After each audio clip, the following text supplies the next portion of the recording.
Retard. Retard.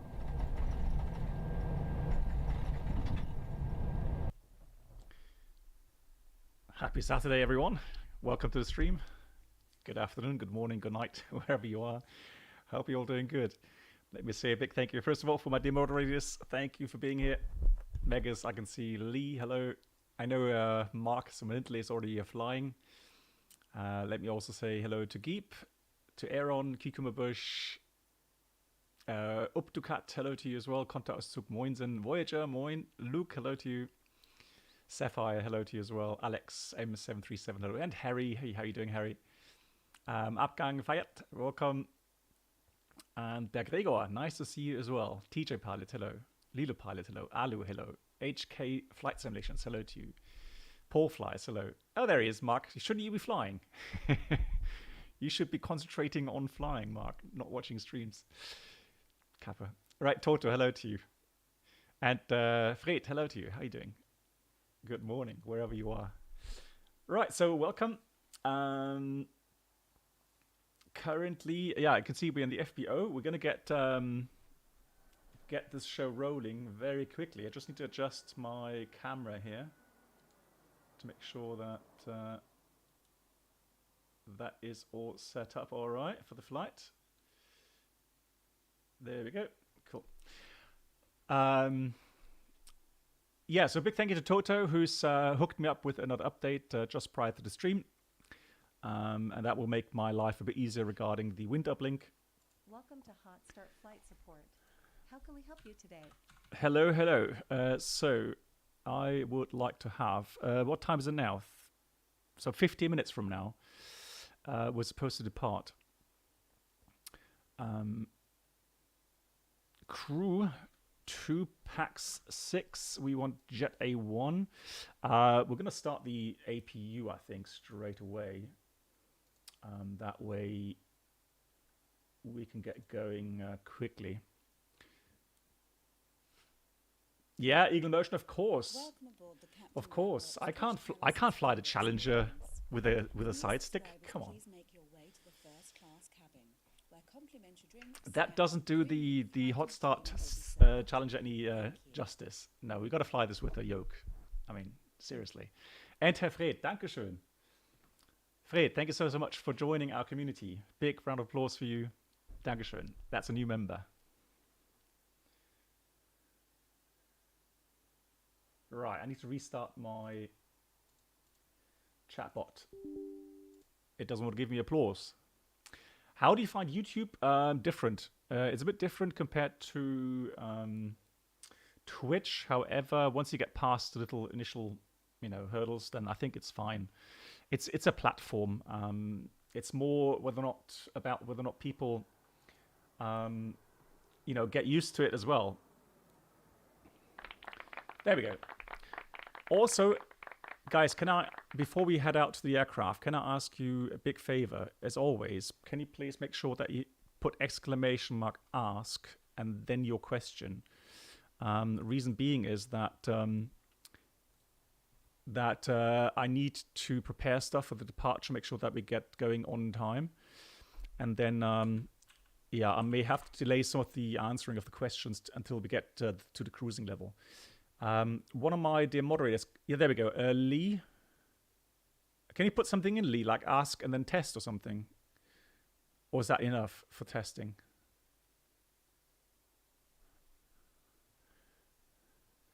Air starter unit.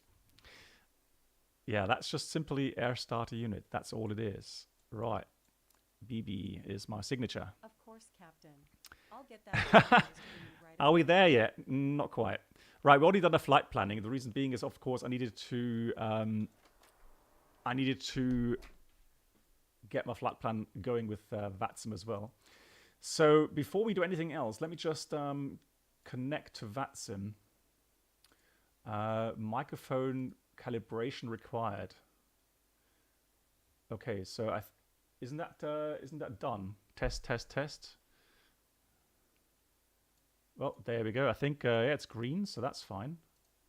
Connect. There we go. Now I'm allowed to connect. Right, it's busy. It's already given me the first proxy error, network error saying too many clients connected. Then let me try another network settings. I'm going to go with Germany then. Let's try that. Connect. It's busy already. And Germany also too many clients connected. Let me try the next one. Let's go to UK. Wow. Too many clients connected. Wow, it's busy. Giant. What else do we have? Singapore? Let me try Singapore. There we go.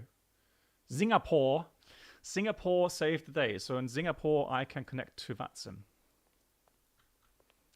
Toto, because they're not using X-Plane, that's why. They're using the P3D version.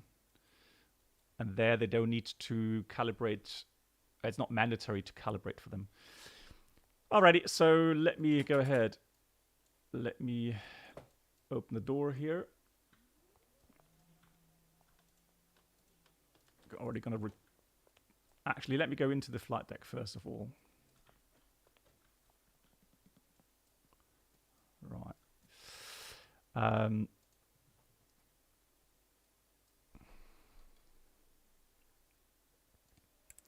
Let's put the battery on.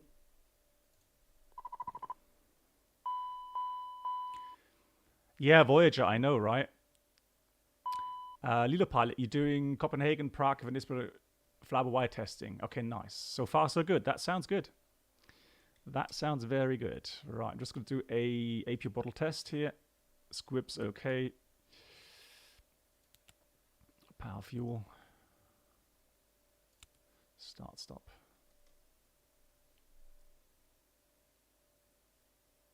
Running 4K. Let me have a look. Field of view. I think maybe I changed that. Yeah, 73 degrees. Isn't that all right? I don't think I've changed anything, Toto. What field of view are you running? Captain Mitch, hey, how you doing? And Bob, how you doing? Nice to see you. There we go. Oh, that I don't know. I didn't push out that button last time I switched off the aircraft. Hey, Adabiko, how's your flight going? I know that you're flying along today as well, aren't you? What, 95? Hang on. Megas, seriously? What, 95 degrees, guys? Are you sure? Wow, no. Let's go 80. Ooh, I'm starting to feel that I don't really... Hey, guys, I need to read up the display. I'm sitting fairly far away from my monitor. Right, APU is running now.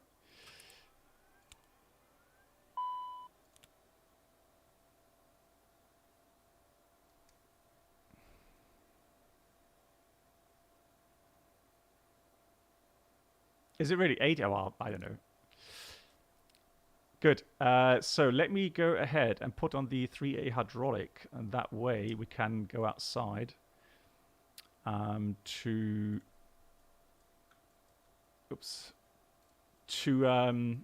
get the gear pins removed. Oh, hello. Got a nice Learjet there.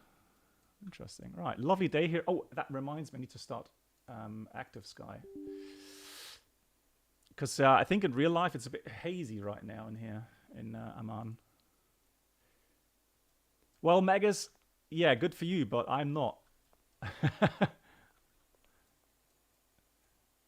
There we go. That's what I thought. Bit hazy. That's a weather situation you have quite often here in Amman. So not clear skies in the sense of, blue skies, but right. So those covers are removed. And recover these as well. There we go. Right. Then I want to go down here. So I'm going to open the nose gear doors here to remove that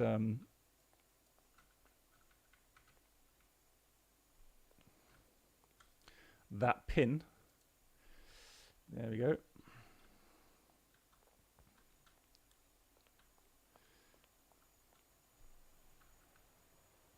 Oh, there's the fueler. I was afraid of that. Moin.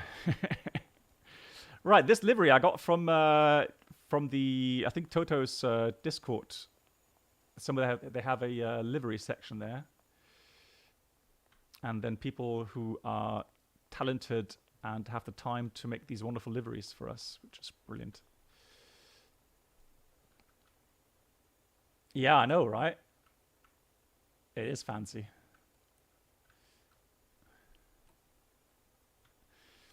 I think it suits my needs, really. I mean, this is more like VIP livery, isn't it? The golden touch. Yeah. That is more like, you know, my caliber. Just saying. I know. Oh yeah, let me close that again.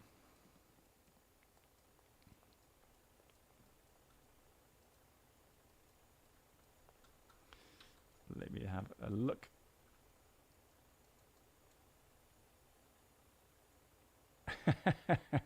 It does, doesn't it? Oh, make sure we latch those. So the fueler will hook up, and it's going to ask me about the fuel value. All right, Captain. I thought so. Is hooked up. Just let me know how much fuel you need. Yeah. Or would you like to go tanks full today? Well, yeah, but I mean, I'll show you the flight plan. So, flight time 4 hours 49 minutes. Some interesting stuff today about the routing and the cruising level. So I've chosen a fairly low cruising level to start off with, 340. Hey Max, how you doing? There would definitely be a step climb in between, but I'll let you know. We'll discuss this in flight because there's a lot more headwind further up.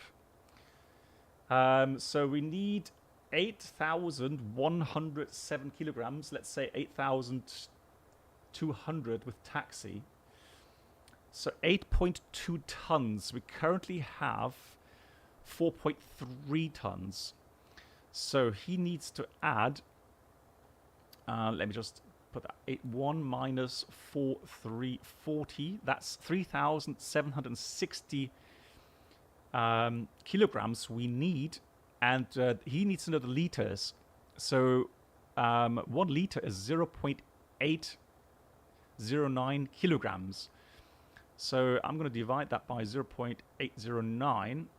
And so, hang on, no disregard. So 3,760, 0.809. That's going to add up to 4,650 kilograms.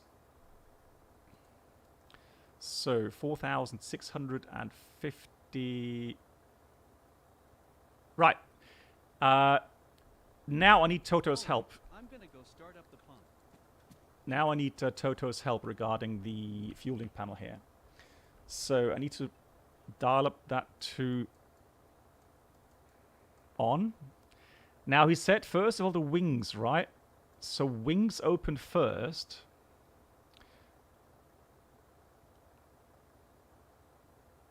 Oh, chart number, sorry. Yeah, so Captain, the charts looking over the... Yeah. Stop nagging. Everybody's spamming the charts. Come on. Hey, V Chris, how are you doing? Right, so that's the main.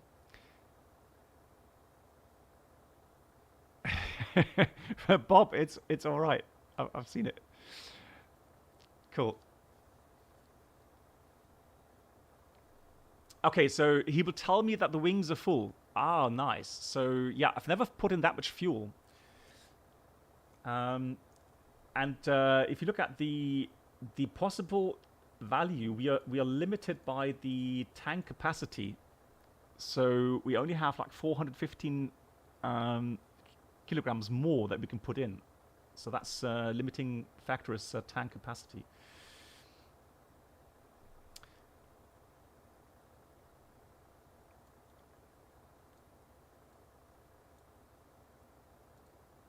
Right, so let me just see. Where's my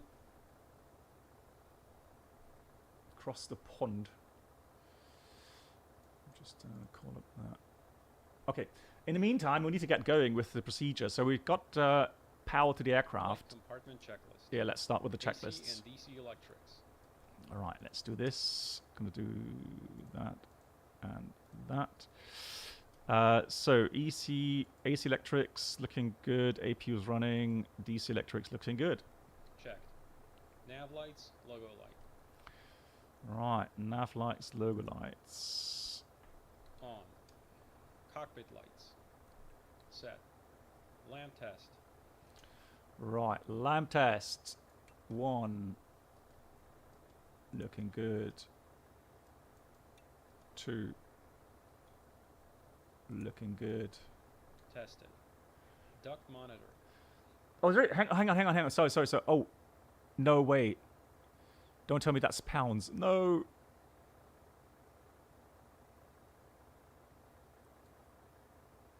Hold on.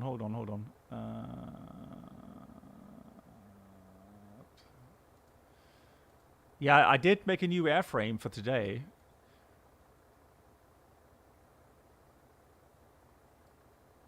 Hang on. Where was it? Challenger, airframe manager.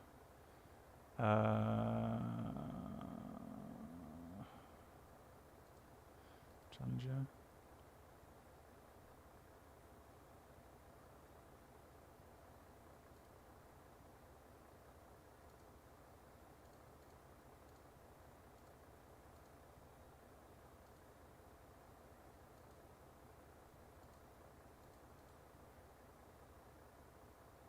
Ah, okay.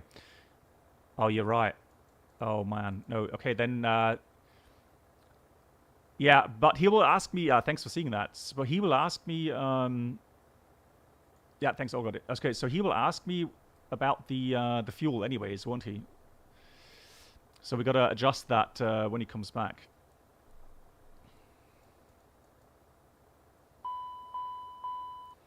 Right, we're just going to run through all the tests. Loop A, test okay. Loop B, test okay. Checked. Tested. FMS database status. Right, so what I'm going to do, index, status. So I'm just going to exchange those. Oh. So just make sure that everything that I had previously in the box is going to be deleted, replaced. Right, there we go. So 24th February, that's all good. Right, I've learned I don't need to do that. That's going to be done automatically. Hey, Alpha, how you doing? That's so 12125. I mean, lol. I mean, will it hurt if I do that? Because I'm like, I don't know. I'm so triggered by boxes.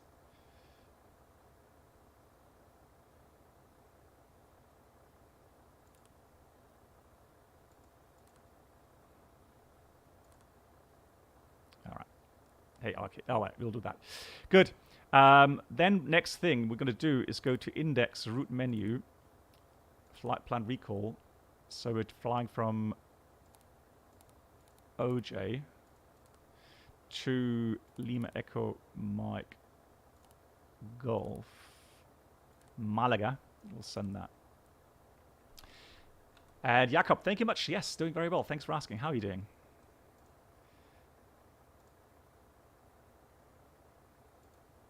Let me just get rid of those. So charts. There we go. Although I'm not sure if that's the right flight plan. Hold on. Charts. Let me just go up again and do this. Just to make sure that we have the right flight plan. Yeah.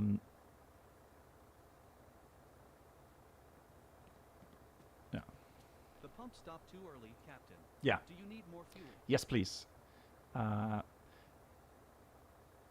Pump many more liters. So hang on, what do we have now? So now now we've got the kilograms. Isn't that weird? Hey Jacob. So it's box phobia. Yeah, I have box phobia, you could tell it. Right. So again, we've got we wanted to have 8,100.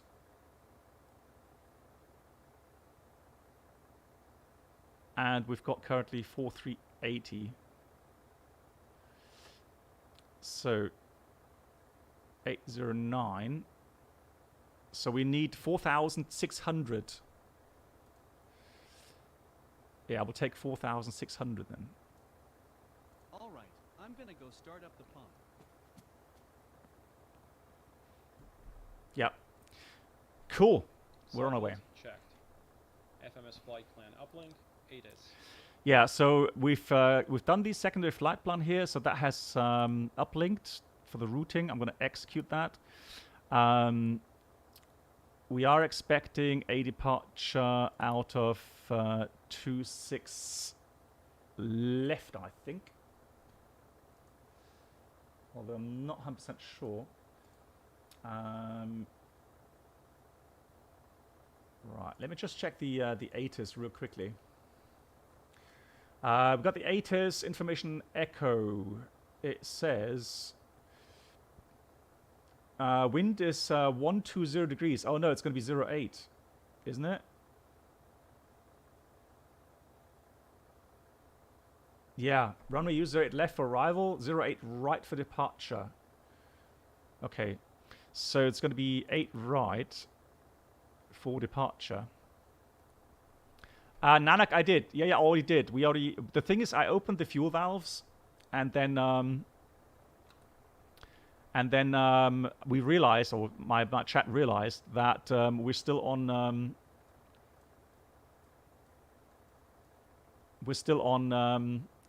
pounds instead of liters or kilograms. Sorry. So yeah, they are on.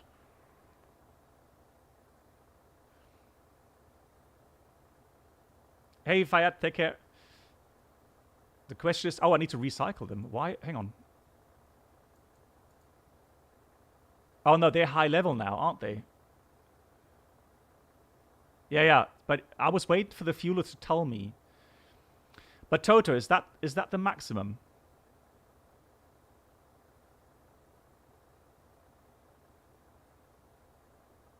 So that's the maximum left main, right main.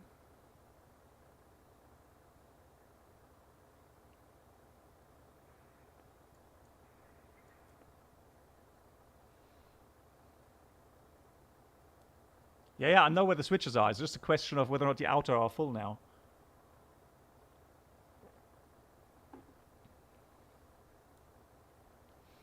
Yeah, all right. Yeah, wings are full. Ah, he told me. I didn't hear that. He told me the wings are full. I just understood that. Okay. All right, cool. So we are expecting a move-up departure. So that's going to be the 1 Sierra. Execute. So that's going to put us to move up. Then we have the flight plan route, etc., etc. Departure, arrival. So arrival in Malaga. I expect a easterly landing. So we're expecting Alice Zulu 13. Arriving via the Bolka to Quebec, and then we want the transition. Stand by.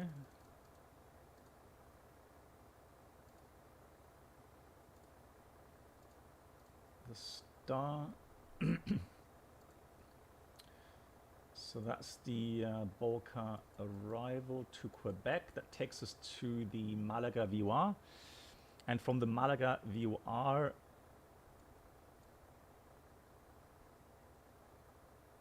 Yeah, let's go Tolzu transition then. I guess we're going to go Tolzu. Execute.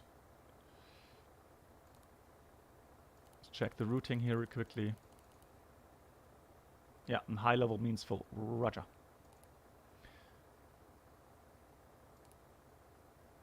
So we got Bolka, Malaga, and then we want this one. Actually, hang on. Clear. No, we want this one in here. There we go. Good. So that's the routing completed. Now one thing, the wind uplink. I was a bit worried because the wind uplink wasn't working apparently properly in the previous version. Now I got a new one where the wind uplink works again. Yeah, I'll check the arrival later on. So right now, there is actually no direct connection between Malaga and the Tulsa waypoint initial approach fix. So I'm going to have a look later during the flight anyways regarding the transitions. Oh, there is a... hey, disregard. Yeah, disregard. Yeah, we'll check that again during the flight. Yep. Yeah, we'll check it during the flight. So that's all fine regarding the arrival initially. But yeah, we'll check it during the flight.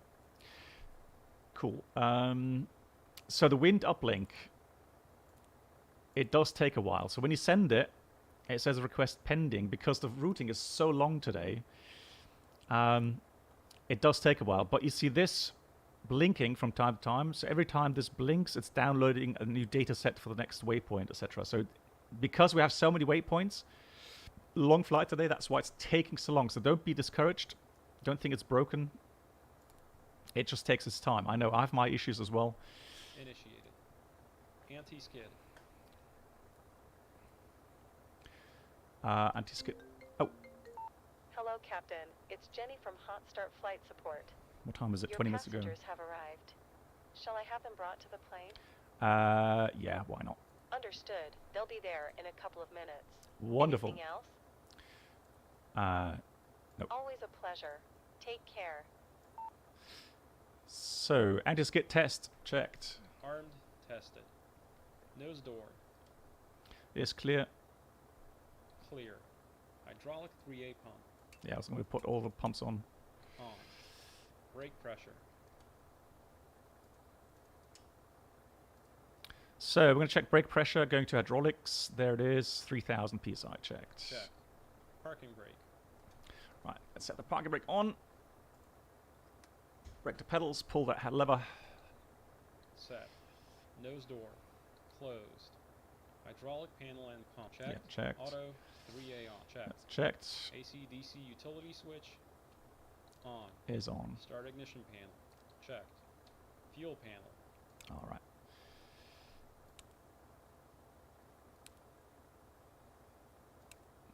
So that will go out again.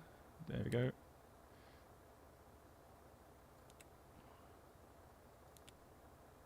Yeah, automarker does take a long time. Yeah, absolutely.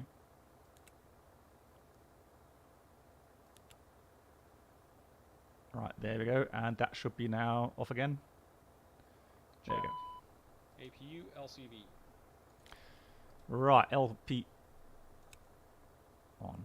Let's get some fresh air into the cabin. open. 10th stage isolation valve, open. Packs, on. Air conditioning panel, Yeah. So that normal, fantastic. checked. Pressurization panel, Right, that's something. Where is it? Summary. Hydraulics, electronic cabin. There we go. So there we go. Checked. Good. So manual alt selector. The pressure at the moment. Well, landing is pretty much sea level.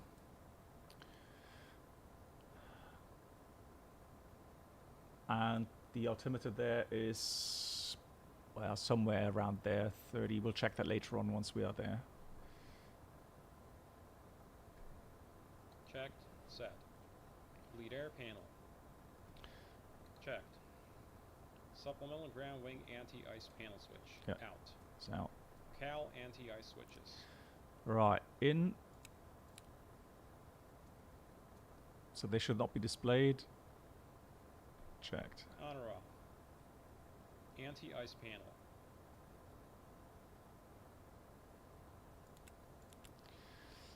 Left, right heat switch extinguished.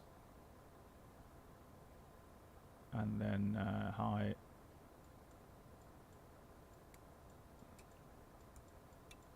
Hello, Captain. Oh. Hope you are doing well today. Thank you. Great. There's nobody else coming along today, So as far as we're concerned, we're all good to go. Fantastic. So that's working. Checked. Okay. Checked. Tested. Emergency lights. Actually, hang on. Does that remain on?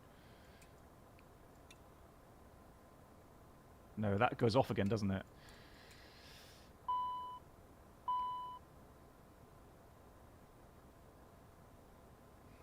So let's do that to on. On to arm. Checked. Armed. Yeah. Passenger signs. Yeah, I think it goes on again with the lineup clearance or something.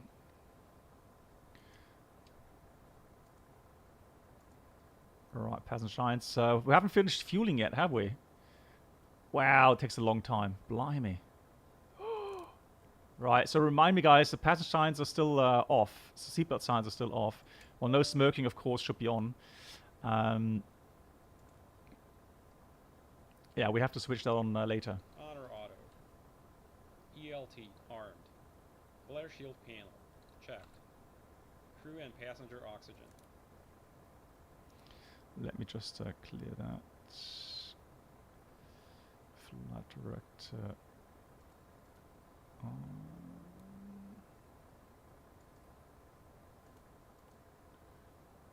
Alright.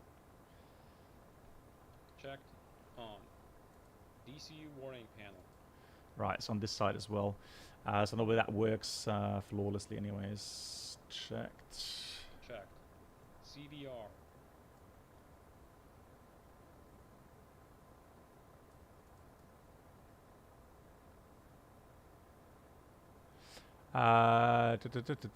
Yes, what do you mean, Toto? Let me actually kept this a click spot for convenience above, below the windshield heading, heating switch to both at the same time. Okay, yeah. Oh, this one. Okay, thanks. Yeah. All right, thanks. Toto, what are you doing? What did you do? Oh no. Oh, caps. Yeah, don't shout. Don't shout at me. Don't know what he's trying to say. Tell me there.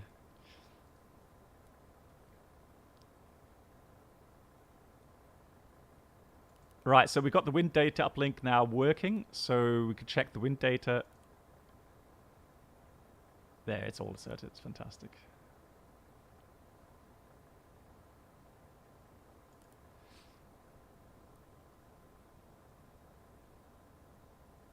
Yeah, Toad, the thing is that for the bots that come in, we need to have that in slow mode so my moderators have a chance to correct that or to block the bots.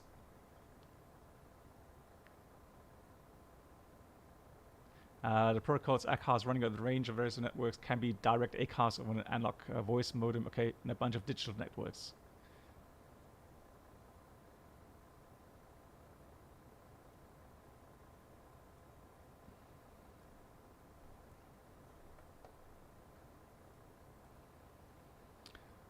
Lilo, yeah, Lilo, what happened?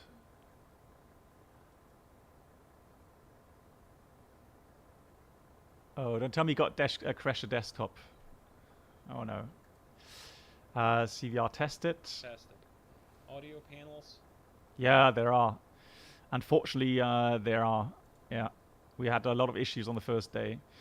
So currently, let me get ground delivery is actually 1217.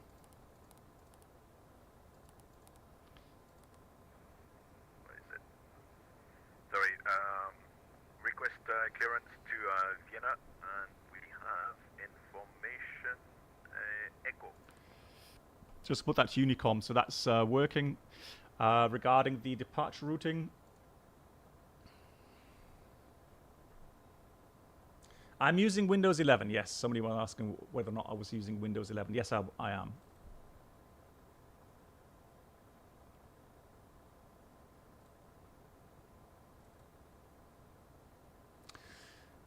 Just going through the briefing package regarding the OJ. So So Pakistan's Sierra 103 closed. That's no problem. Cargo has 4 stands. Departures on initial contact with ground. Report call sign, stand number, aircraft type, and current ATIS information. Absolutely no VFR flights permitted. SIDS. You should plan your flight beginning one of these main points. Yeah, we've got move up. You can also check the initial climb for all SIDS dependent on direction flight is shown. So northbound 13,000 feet, southbound 150, eastbound 150. Okay, that's fine.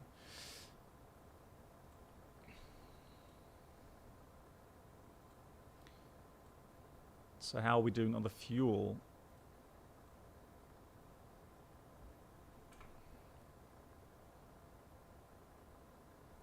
Just need to open Discord here, hang on.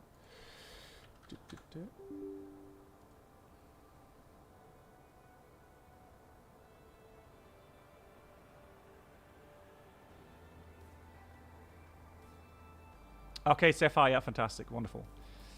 Wonderful, all good. Paul Flies, in real life, do private jets like this use a commercial call sign, or do they use tail numbers? Normally they have tail numbers. Let's check the fuel. We wanted 8.1.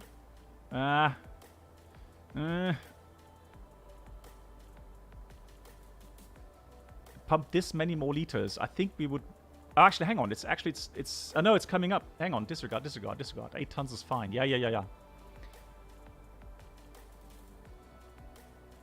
Yeah, it just takes its time to update. It's all fine. So 8.1 is what we wanted. Here's a copy for your records. Have a nice day. So one thing that's a bit distracting is, of course, the fact that you don't have, little kg writing there or something, kilograms or something. The charts are blocking the view. Are they? Okay. So I would love to have kilograms there. Yeah. So when I looked initially, it was at 7,990, but now it's coming up to 8.1. So we did our calculations correctly, which is fine. So that's all good. Set. SPS system. Yeah.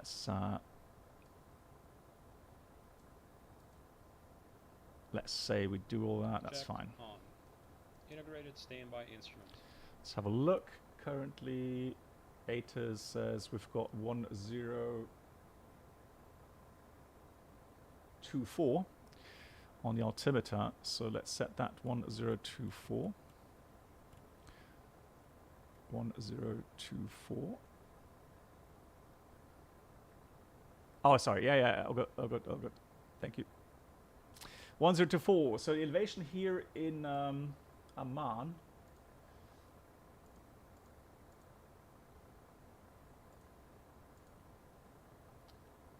is 2,400. So that adds up. So weather injection is good.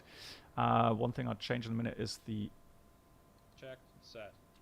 Reset. clock's reset. EFIS. ICAS. Checked. Main landing gear bay overheat. Right, is Checked. TOS warning switches. Out. Tested. Pitch and roll disconnects. In. Stowed. Ground spoilers. Auto. Thrust reversers. right. Let's arm those. Checked. Armed. Thrust levers.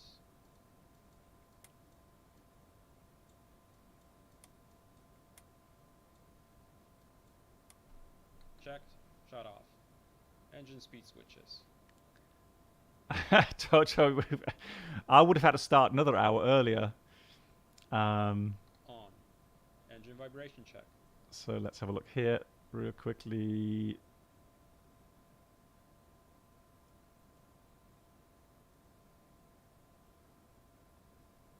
There it is. So now we're looking for about 3.5 and vibration checked. Tested. Oral warning. Yeah, all tested. Checked. Smoke detector. Right. That's important. Tested. Trims. Mach trim. Right, I'm just going to switch those things on. Tested. Set. Yacht ampers. Engaged. Reversionary inhibit switches. All normal. Norm out. IRS. Just make sure the IRS is aligned. Enabled, good. Aligned. CPDLC. Yeah, Logged checked. on. TCAS. TCAS, yeah, that was checked. Tested. ATIS and clearance. Right, ATIS is at the moment currently Echo. So let's get the clearance then. Where's my pen and paper? Pen is here. Oh, paper. There it is. Paper ready. So actually we are called Windmill. Okay, Oscar Echo Oscar 711. So we do have a company call sign.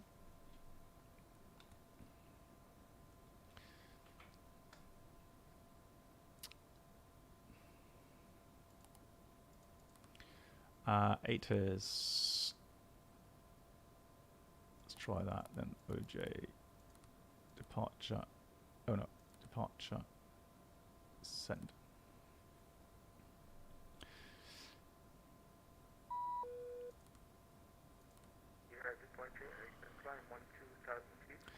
So VHF1 is selected. Oh, that's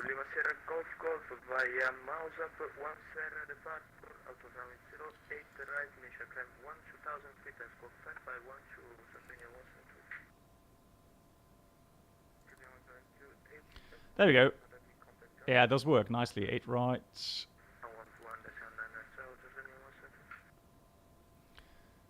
Mount clearance, very good afternoon to you. The Oscar Echo Oscar 711 information Echo.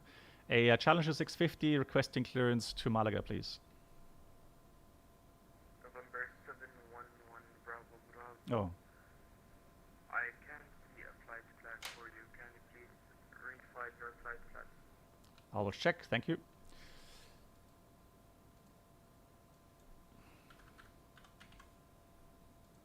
Yeah, I was actually logged on as November 7711 Bravo Bravo. With information uniform. Ouch! That's bloody loud. Romeo Victor 001. I can see your aircraft on the ground, but I can't see a flight plan for you. Your flight plan is saying Heathrow to San Francisco. Oh. That is incorrect, as I've just refiled now.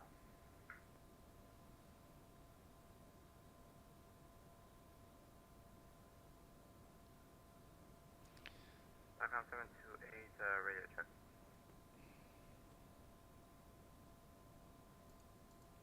Romeo Victor Zulu 01, I've refiled my flight plan. Please confirm. Romeo Victor Zulu 01, please stand by because I can't see anything. Just a second. Standing by, Romeo Victor Zulu 03. And also when you find a time for Oscar Echo Oscar 711 flight plan is updated, request clearance, please. Oscar Echo Oscar 711, clear to destination at 508 flight 10 departure. Initial climb 22,000 feet and squawk is 5523. The Oscar Echo Oscar 711 cleared to Malaga, Moab 10 departure, runway 8 right, climb 12,000 and a squawk 5. Say again the squawk, please. Can't read my own writing. 5523. 5523 on the squawk. Copied. Oscar Echo Oscar 711. Oscar Echo Oscar 711 request for correct contact ground 121.9. When ready, contact ground 119. Thank you. Oscar Echo Oscar 711. 728 at November 8. Jordan M816, are you able for taxi? So just something I'm going to change. Upper menu.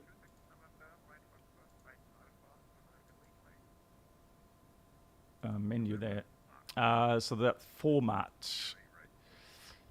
So I want to go to config. And I want to go to cross pointer. I don't like the V-bars. So that's fixed. Where were we regarding clearance? So 12,000 is our first altitude.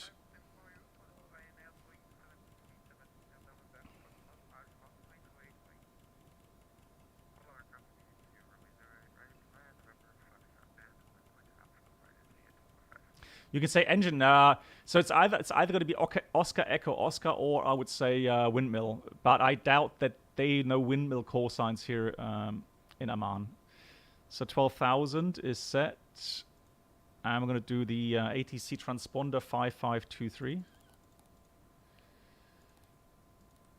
And we'll make sure that we turn that on once that's completed. Right, so for the routing, departure is Muab 1 Sierra, runway 8 right, as briefed. I'll give you the briefing in a minute as well. So we can go actually call that up here. So airport. So we're currently parked on the northern side, the hotel apron. We have to go down to 8 right. And for the departure, 1 Sierra takes us up to 12,000 feet.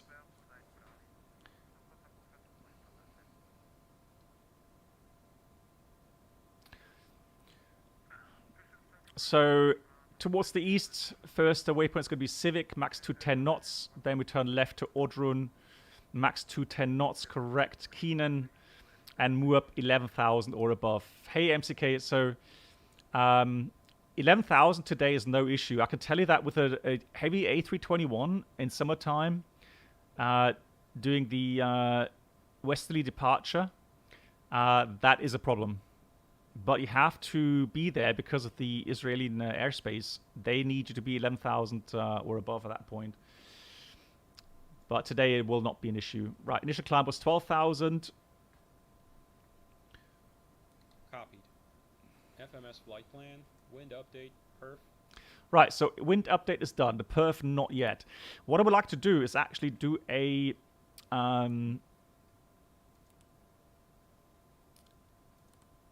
flex temperature takeoff. Now let me just see if I find the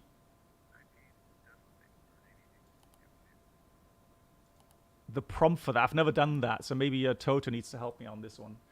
I've got the PDF file, so let me just have a look at that as well.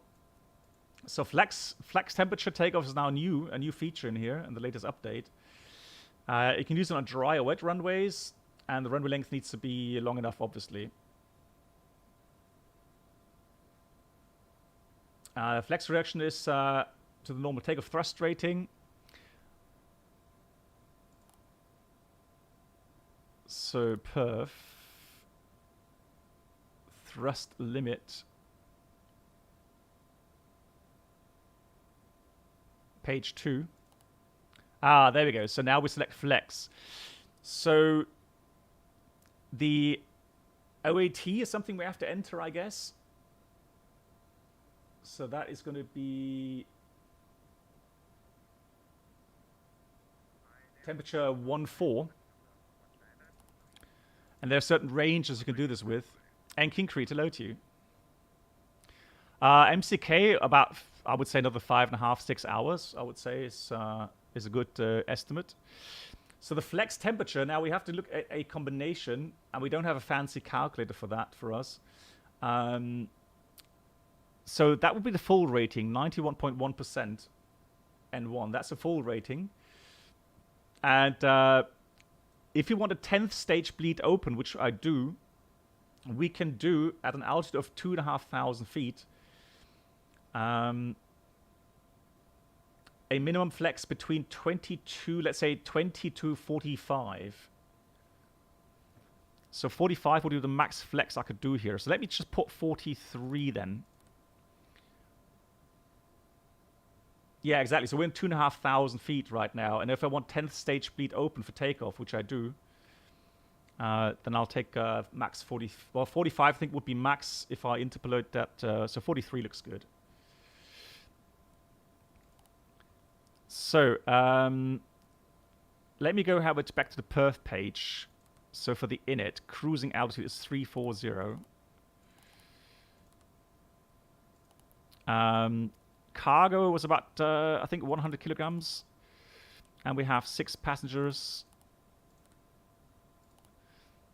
And so right now, the operating weight, it says 12 point something. We should have a zero fuel weight of 13.3.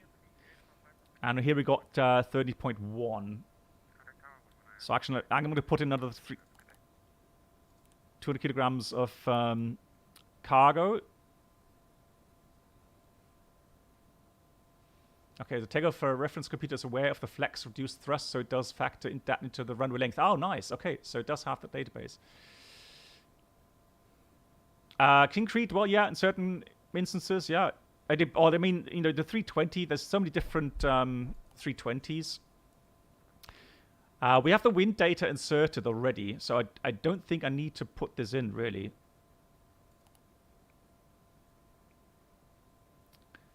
Reserve fuel, that seems a bit much. So reserve fuel,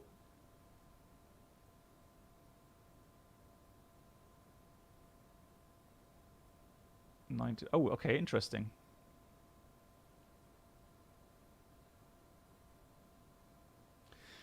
So if I put reserve fuel 1,300,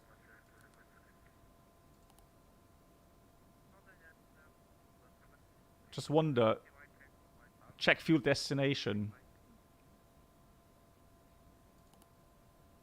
Oh, fuel. That's why. Yeah, okay, of course. Yeah. Man,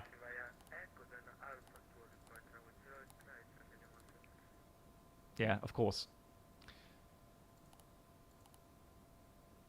So that's our reserves, 1,300. Actually, let's make it 1,370, the exact values. That's the reserve values we need.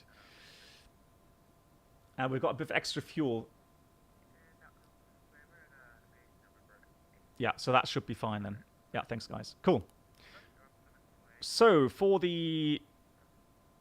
So what I want to do here is 10th, engine bleed 10th on. Currently 14 degrees. Flex temperature again. I want to put this to 43. So we've done that.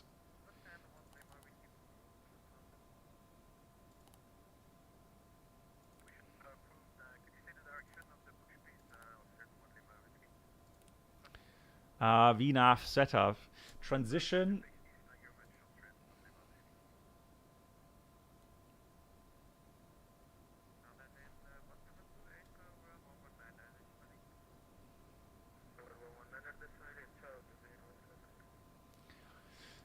I think so, Magus, yeah. So this is the APU stuff, so 10th stage open. I would imagine so, yeah. So APU on bleeds, correct, Toto? That would be my understanding as well in this.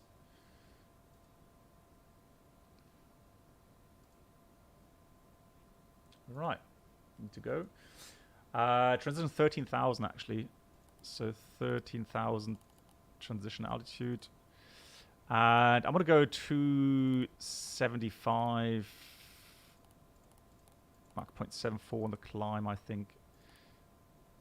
Next page. Okay, yeah, we'll do so. Toto, hang on. That's fine. Performance in it is good. Takeoff.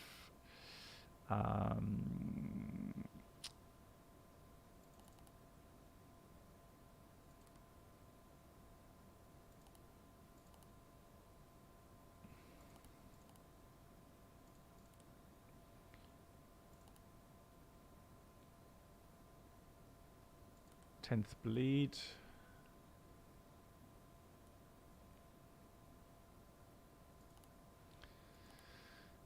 Man, so many pages here. Hang on. Perf menu. Thrust limit. There we go. So that... hang on. What do you mean, Toto? Hang on. Yeah, Ignas, explain. Activate the flex line. I did. Isn't that active? Hang on. So what's missing, Toto, on here?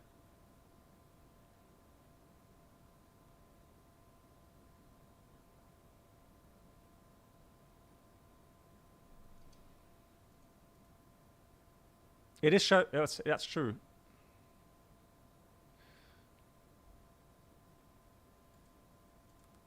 Ah. Okay, so now I can see it's showing flex there. Ah, you need to click that. FMS, N1 disagree. So what's the issue now?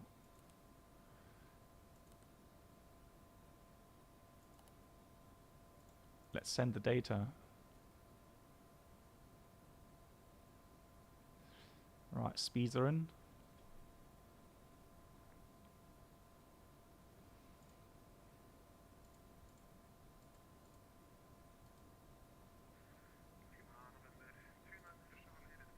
I clicked it twice? Did I? Hang on. So that's active. That's now... That will be full power. So now I want to put this to flex. Okay, so... No, I didn't press it twice.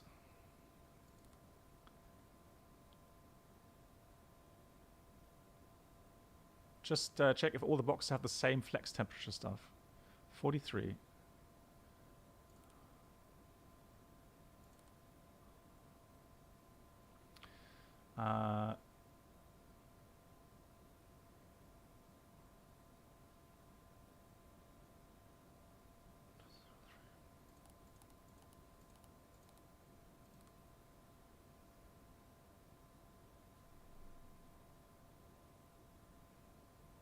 Put the bleed config to off. Okay.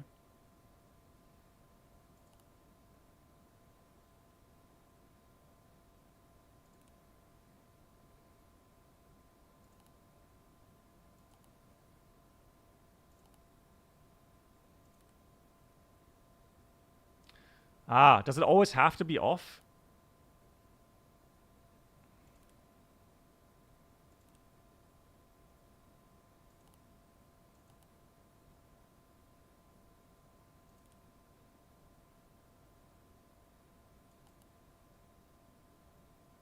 Okay.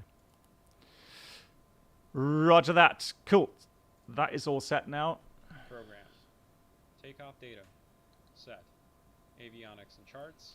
Right. Let me check the charts on here. Charts. So there we got the ground chart. If I skip forward to the next one, that's our departure chart. That's set. Set. Flight instruments. Right. Looking good to me. Checked and set. Departure briefing. Yes, according to the departure route up to 12,000 feet. Sound of departure transition 13,000 feet. Case engine failure, proceed straight ahead. Will declare emergency. Accelerate in about 4,000 feet. Continue climb 5,000 radar vectors back to the field. Completed. Emergency procedure reviewed. Pins, covers, chocks removed. Well, chocks not yet, but water heaters, master seat. Set. Flight compartment checklist complete. right. So Start checklist next. fantastic. We're already. We're gonna have to go ahead with pushback here, unfortunately. So chocks are removed.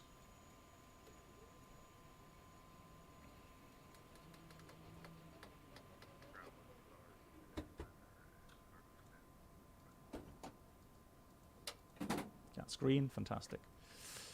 Right.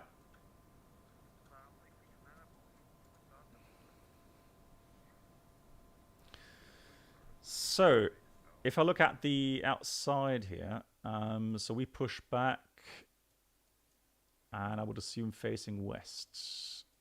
Cool. Ground Austrian 1 Lima Whiskey, request taxi. And 1 Lima Whiskey, taxi via November, White Foxtrot, White Alpha. Taxi via November, then Foxtrot Alpha, Austrian 1 Lima Whiskey. .com 728. .com, nice. Boeing 777 Austrian via November on Foxtrot. Follow the Boeing 777 for .com. Ground, good afternoon from Oscar Echo Oscar 711. We're at the hotel apron, stand 28 Alpha requesting push and start, please.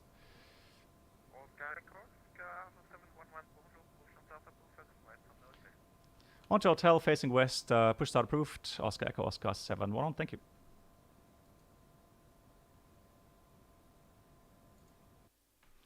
Right, so on to hotel.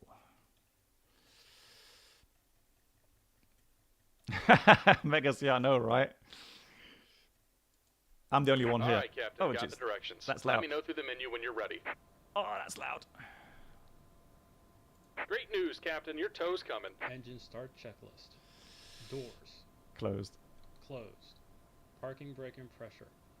Checked and set. Fuel quantity and balance. Yeah, balance looking all right to me. Checked. Beacon. On. Fuel boost pumps. On. Ignition. Armed. Engine 2 start. Yeah, so we're going to wait for that, for the pushback.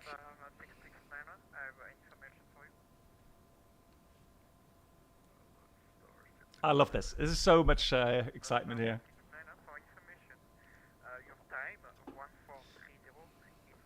All right. Looks like the doors and hatches are closed and we're ready to connect. Could new subscribers please make your Hey, first class Juan Villa. Thank you so much, Juan, for joining the community. Thank you for becoming a member. served? Thank you. That's really kind of you. Thank you so, so much. We got that winching strap and adapter hooked up. Go ahead and let go of the parking brake when you're ready for a push. We'll do that. He's so cool.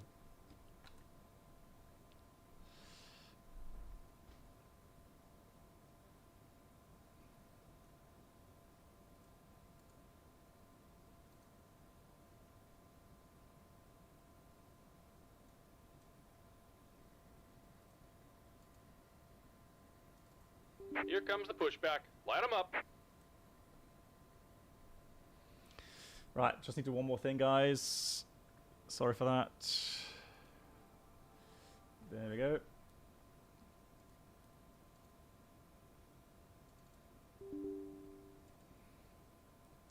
Good, so we're ready for engine start. Here comes the applause, hopefully. Yeah, there it is. So once again, Juan, big round of applause for you. Thanks for becoming a member. Thanks for supporting the channel. Good. So engine right start. Start valve, start indication running.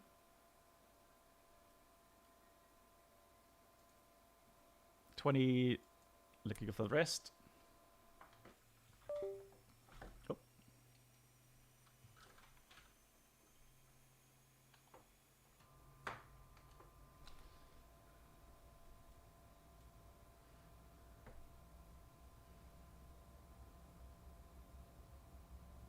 Fuel system.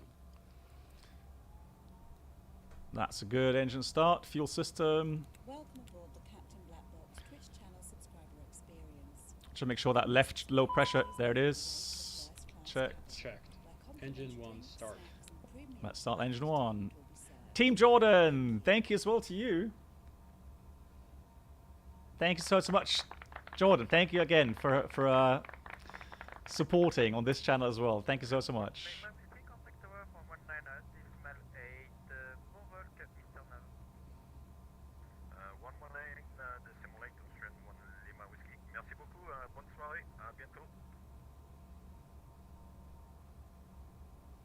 Engine start checklist complete. After start checklist, next. Right, yeah, thanks for feedback. I can dial up the sim sounds if you like.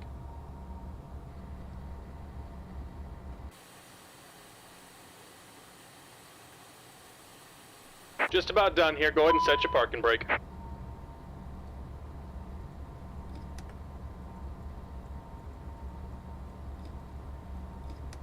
Oh, my rudder pedal is disconnected, guys. Sorry, hang on.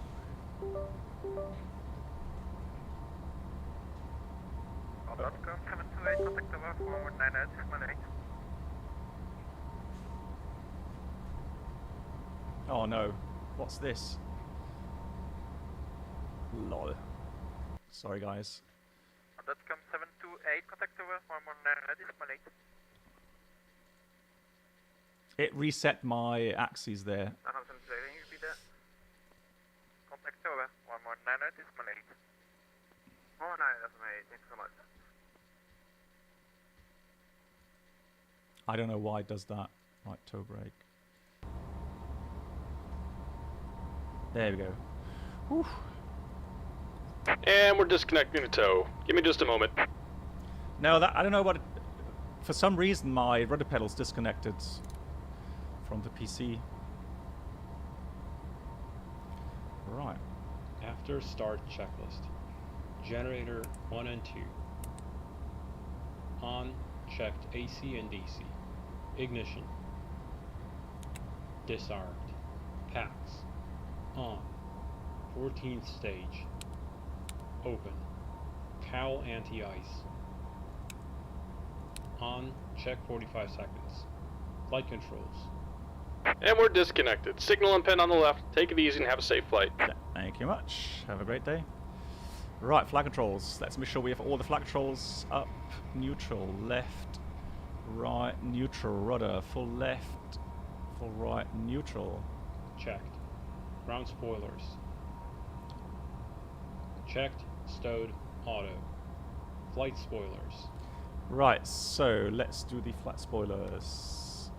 Half.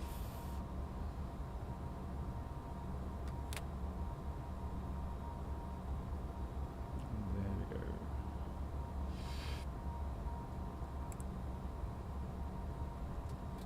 Oops.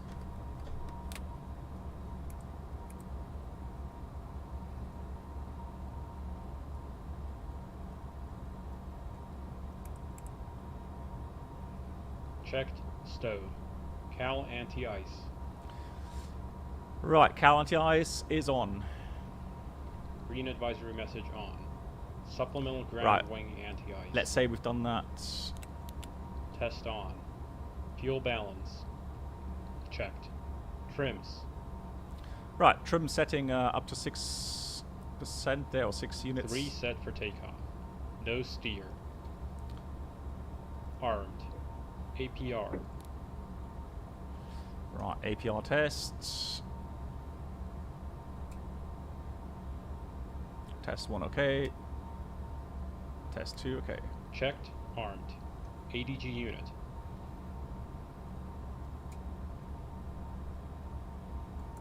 Tested. Supplemental test okay. Cowl off. Wing anti-ice. Thank you. Not required. 14th stage isolation valve. Right, 14th is... That is in, right?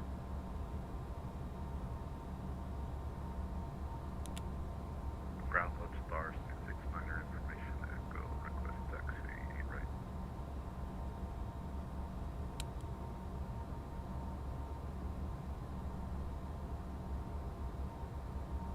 Not 669 taxi. Hey, it's the one. So press for the in and check indicates open.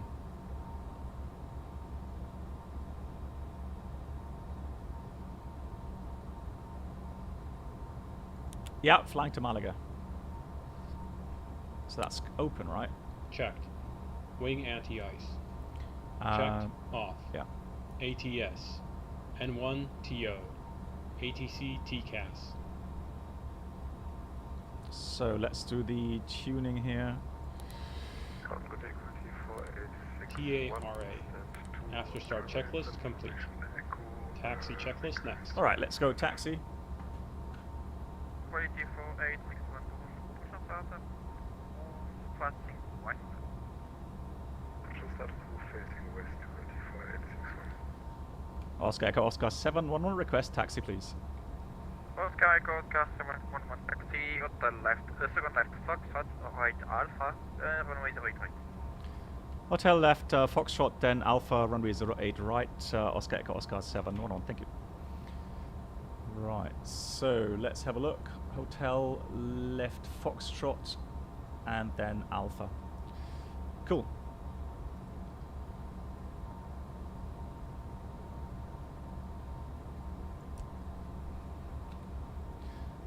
So, clear left side, clear right side. Let's go.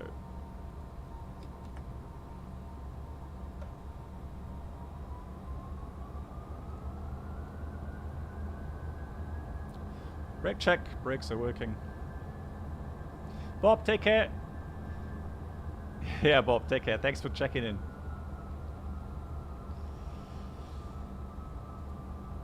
So the interesting thing is that we are gonna be flying and have the sun in our eyes for a while now. It's gonna set really slowly for us.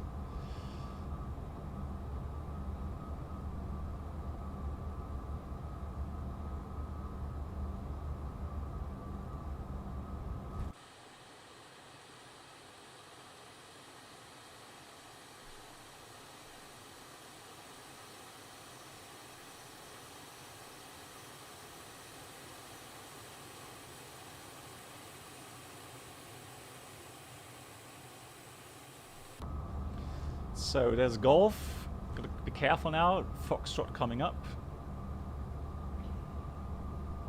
Yeah, there's Foxtrot.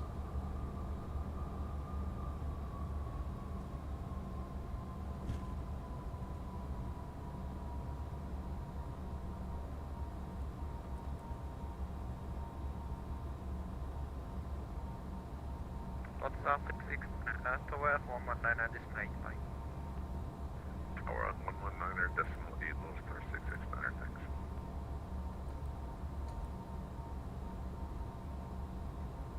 Yeah, the thing is with the clear key,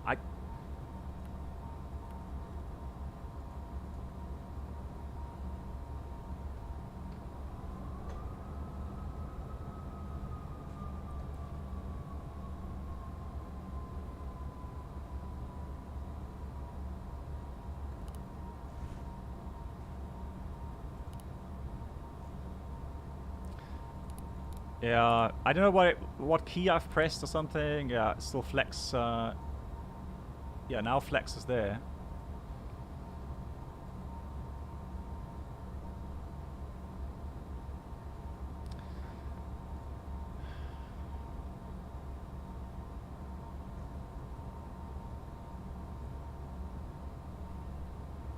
Taxi checklist.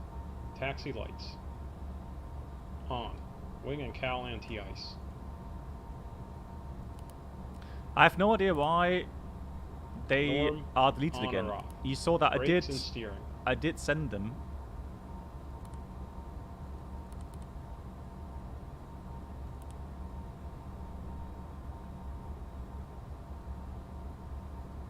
Hey, Debanji, nice to see you. How you doing? Brake steering checked. Checked. Reverse thrust. Right, let's do reverse thrust. Number 1.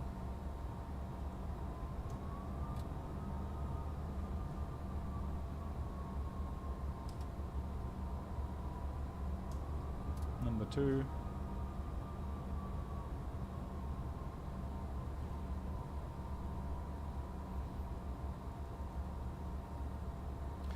So that's Sierra. Got one more coming up there. Right.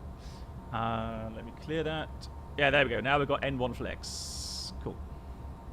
For some reason, Toto, I can only do that after I've done my reverser check. I don't know what I'm doing wrong, but yeah, it's a bit weird. Checked. If taxiing the de-ice, pause checklist here until paper de-ice checklist is complete. Flaps. 20. Altimeters. Yeah, Set and 1024. cross-checked. Radar weather. On. Takeoff briefing. Yeah, it remains the same. 8 right. Reviewed.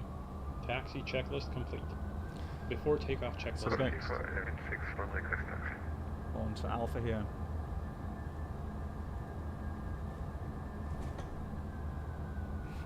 Equality for 61 taxi, Alpha runway 08. Alpha 08 right, quality for 861.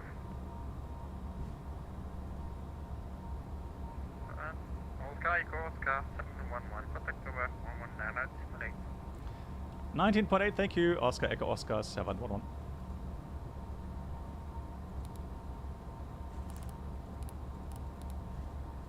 I'll let him wait. 8 right, So on takeoff clearance, you will be advised with ATC station to contact when airborne. Please ensure that you switch to the instructed frequency in a timely manner. We'll do so.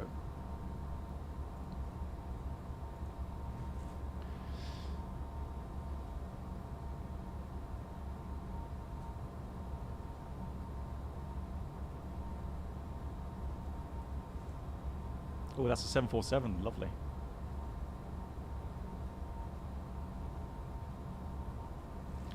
Mantower, good evening from Oscar Echo Oscar 711 on Alpha. We're ready for departure.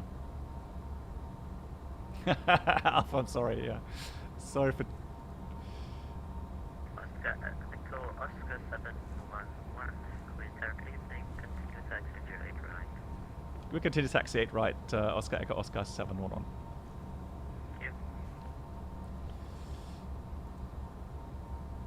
Oh yeah, don't tell me about it.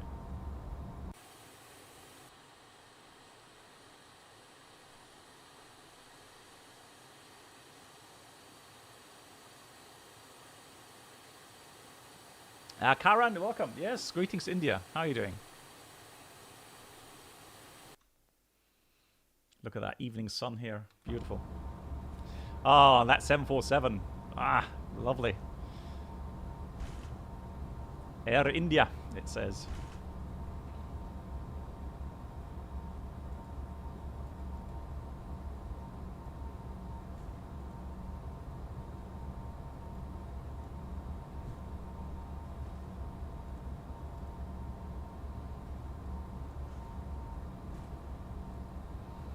Yeah, so next one left is Alpha. And then we've reached the parking position, or the parking position, the takeoff position. Again, so climbing up to 10 knots maximum there. 11,000 above at Muab.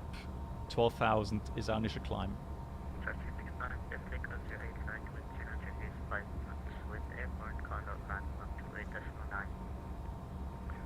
clear for takeoff. 08 right. When airborne, we'll contact departure on 128.9 or low star 669. Bye-bye. Bye-bye, thank you. Oh, thank you. Right, freeze. Oscar 711, line up and wait, right. Line up and wait, runway 08 right. Oscar Echo Oscar 711. Before takeoff checklist. Passenger signs. Advised on. Anti-collision light. On. Pros. On. Windshield heat. On. Wing and cowl anti-ice.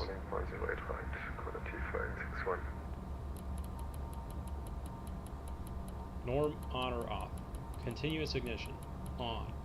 ATC TCAS. TARA. Supplemental ground wing anti-ice checked. CAS. Takeoff config okay? Yeah. Checked. Landing, pulse, recog lights. On. Before takeoff checklist complete.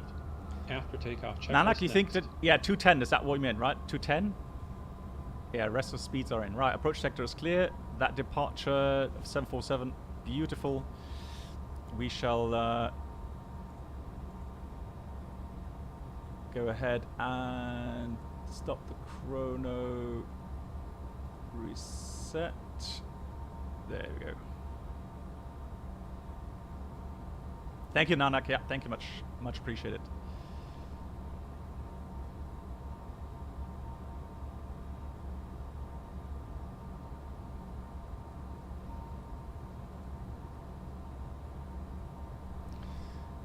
Where was that viewpoint? Hang on.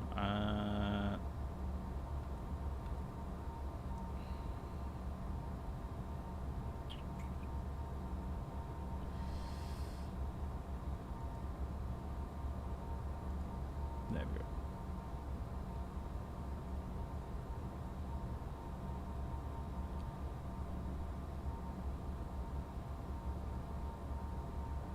Hey, Green Dot Foxtrot, good to be.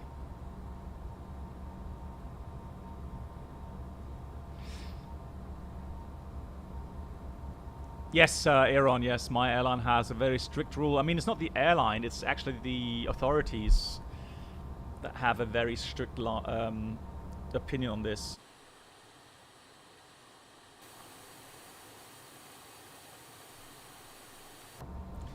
You can brief.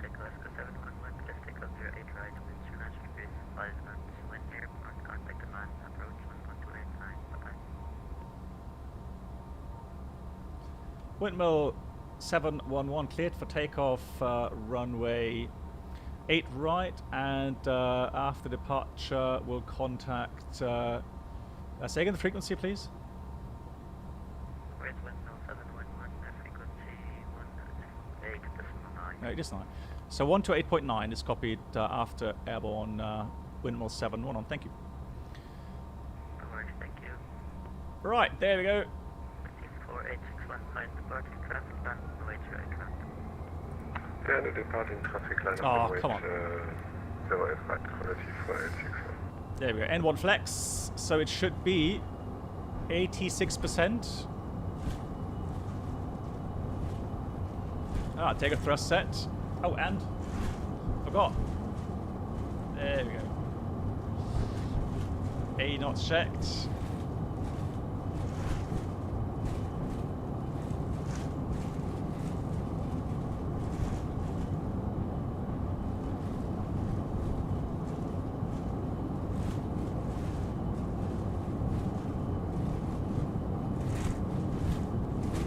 You on? Rotate. Wow, we are heavy today. Blimey.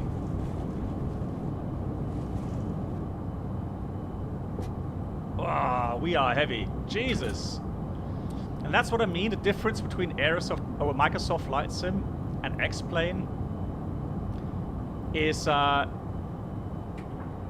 pitch is that, man, this is just so much more realistic when it comes to the feel of the aircraft, mass and so on.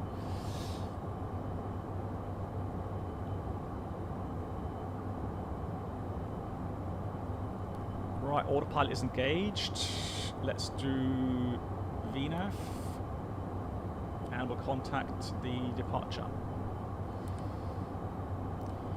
My departure, good afternoon, or good evening from Oscar Echo Oscar 711. We're passing 3,700, climbing 12,000. Confirm your ATC call sign, please. Oscar Echo Oscar 711, that's Windmill 711. Windmill 711, hello, Amman identified. Continue runway heading. After 5,000 feet, turn left heading 345. Continue on runway heading until passing 5,000, and then we'll turn left heading 345, Oscar Echo Oscar 711. Right, so heading. And then passing 5,000 left 345. So let's put flaps up.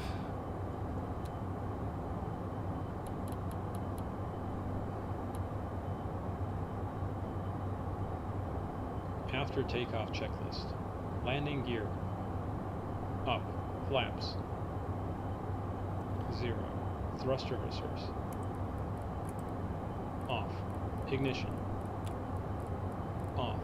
Pressurization. Heading Checked. 345. PAX transition.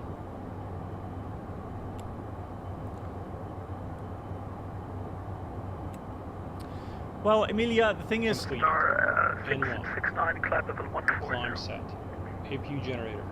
Climb flight level Off. 140. APU. Shut down. Passenger signs. Yeah, we'll have them off.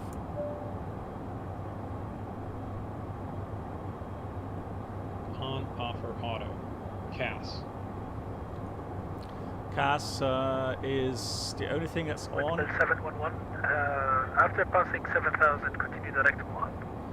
Okay, passing 7,000 now, direct to Muab. Thank you, Oscar Echo Oscar 711. Not very welcome, sir. So direct, Muab, execute, and nav. Departure would take quality 4861, passing 2,600 feet. Gorgeous. Quality 4861, hello, Amman identified on departure. Please runway heading now, climb 12,000. Runway heading 120. Oh, and? Quality 4861. Lone Star 669, continue with Nice. Tel Aviv. Control now 121.4. This is so gorgeous. Loving it. Tel Aviv on 121.4, low star 669. Thank you. Bye. Yeah, so regarding me, you know, streaming different flight sims, well, yeah, of course. I mean, you know, if I just streamed X-Plane 11, then people will complain that I'm not streaming Microsoft Flight Sim. And if I stream Microsoft Flight Sim, then people maybe complain I'm flying too much of that. So it's always a bit of a balance. Clan power set. But yeah, I try to mix things as much as I can. So we're reaching 12,000. Looking for the cockpit lights actually. So Quality 4861, turn to the left, please. Now heading 350. Turn left 350, quality 4861. Wind 711, climb level 140. climb level 140, windmill 711.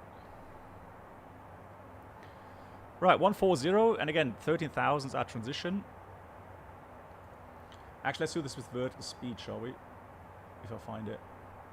There it is, vertical speed, and we'll do about 1,000 feet per minute. So, vertical speed, out select, 14,000.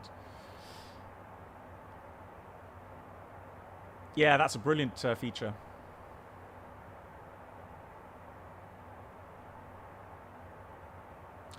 Yeah, so Emilia, one of the big issues I have with Microsoft Flight Sim is obviously, with the immersion. So the moment I fly, or hand fly in Microsoft Flight Sim, it just turns me off very quickly because, it's just missing mass. It's missing inertia. Yeah, you're right. Keep the speed 250. Quality 4861, turn and continue direct one. Direct one, quality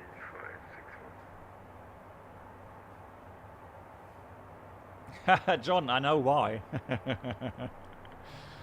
I know why, yeah.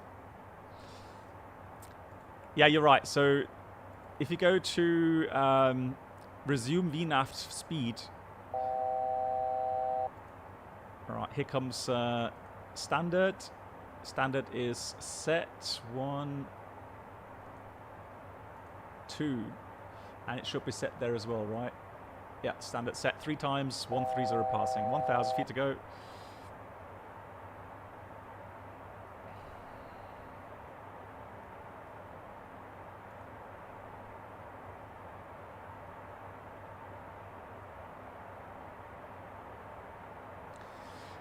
Right, so flight time remaining 4 hours 48. Kappa. That's a long time. 711 for further climb. You can continue now with television control 121.5. Bye-bye. We'll contact Tel Aviv Control 121.4. Thank you so much. Good night. Night and have a good day.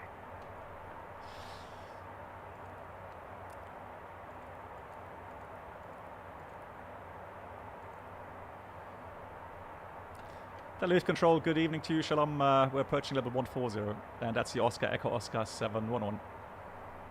Oscar Echo Oscar 711, Tel Aviv Shalom. Duplicate ID, recycle squawk 5643. 5643 on the squawk is coming down. Oscar Echo Oscar 711.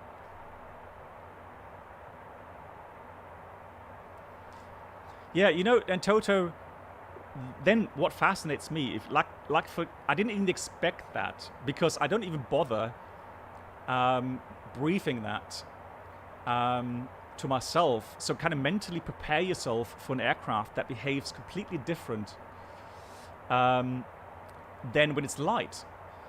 And it does make a huge difference, if you're weighing, let's say 10 tons or 9 tons compared to now what we had 13 tons zero fuel weight. So a lot more fuel.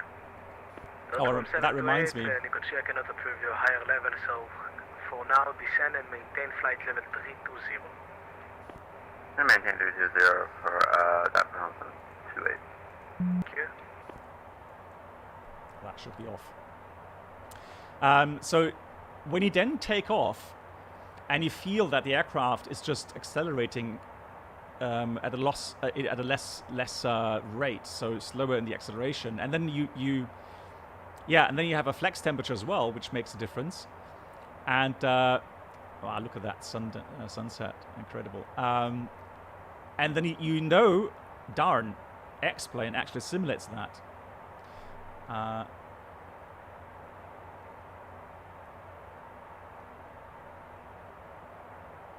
You'd like to forget the fuel pumps as well. I think I'm alright with the fuel pumps themselves, but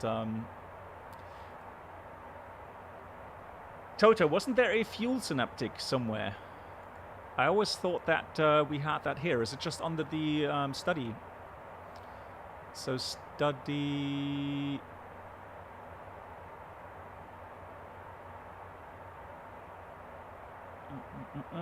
Engines, fuel system. There we go. Yeah. So King Creek. Control will take for T4861 inbound to Moab, reaching flight level 140. .com 728, contact Nicosia 124 decimal 2, bye. Yeah. 124 decimal 2. But the system itself is completely it's completely autonomous, isn't it? It does that automatically. You don't really do anything. So it'll draw fuel first from the center tank. Continue climb flight level 320. Or the auxiliary tanks. So I guess it tries to balance the CG as well. Sky Oscar 711, continue climb flight level 280. Climb level 280, Oscar Echo Oscar 711. I would have been very surprised if it weren't automated. Calling confirmed quality 4861.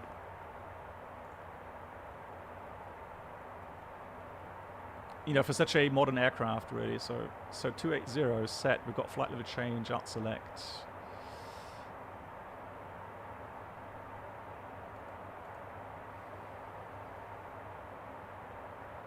Yeah, Nanak, that's a good reminder, really. Yeah.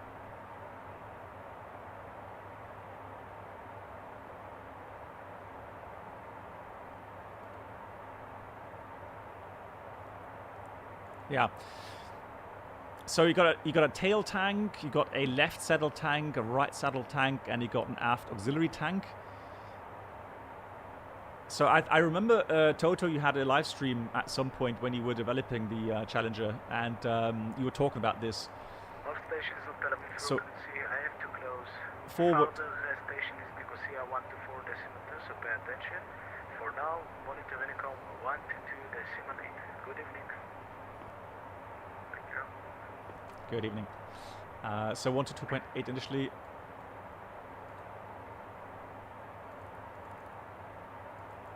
And then later we'll get Nicosia control, which is going to be...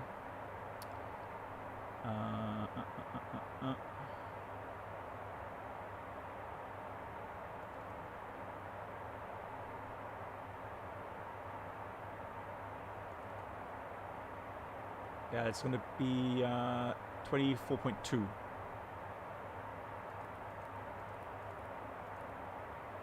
Pre-select that.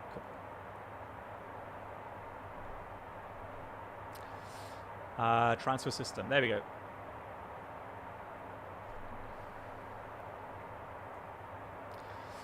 Yeah, and as always, you get all these different infos. Rotor burst zone. Okay, look at that. That's interesting. So that means if you have an uncontained engine failure, they would expect if any debris comes towards the cabin, it will go into here. So that's why you don't have any fuel tanks in this area or nothing critical in that area. So that's the rotor burst zone. How cool is that? So this zone denotes the area where, should an uncontained engine failure occur, so found rotor burst, the debris is likely to impact the aircraft fuselage. The tail transfer piping passes through this area and must therefore be able to accommodate this type of failure. The section of transfer piping that passes through this area contains a secondary outer jacket that is pressurized with nitrogen. In case of a burst, fan disc were to pierce the tail transfer line, it will pressure in the jacket, dropping the ambient. Which will result in the pressure in the jacket dropping to ambient, and the nitrogen jacket pressure is monitored by pressure switch. When the pressure drops below a fixed value, the switch sends a signal to the fuel system computer unit, so FSCU, which will command the automatic tail transfer to stop. In this, eventually the tail tank fuel is no longer accessible and must be dumped throughout the tail dump system to avoid an excessive aft center of gravity from developing. However, if the nitrogen pressure loss was caused by a spurious sensor failure or an unrelated nitrogen jacket leak, the tail transfer can be controlled manually. Care must be taken to avoid making the aircraft outside of the acceptable CG limits. Incredible. Yeah, you get some info regarding the tail transfer pumps. So right now, you can see the forward auxiliary tank.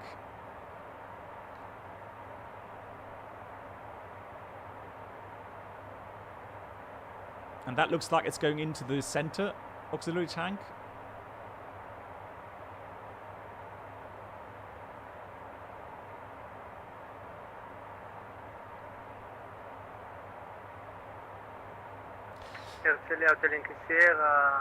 But right now, if I see that correctly, there's no pressure, so there's no fuel coming from the.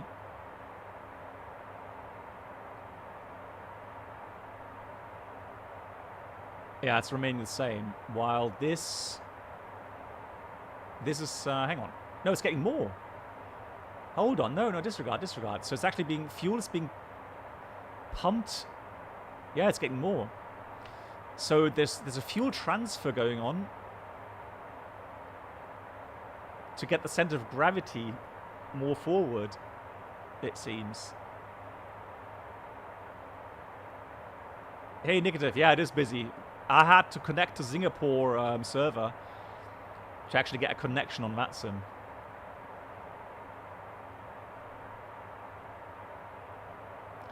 Yeah, so these values there, I mean, this tank is full.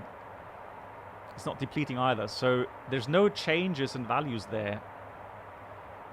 The only value change I can see is the forward auxiliary. So the auxiliary is too full. It needs to drain down the auxiliary system to make room for the tail fuel. Then okay, so what's happening then is the center tank or center auxiliary tank is feeding fuel into the forward, and then once it has more capacity, then the aft transfers into the center again. Well, actually, yeah, it will, yeah. Wow. Right, 28,000. Let's have a look.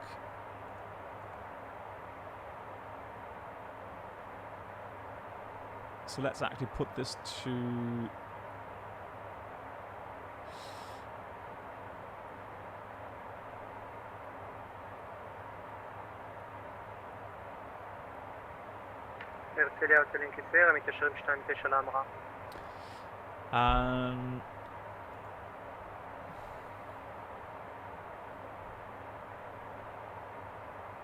That's terrain.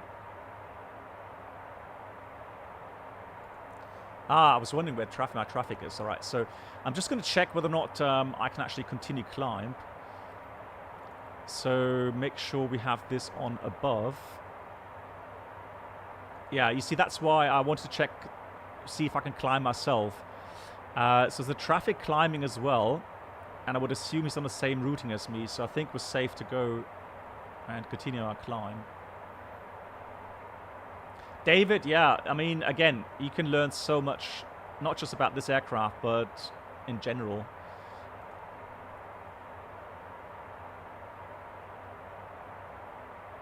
Right, so we're going to go 34,000 feet now. The reason why I've chosen level 340 initially is because... Let me just get the charts.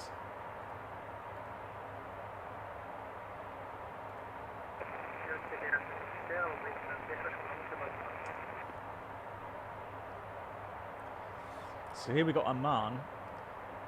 So if we were to climb up further right now to a higher level, look at the difference in wind speed. So here we've got 115 knots of wind, headwind component.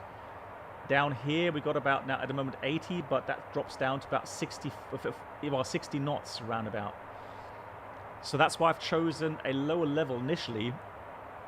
And then once the wind equalizes a bit more, So maybe about a Boca or something, or TPAC. Then we're going to climb up to the next level. But right now, I prefer to fly lower because up there the wind is about 50 knots stronger. Level 380.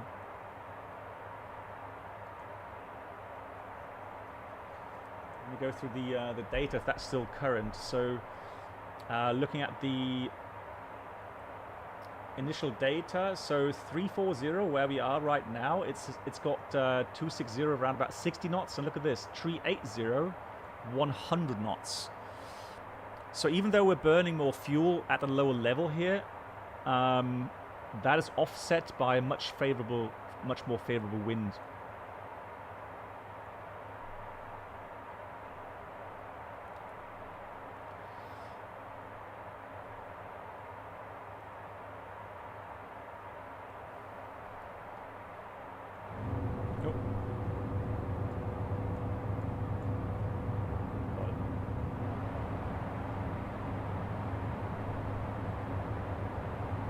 Oh yeah, sure, Toto. Yeah. Hang on. Yeah, let me just get to the cruising level, Toto, and then I'll pull you into Discord. All right. So tune. 268. Beirut is offline. Switch to unit 1228. Bye. Oh, that was loud. Speed of 1202. Athena 127 and 975.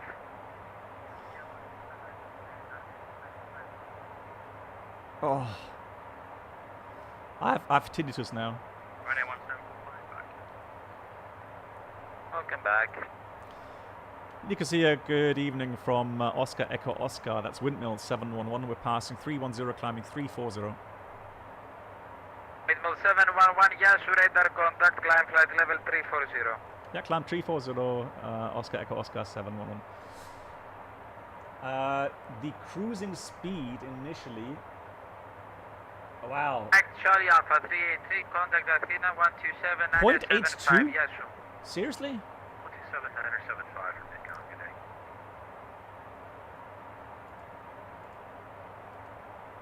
Isn't that a bit much? Daniel 1728. Go ahead, Jordanian 17. Daniel 1728, after Anite, proceed Mike India Lima, and then Kilo Oscar Romeo. After Anide, direct Mike India Lima and then Kilo Oscar Romeo, Jordanian 17. Right, so I'm going to go cruise 0.82. It had 0.80, but I'm going to put in 0.82 then. So for the climb, it's still on 0.74.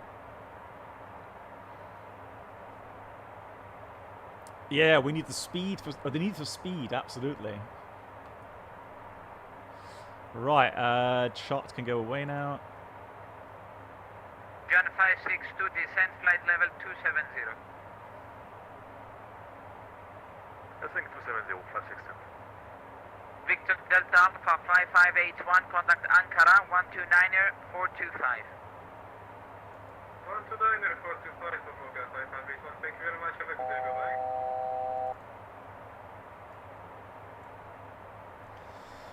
Right. 816, Athena 127, 9er 75. Right, so let me have a look then. Climb data cruise. Yeah.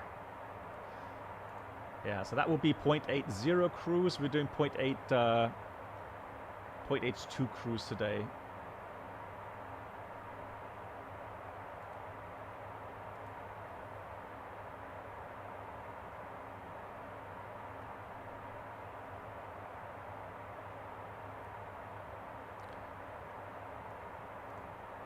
Oh, that was automatic, wasn't it? Half bank.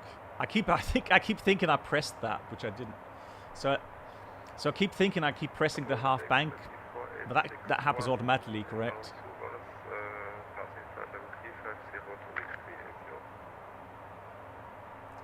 Yeah. So the flight plan would say initially an average fuel flow of about 1,200 kilograms. So we'll have a look. So 8.82 is what we're going to cruise at. And then we're going to have a look at the fuel flow. That's automatic. Quality 4861, climb flight level 380. Right, so Climb flight level 380, all good. 4861. 340. Fantastic.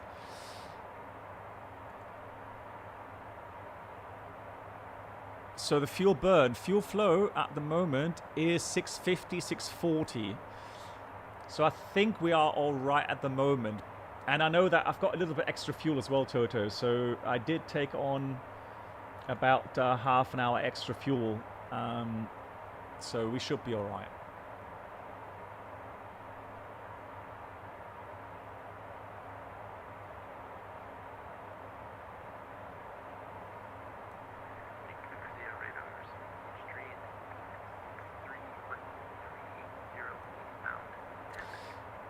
Yeah, what we can do is, let's have a look. So that's the time until Malaga, 1919 nautical miles. And 4 hours, 22 remaining.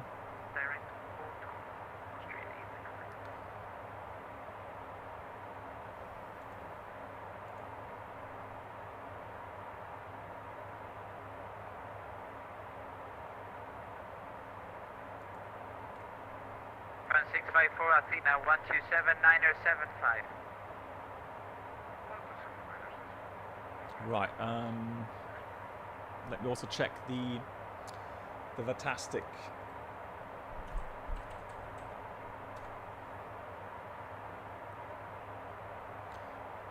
Yeah, we are burning a bit more fuel now, so 650, 660. Rodeo? Hang on, Rodeo. I mean, come on. I mean, there's so many different airports, so many slots. Wow, I'm just looking at the... Hang on, let me just see if I can find that on the other PC. 6087 negotiator identified, level requesting. Yeah, Megas, I've got my coffee next to me in the flask, so I'll have a coffee as well in a minute. 087, Roger, climb flight level 380, Wow, direct there's a lot of Anide. traffic. Jesus. 360, direct Anide, gravity right now. Quality 4861, direct Anide. Look at that. I mean, like, wow. Yeah, but you can see, so you can see four flows. So you can see this way, you can see towards, I think it was Vienna and so on. And there you got all the traffic to Malaga and so on. So that doesn't look too bad. I think from the spacing as well, I think that's manageable. I think that's all right. Alpha, KLG, how are you doing? 4 Whiskey Romeo, flight level 320 will be your final ever inside negotiation space. For hire you will get from Athena. I'll reload the weather. So debugging, reload weather. 24861 approved. Yeah, I know what you mean with the wind, right? We should have headwinds.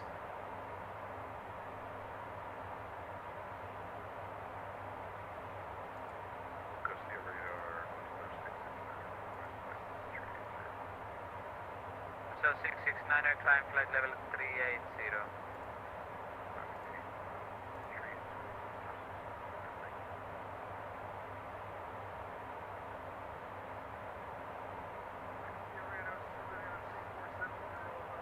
Yeah, just debugged again.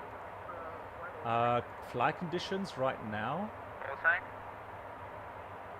Up here we should have 260 at 58. 370, News Squawk 1255. Good evening. Something is a bit weird, yeah, regarding weather right now. That is strange.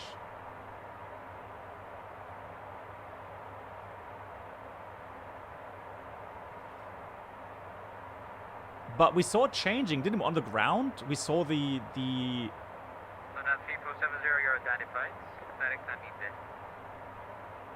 Nice. We did see the weather change, so definitely something being ejected.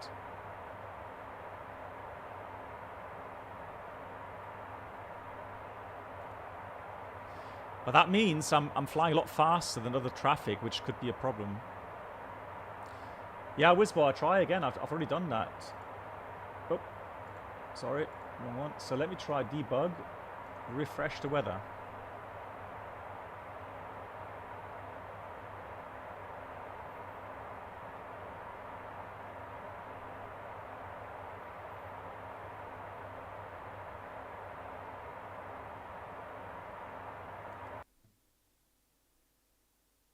Ah, hold on.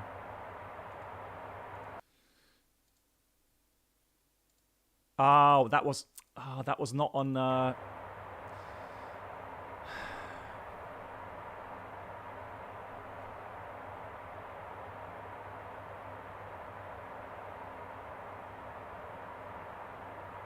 1728, contact Athena 127-9075.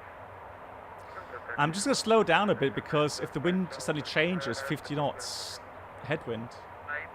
Runway 1745, Athena 129, correction 127-9075.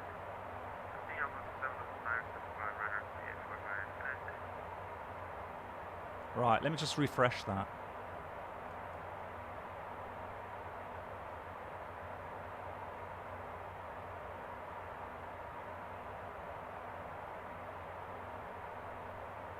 And a 3845, contact Athena 127-9075.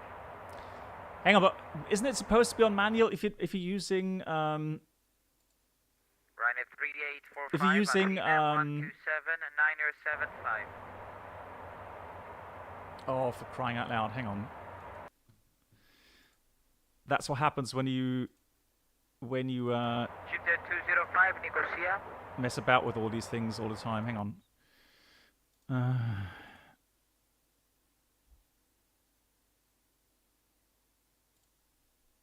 No, hang on. Manual's good, isn't it?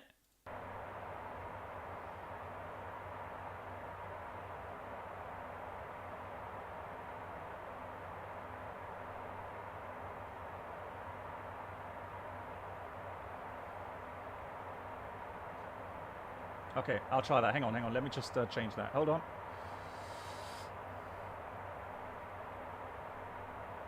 How did that get so messed up, for crying out loud?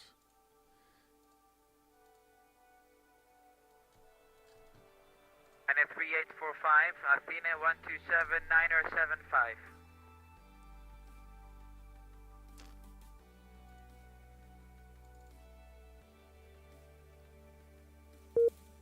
Yeah, now I'm disconnected. So hang on.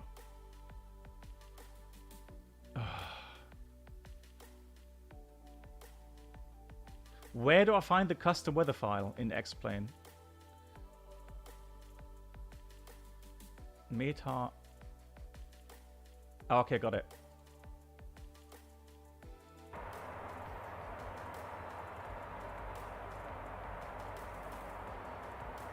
Yeah, thank you, I found it.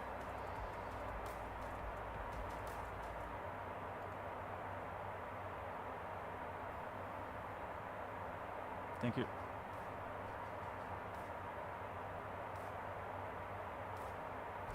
But it's still not changing it. Why is it not changing it, for crying out loud? Yeah. Right, let me restart Active Sky then.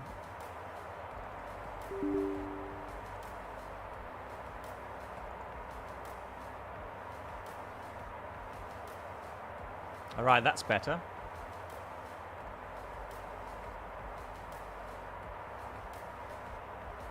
Yeah, that's a good thing I took the speed out. Good thing I took the speed out before that. Hi, Lima November 29 Charlie, bye-bye.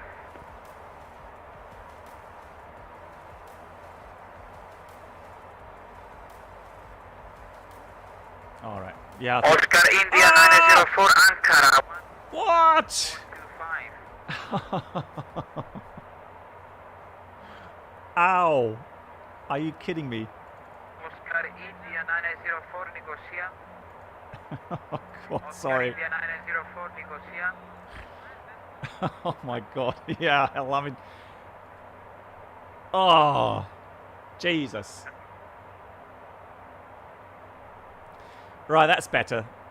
Yeah, that was a good catch. Whoever, yeah, my ears as well, for crying out loud. Whoever caught the wind data, thank you so much. Yeah, that really makes a difference. Sorry, Nicosia from Oscar Echo Oscar 711. I just had a disconnect with the server, but I'm back online.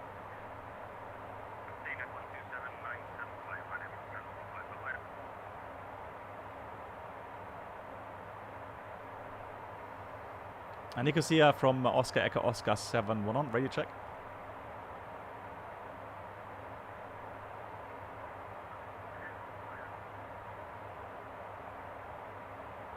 Jupiter 292, yes, as Nicosia radar identified. Windmill 711, reach you loud and clear. Thank you. Woo. Baltic 777 heavy, request out of cockpit. Approved. Southern Air 3470, report Mach number. Mach number decimal. Oh, lights. Lights are still on, I can see that. Okay, for separation, reduce to decimal 79er, please.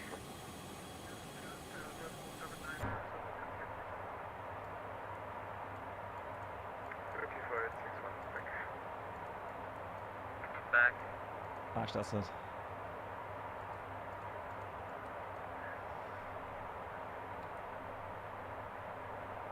Jupiter 292, do you read?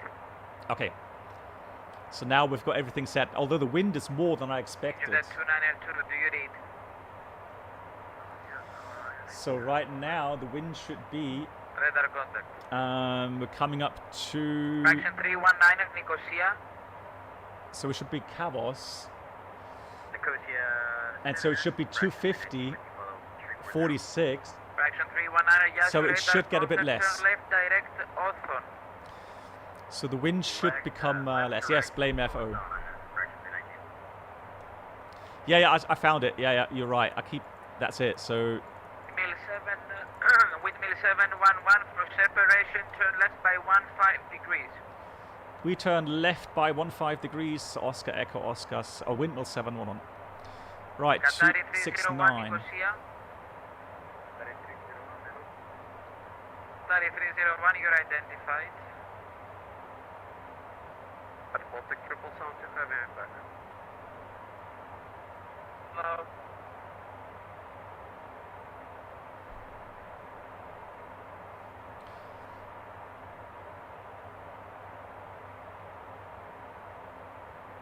Yeah, yes, thank you. Captain, the charts are blocking the view.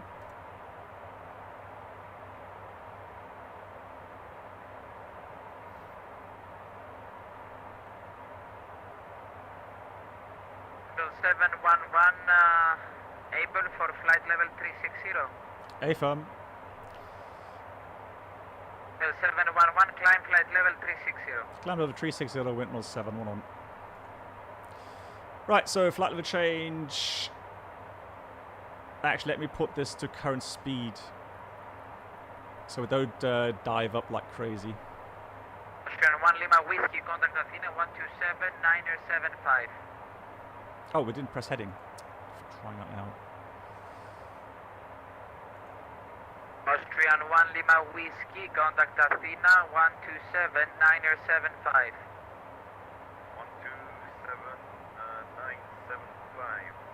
Austrian 1 Lima Whiskey. Perimeter. Bye.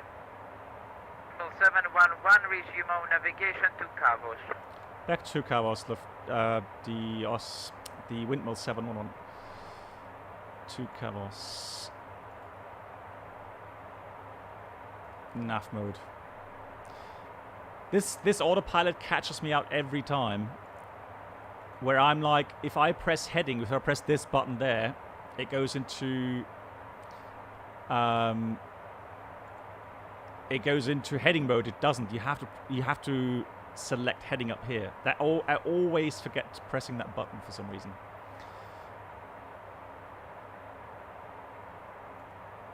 Yeah, so I saw that traffic below. That's why I accommodated him with the climb, because I thought it would help us, make his life a bit easier. Instead of giving me radar vectors. Jupiter 205, Athena radar 127, 9er75. Right, so performance resume. Can you please repeat Boeing indicator request? The 205, Athena radar 127, 9er75. Athena radar 127, decimal 9er75. So I'm going to put 360 in here. Have a nice Execute.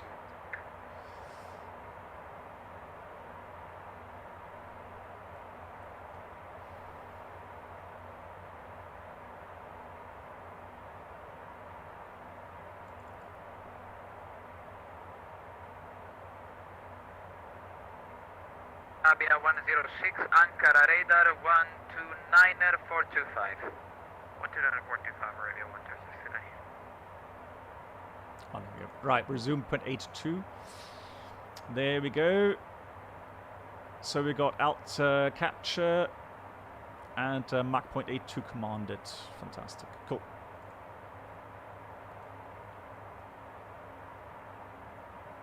Oh, did I really? Hang on. No? Hang on. No, 360. I did not. It's flight level, isn't it?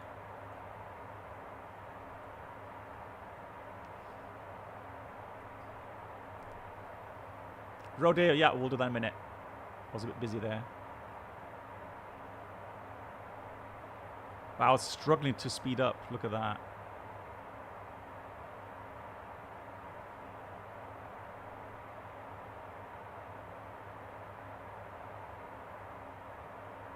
Ah, okay.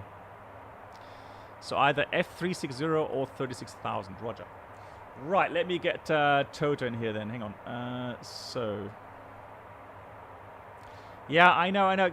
Give me a second. I just, I was busy talking to ATC and so on. Give me a second. Scotty to Artie, hello. Nice to see you. How are you doing? So, hello. Hey. Yeah, there we go. There he is. Yeah, sorry, I was a bit busy there talking to ATC. Right, how are you doing? Doing well. How about yourself? Yeah, doing good. So I know that you're busy with all the updating and so on. So how's it going? Are you happy with the release and so on and the state of the aircraft right now? It's going pretty well. Today I've kind of been chilling and just watching your stream, so all the excitement was yesterday trying to get the update out in time for CTL. Yeah, I posted, I contacted Pilsner this morning, knowing that you would be busy. And then he said, yeah, he's trying very hard to get the update out.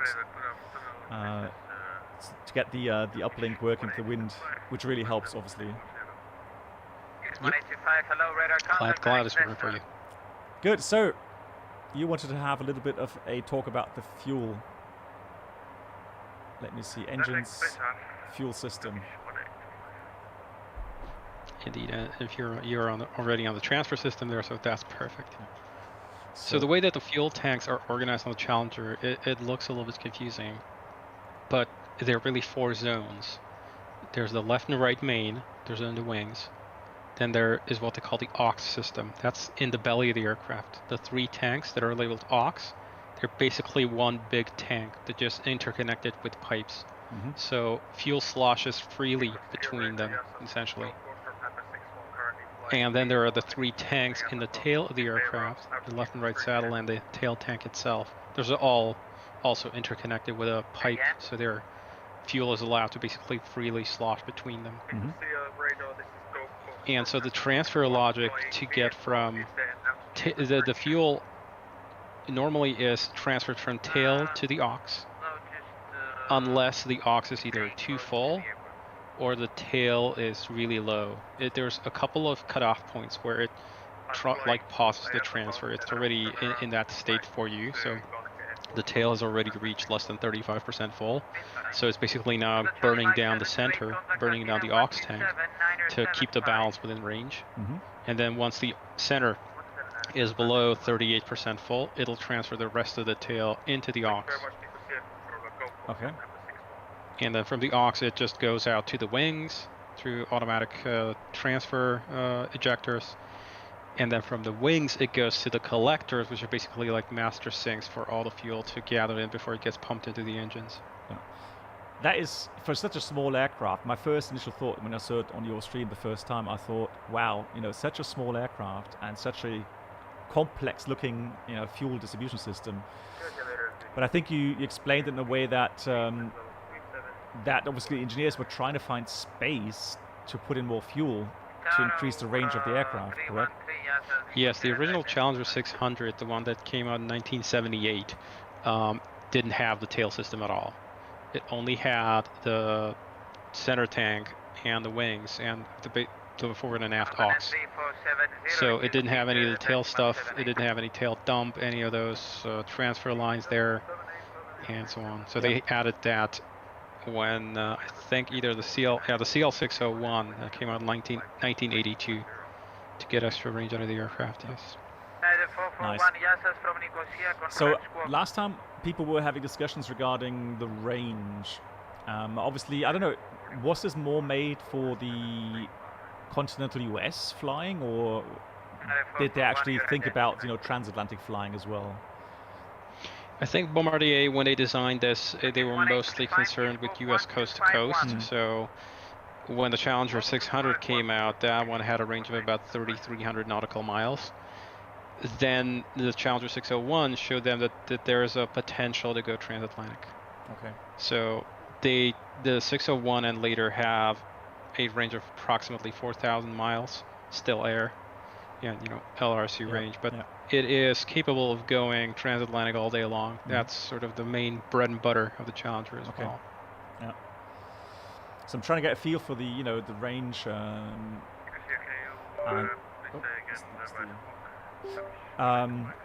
But we'll try it out. I'm sure that across the pond at some point we'll be able to go transatlantic on this. Yep. But I guess I guess you have to look then more for, like, you know, the optimum fuel values, or the you know. I guess you don't have the luxury of going Mach 0.82. No. Mach 0.82 is definitely for the sub 3,000 nautical mile range. It also depends on winds and stuff like that, but generally transatlantic is okay, but you're not going to be going that fast. Mach 78, Mach 77, that's pretty normal. Okay. Nice. Yeah, so just look at fuel burn right now. So 600 kilograms per hour looks all right to me. So looking at the progress page, flight plan. So the progress index. Yeah. Yes, the progress. So it says fuel estimated right now 2,290 kilograms. And looking at my flight plan, the min diversion fuel today was 1.4 rounded up. So that still puts us about 800 kilograms of extra fuel in there. So that gives us another, what, almost 40 minutes, 45 minutes on top of that. Pretty much, Very nice. Yeah, just keep in mind that the fuel that the FMS calculates is separate from the fuel that is shown on the ICAS display. As usual in aircraft, it's two separate totalizers. Okay. So for your fuel leak checks and that kind of stuff. Yeah. So that's true. Then if I look at the current indication, it says totalizer says 6,750. And Cavos, we're expecting 6,680, so we'll do a fuel check there and see how that goes. I don't know if you've hit upon this. There's a lot more information that you can bring up on the FMS. It's just a little bit hidden. If you push MFD data on the CDU, that'll switch the lower part of the MFD into a data type of display instead of showing the map. And then by pushing, the just waiting for you to show it up on stream. It's on the CDU. There's a button right next to the previous and next buttons called MFD data. that shows a bunch of text data. Ah. And so now if you go to display menu, push display menu on the CDU, that brings up a list of what you can display there on the MFD. There's a lot of information, things like position reports, detailed fleet fuel log, that kind of stuff. Yeah, so one thing was on the MCDU. Yes, it's on the MCDU is called another button called DSPL menu, display menu. Ah, there we go. Okay, now I found it. Yeah. And now you can toggle between the various MFD pages on there. Ah, look at that. Make that a bit bigger here as well. Yeah, I didn't know that. No. Wow. Look at that. So all the waypoints. Yeah. So for example, for transatlantic, you have pause report, which gives you all the information you need to make a HF radio position report. Nice. 20 minutes just as I recharge my headset, KLM 1T48. Copy, thank you. Yeah, look at that. Next waypoint. Yeah, fantastic. Fuel. Position summary. IRS positions, drifts, and so on. Very nice. Cool. I didn't know about this one. Nice. Wow, so much data. But the Takeoff performance reference, that's really good to know. That's something I would probably call up during briefing at least. Yeah, and some people keep it on the approach reference. If you push MFD ADV, that lets you page through the if the page has more than one subpage on the MFD there, you can actually cycle through them. Okay, there we go. So next page approach reference. Oh, nice. That's really cool. Yep. I guess that way, if you have that open, that page, you will see immediately that you're still missing the runway ID and so on. So yeah, that's one thing. You can also on flight plan prog there you can see the top of descent point and how far it is, and sort of in more numerical printout. I don't know why they didn't put that in like the actual MCDU, but Collins' UI design this game was a little bit bad on this part. Nice. Maintain a westbound level, sir, 400 or 3. So one thing we were talking about off stream before regarding CPDLC system and the PDC system. So I know that people may be wondering if it's coming. It is coming. It's just these things take time. It doesn't just get born over a weekend, unfortunately. Yeah, but that's something definitely I would look forward to, especially when you have these events, or across the pond or something. That would be brilliant. Oh, it's not just you there looking forward to it. I do as well. Yeah, fantastic. Right, let's have a look. Anything else, guys? Is anybody wants to know something else about systems and so on? I know that a lot of people have the Challenger. 129.425.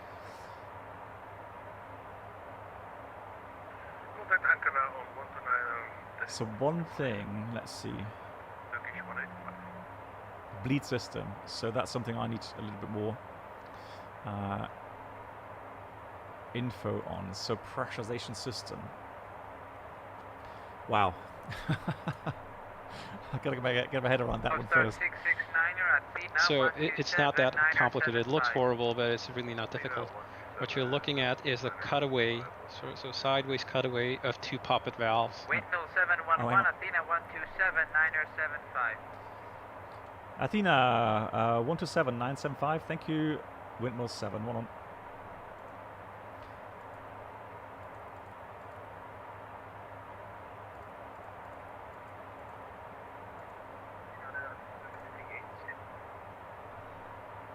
Just want to make a call here.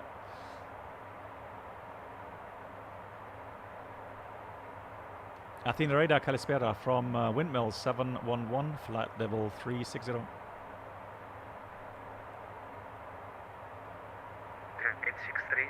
0052 0035.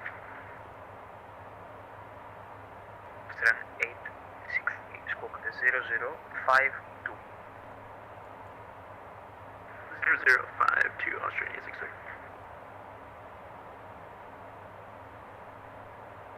Athena Kalispera from Windmill 711, flight level 360. Windmill 711, Athena radar contact 360. Thank you.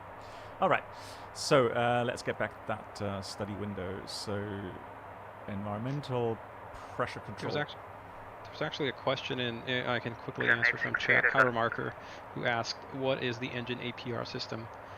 APR is the automatic performance reserve. The Challenger's engines are capable on a single engine takeoff, if you have an engine failure at V1, to automatically overboost a little bit. And so that's what that is. It's the if the avionics detect that one of the engine isn't operating correctly during a takeoff, they will automatically unlock an additional roughly 5% of thrust on the remaining engine. That's what that is. Nice. And that happens automatically once the engine failure is sensed. Yes, as long as you have the APR system enabled, it will do that. Now, there's only one condition, or there's two conditions where you shouldn't have it enabled, and that's if it's inoperative. Okay. But normally that switch will be non-position normally. Yes. Okay. And the other option is the thing we recently added is in addition to flex takeoff, you can also do MTO takeoff, max takeoff is what they call them. And so that essentially gives you APR thrust as part of a normal takeoff. Therefore, you must disable the APR system on takeoff, otherwise it would overboost too far and you could have controllability issues on if you had a V1 cut. Okay.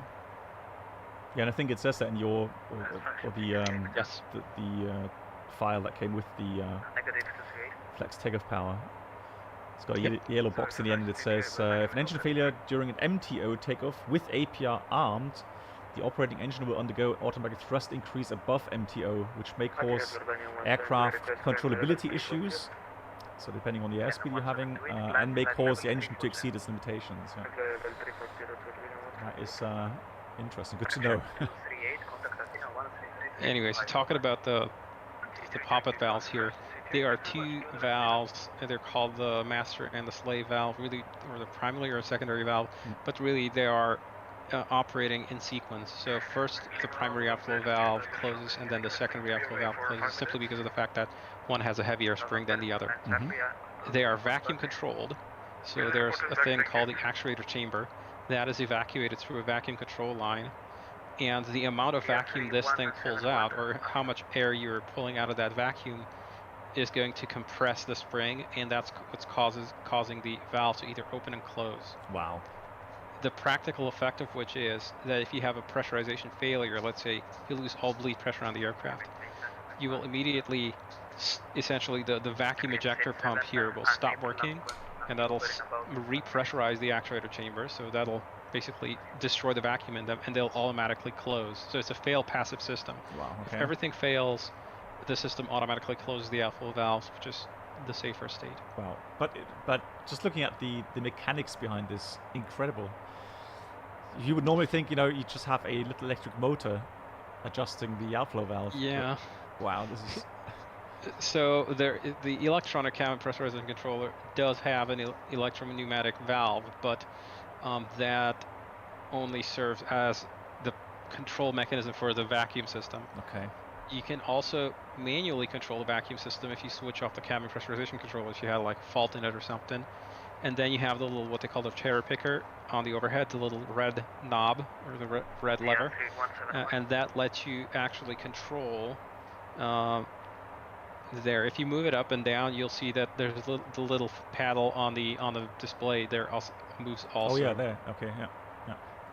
And so what that does is it manually controls the pressurization in the manual control line. It basically very slowly bleeds pressure out of there or in there, and that then controls some very fine balances of valves on the actuator chamber and the vacuum line to effectively what it is. It's a completely mechanical, no electricity required at all, cabin pressure controller that, unlike on an Airbus where you control the valve position, on here what this does is actually it sets the altitude, and then the system automatically adapts to your power changes and that kind of stuff. Wow.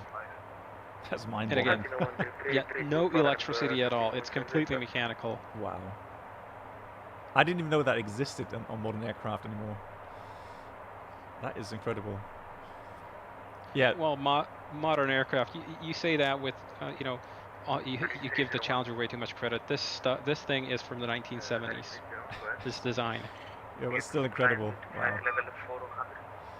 That is incredible. So anybody into the more detailed infos, you can hover the mouse button or mouse over the certain areas, and if it's highlighted, it'll pop up a text box, and you can learn a lot more stuff about this. So what I find just absolutely also mind-boggling is you get these values, so you can see the simulation behind the system. So it's not just there in the sense of, you know, it's a texture or something. No, it's actually in the background being calculated all the time, non-stop. So it's interlinked with the whole aircraft, which is absolutely incredible. And you get all these values.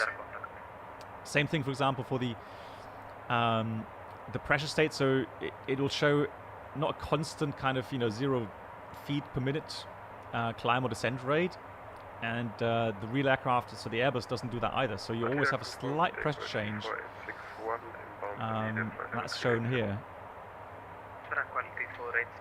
So right now, let's have a look.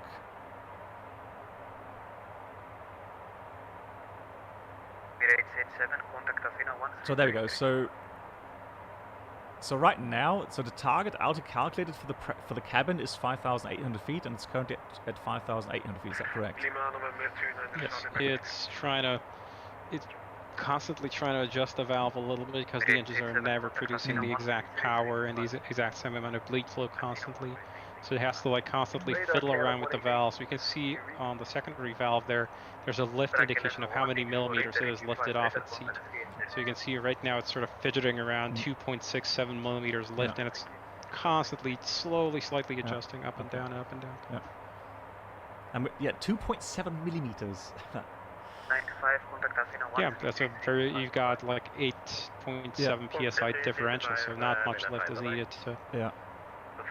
It even gives you the amount of air that's flowing out of there. So through that tiny little lift, you're flowing 38 pounds of air per minute, or you can switch it into kilograms per minute or kilograms per second if you want. Someone asked, are FMS1 and FMS2 desynchronization possible? Asking because I saw that on the pilot flying side you can follow FMS2. Is this supposed to do in case of system 1 failure? So normally the reason why you would fly FMS2 is if the right seat pilot is flying, they'll transfer the auto flight system over to their side. So there's an XFR button on the autopilot panel. And that basically makes the autopilot follow the right side air data computer, the right side FMS, if there ever was a problem with the navigation consistency. It's the XFR button right next to the AP engage. And when you push that, it transfers the autopilot over to the other side. Then the other side is going to become the master side, and that one's going to, its indications are going to be the one driving. Its FMS is also going to become the sync master, what they call in the network. Okay. The reason, yes, it is possible to desynchronize them, usually though as a fault of some sort. The FMSs are, on the Challenger at least, Collins' systems are designed to be always essentially kept in sync. Like there's very little things you can do that'll kick the thing out of sync. One thing that can happen is, for example, they'll stop synchronizing. It'll post a crosstalk fail on the message line, and that happens usually if you have like a mismatched air rack between the FMCs. 111848. So Michael, I hope that answers the question. Automaga says, aircraft is so much fun to learn and fly. Absolutely love it, and very, very much appreciate your work, Toto. Thank you.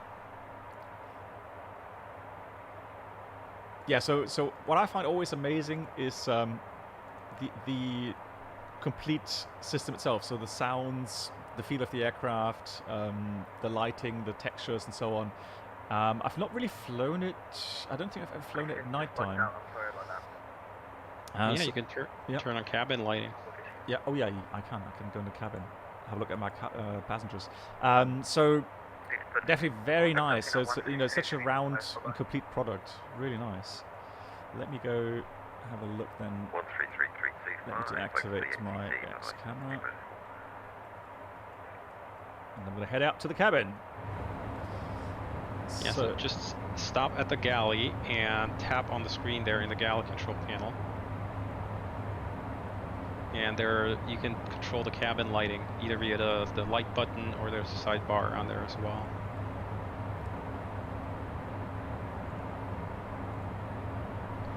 So cabin, and then yeah, you can do all that. So nice and bright for service, or dim it down a bit, dim it more. There's some ground lighting there, and I can see that. Ah, beautiful.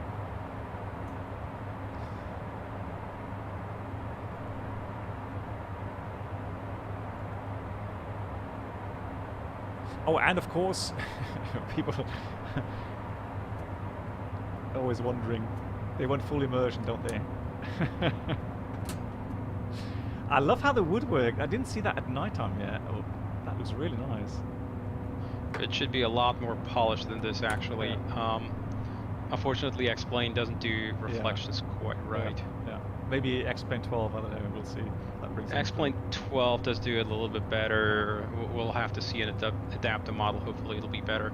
But yeah, the airplane should really be, if you look under the sink there, it's like it should be almost a mirror finish. Oh yeah, okay, yeah. Athena radar 7 Air 3470, flight level 360, Mach decimal 7. That's a toilet function. I don't think yet. Not yet. I've got the entire water and waste system planned to implement something. But you can sit down. I mean, that does work. Brilliant. Love it. Yeah, that's really nice lighting. My God. And look at that, how immersive that is. 6793 is 6793 Athena, proceed direct to meeting. I love the map as well, so you can see the routing, the remaining flight time. You kind of get a feeling of, you know, actually being a passenger now. VIP passenger. Yeah, you can close the door. You can close the door in the cabin. That'll make it a lot quieter. It basically kills all the wind noise coming from the cockpit. Okay. There's a little flap at the top. Yeah. Let me just disable next camera quickly. There we go. So that's the flap, and then you can pull out the door. There we go. And now if you sit in the cabin, it'll be a lot quieter. Just activate. Oh yeah. Nice. Really nice. The door. Yeah. Yeah. The door only needs to be open for takeoff and landing. Yeah. Obviously, since it's your emergency escape. Yeah. Wow. I'm surprised how much room there is there. So 1, 2, 3, 4, 5, about 8 seats? 12 is the official number. Wow, okay. Depending on cabin layout. Well, cabin layout, yes, but for this particular cabin layout, the couch here, the big one, actually counts as 4 seats. You have to remove the middle sections there for the armrests. But okay. 4 people could theoretically sit on there. Wow. So it'd be pretty uncomfortable. Yeah. Incredible. Lovely. So we're approaching Crete. Remain flight in 3 hours 49 minutes. It's not too bad. Not too bad. Ah, lovely. So let's see what else can we talk about. Now, one thing where I have to admit my brain shuts off is INS stuff. I know that would be very difficult to explain things. But again, my brain shuts off as well, don't worry. So it definitely, but it's simulated. So you actually do simulate GPS satellite positions as well. That too, but the INS is independent of GPS. So if the INS, So yeah, the INS. If you go to the IRU state window. Mm-hmm.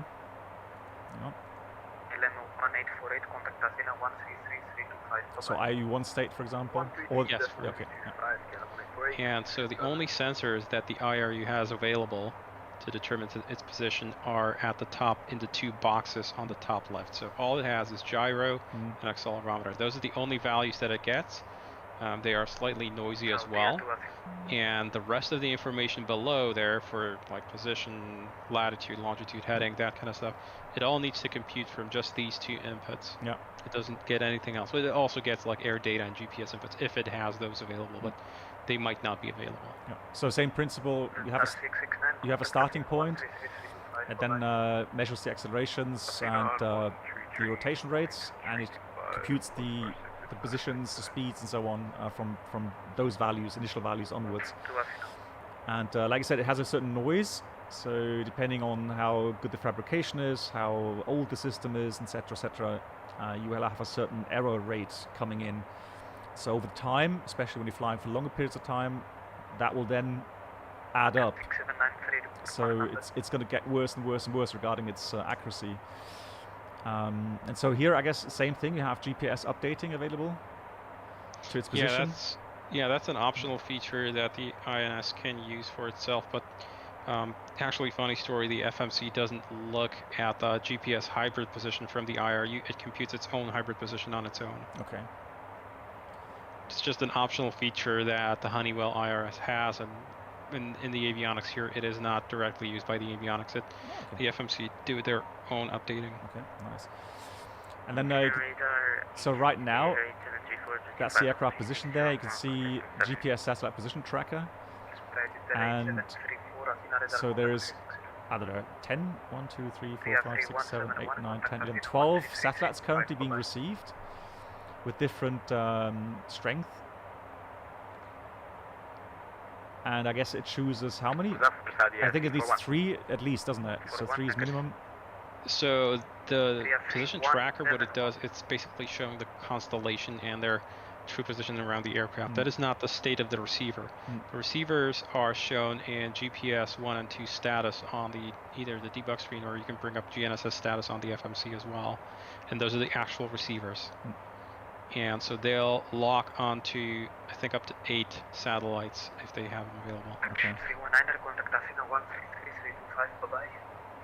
So in your case, GPS Unit 1 is on 10 satellites actually is currently are being locked onto. Yeah, so just want to demonstrate, if people are interested in learning more about these things, yeah, here you have the ability to actually have that in real time animation or animated. And I mean, not all of these are highlighted so that you can read up more info on it, but I think for these animations that you have there, that already says a lot. Yeah, I generally did it for the systems and where there would be a learning opportunity, I guess. Yeah. For the IRU, that's kind of like, I guess you could use this as a teaching tool for like an engineering class. Yeah, incredible. I mean, it's like I'm a more visual kind of person. I need, if I see things move and visualize it, then I can learn a lot quicker than just from pure text. Where did you gain all the knowledge and information to be able to develop and simulate this level of detail? Automarker asks. I'm not entirely sure, to be honest. I did go to a software engineering school, but that obviously doesn't teach you about aeronautical engineering. Yeah. I don't know, just read books, read Wikipedia, try and gather up the information. It's all online. You don't have to have necessarily formal training to get like I mean, it would have been nice if I had a formal training where it was all given to me in a nice and organized manner. But you can kind of scrounge your way together. There's so much information out there. Yeah, you see, that's where I would say I can't. Just for me, I mean, having information or pieces of information is one thing, but then actually to go and program an aircraft add-on for a flight simulator, this detail, that's something I can't grasp. That's something I don't know. I can't connect the dots there. That is incredible. Well, it was always one system at a time, right? It was never. If I saw how tall the mountain is, I'd probably never start climbing it. But you do take it one step at a time. Wow. And it's possible. Yeah, but then it's like, you know, in the end it has to connect together. And again, that's something, I don't know, I'm just missing that kind of, you know, important information, I guess. Well, the nice thing is that this thing is there's a real aircraft, a real Challenger, so all I have to do is just reproduce that, and then I don't have to worry about it connecting together because it already does in the real thing. So if I just reproduce the connections, it'll work. Yeah, nice. Absolutely fascinating. I'm just seeing the chrono, so it just counts pure minutes. It doesn't go into 1 hour 05. No, yeah, so chrono isn't actually used the way you are used to on the Airbus. So here the chrono goes to 99 minutes and then it wraps around. It's only used for short-term timing. Oh, okay. The flight timer is automatic. It's on the first line, and that one starts the moment you lift off. Oh, that's cool. That's cool. So 1 hour 13. That's good to know. Yeah, so you don't have to worry about mashing chrono all the time. Yeah. Not on the Challenger anyway. Nice. You not have to worry about forgetting to activate it. Yep. That's really cool. Nice. It's just a few little life conveniences, I guess, that they've put in there. Lovely. Yeah, I just love how it all comes together, and you know, especially for flight simmers, that always dreading, you know, calculate or programming stuff. So the integration of SimBrief, you get the real world weather data being able to be pulled in. Brilliant. Absolutely brilliant. Yeah, and there's a lot of features on the perf in the perf menu. If you go to like fuel plan, there's even a flight log that will automatically pop up after you land, and in flight you can use the fuel management page to estimate how much fuel you've got remaining and how far you can make it and that kind of stuff. Okay. Yeah, because somebody was concerned about me flying Mach 0.82. So range to reserve is 1,783 miles, and we have to fly to Malaga another 1,637. So yeah, you can see that we have plenty, not just only for reserve, but also a bit of extra. Yeah, and this is the fuel range for reserve is using the current state. So if you had, you're going to start descending 100 miles short of Malaga, which is going to reduce the fuel flow massively. Yeah, that's true. Magus asks, so it's about 70 kilograms deviation between sensed fuel and FMS fuel. So let's have a look. So yeah, it can happen, yeah. Does the FMS, does it use like, so it has a fuel flow and it takes those values, so initial starting value, and then it measures the fuel flow and does the fuel, okay. Go to page 2 and it'll show you the fuel flows that's currently seen. Ah, there we go. Okay, so 590, yeah, fuel used, there we go. APU used 110 kilograms, that's interesting. On the ground there, that's interesting. Yeah, it's about an hour, give or take, of APU use. Yeah. Nice. But the FMS generally is a lot more accurate, provided that you gave it correct starting indications or the correct starting fuel. It will typically stay within less than 0.5% of the true value in the tanks. Okay. So the initial, so what we do normally, what I did at least, is on the perf init page, so the first page there was just calculated fuel. So you can either type in the value manually. So let's say you use the same value as indicated on the engine display. So I press the clear key, so delete, and then click on the calculate fuel value, and it takes a sensed value, correct? Yes. Okay, but you could theoretically put something else in there manually as well. Yeah, absolutely. Okay. Which is the common procedure to do when you are still awaiting refueling and you're doing flight plan right now. You might put in something manually. Ah, that makes sense. So then you know, okay, you know, I've not really botched up the planning itself. So when you've entered the routing, the wind data, and you enter manually your flight plan off-block fuel, then you would know, you know, if it makes sense or not. Yeah. So that's pretty good. Adamaga says, any hints on future projects? I don't think you're going to get Toto talking about, because at the moment I would say that he's still busy with the Challenger. More Challenger features. Yeah, there's still a lot more features to come. I know. I think everyone has their own wish list where we'd say, Toto, do this or make this. And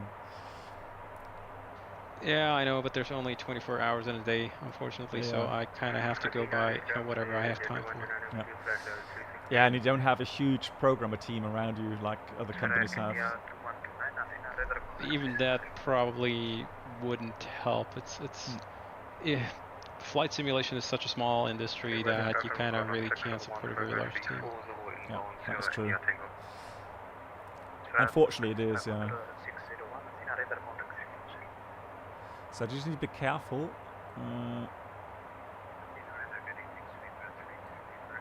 Yeah, but Athena was still about an hour at least in the Athena sector. Okay, all good. Right. Any other questions for Toto? No, I don't think Toto will be making farming simulator add-ons. Christ. I'll leave that to the pros. Exactly. Are you excited about X-Plane 12, or how do you see that progress there?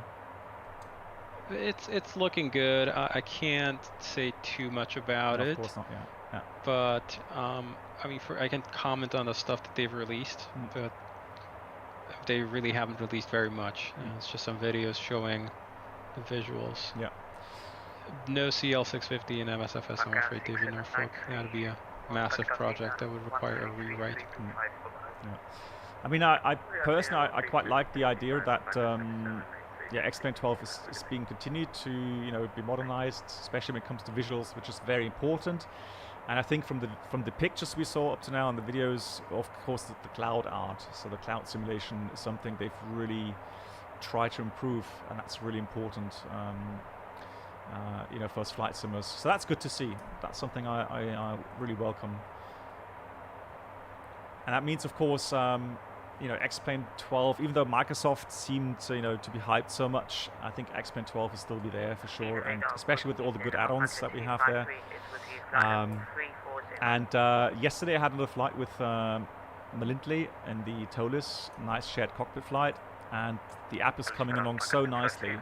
It's just such a joy, and I know that you're working as well on trying to get the Challenger working with shared flight. Yes, I am in direct contact with Chase Snap, the author of shared flight. Yeah, so that's something. Yes. Yeah. I know it's a lot of work, but man, it's so enjoyable. It really is flying these aircraft in a two-man environment. That was actually the original plan. I wanted to have it ready for release, just didn't make it. Would have added like a couple of months of delay. Yeah. And the automated FO for the checklist is actually an afterthought. That was kind of like, oh crap, I don't have a first officer real one, and the airplane's just too much work to do single pilot, so I had to quickly put something together to like bridge that gap. Yeah, and it's a very good thing. So especially once you start moving, having all these these items being performed by the first or the virtual first officer is fantastic. That was a good call. Hey Vinny, how you doing? Nice to see you. Yeah, you got some traffic converging on you. Yeah, I've just seen that there, and I can see lots of traffic up front there as well. Just a little bit in a turn, that's why they're moving. Man, it is busy. Also, now I realize I've never flown this aircraft in the dark, or I didn't have the lighting on. You can just see the green LED reflections there on the knobs as well. Switches there, how cool. Yeah, there's hundreds and hundreds of little spill lights all over the cockpit. Oh, wow. Really nice. Yeah, that's true, Michael. Yeah, so every platform obviously will attract different, level of flight simmers, and which is perfectly fine. You just have to find your, preference and see how, you can enjoy flight simming, in the way that you enjoy flying it. For me, I'm fascinated about how things are developing in different flight sims arena. Well, definitely, there's always, it doesn't matter if it's Microsoft or X-Plane or P3D, there's always something, some highlights that are worth checking out. Vinny just woke up, he needs some caffeine. I always need caffeine all day long. Toto, another question. It's a bit more personal, but I mean, when you embark on such a project, I guess you set your own goals, correct? I mean, in some parts, obviously you don't know exactly how long certain things will take, because they will take as long as they take. But do you have a personal schedule where you will say, okay, today I'm going to program, let's say 10 hours, and that's it? Do you force yourself to kind of make a cut during the day at some point? There is a schedule, and the schedule is mostly about what stuff I'm going to work on next. But there is the Challenger here. You're looking at essentially 3 years of my life, every waking minute, so to speak. Not quite every waking minute, but essentially any time. Even these days, when I wake up, I immediately go to work on the Challenger, and I pretty much think of the Challenger when going to bed. Wow. So. Yeah, it's essentially a 16-hour workday, I guess. Wow. Okay. Every day. So I thought 10 would be quite a lot, but 16, wow, that is a lot of time. Yeah, guys, so you see what's going into this. I mean, I do take time to I guess, sleep and eat, but other than that, I have nothing much else. Wow. I'm kind of slacking off, being on stream here and watching you. Okay. Wow. Yeah, so that's dedication for sure. So yeah, Scotty just asked how long have you been working on the Challenger for now? So I think just already answered that one. Yeah, and I have no kids, rodeo. So like 3 years of full time, even more than full time, really. Yeah. Wow. Yeah. What I always find interesting to see is that, pretty much, I mean, I know you have people helping out with textures, for example, or the texturing, but I mean, you do all the system programming. So I see things like this being, seeing what's possible in flight simming. I see this kind of as a benchmark, saying, right, we've got a new level of detail regarding all things like sounds, texturing, system simulation. So when I see, other bigger companies coming out with some add-ons, I have something to compare with, and I say, wow, you could do so much better. Not you, Toto, but I mean the other bigger companies, they could do so much bigger. But of course, it's about making money, isn't it? It's about getting products out really quickly. Yeah, the way myself and Goran we do stuff is we focus on quality. So we'll focus on one project for 3 years, and that's what we'll do. That's what is going to be our life, I guess, and just getting it the best. And plus, we're kind of nerds, so we want to have everything be perfect, or I guess at least complete. There are other people that I won't name specific names, but they go for essentially volume. So they'll target a platform like, unfortunately MSFS is kind of the shovelware place these days, where they'll release stuff that costs $20 to $30. It's just an external shell of an aircraft. They'll reuse everything stock and just call it a day and just get as many of those punched out as possible. Just get it up on volume. Hang on, just need to see if... Okay, my apologies. I think called Windmill 711. Second frequency, please. 711, Athena 129er675. 129er675. Thank you so much. Take care, Windmill 711. He called me twice, I think. 129er675.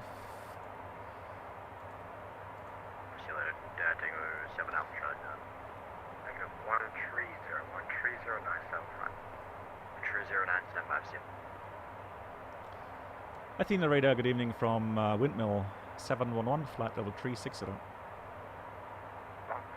Ah, blocked. Athena, hello, minute 5, flight level 400. Right, 5, Tango 5, Athena radar, welcome aboard. Sergeant 4 to that, we're back in the cockpit. Roger. And Athena, Windmill 711, flight level 360, Kalispera. Is that him? Okay, Windmill 711, welcome Thank you. Right. Yeah, I'm also so sorry when I talk over. No worries. No, it's just I dial down the sounds a bit for the ATC, but yeah, all good.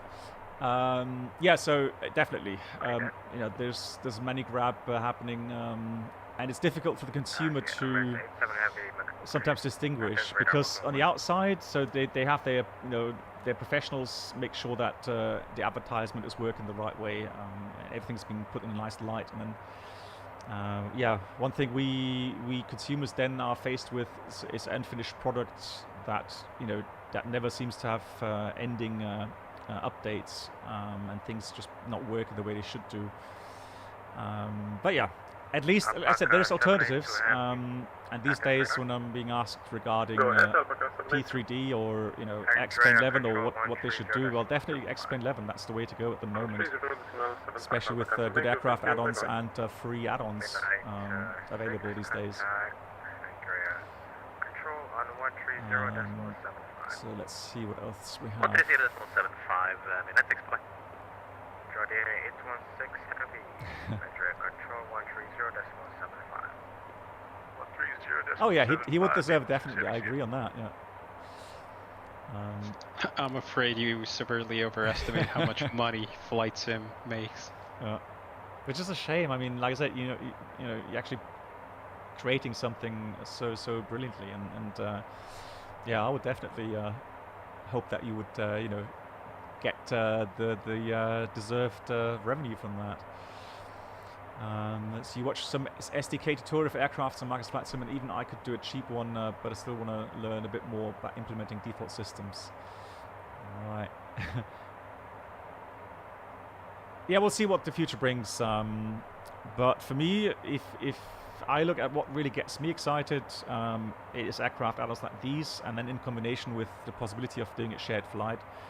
That is something that really gets me excited, and I don't know.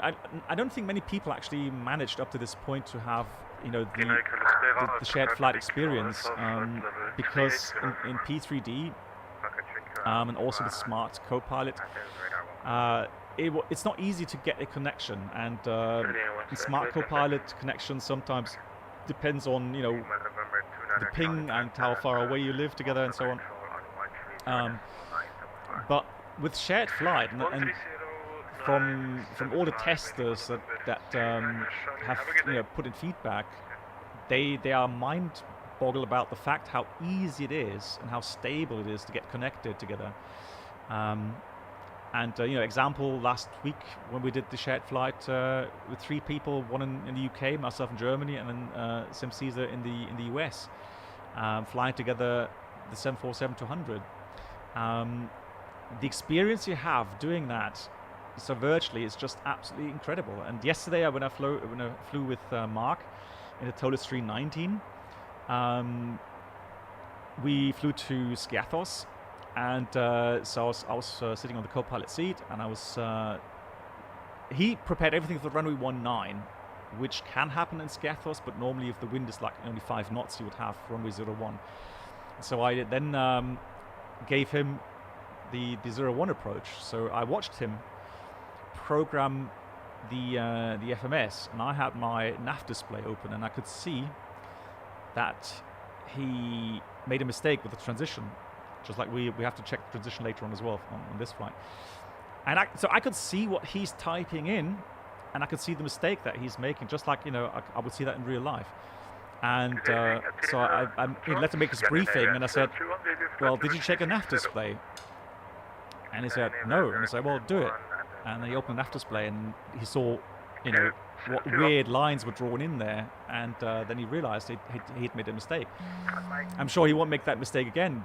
But again, it's just the immersion, the amount of possibilities you have with that is just incredible. So that's something I'm really looking forward to. And with the Challenger, you know, you could have someone very, you know, proficient with the Challenger, joining up with someone who's new to the Challenger. And the learning curve is incredibly steep in this way. Hey, Pilsner, how are you doing? Yeah. Nice.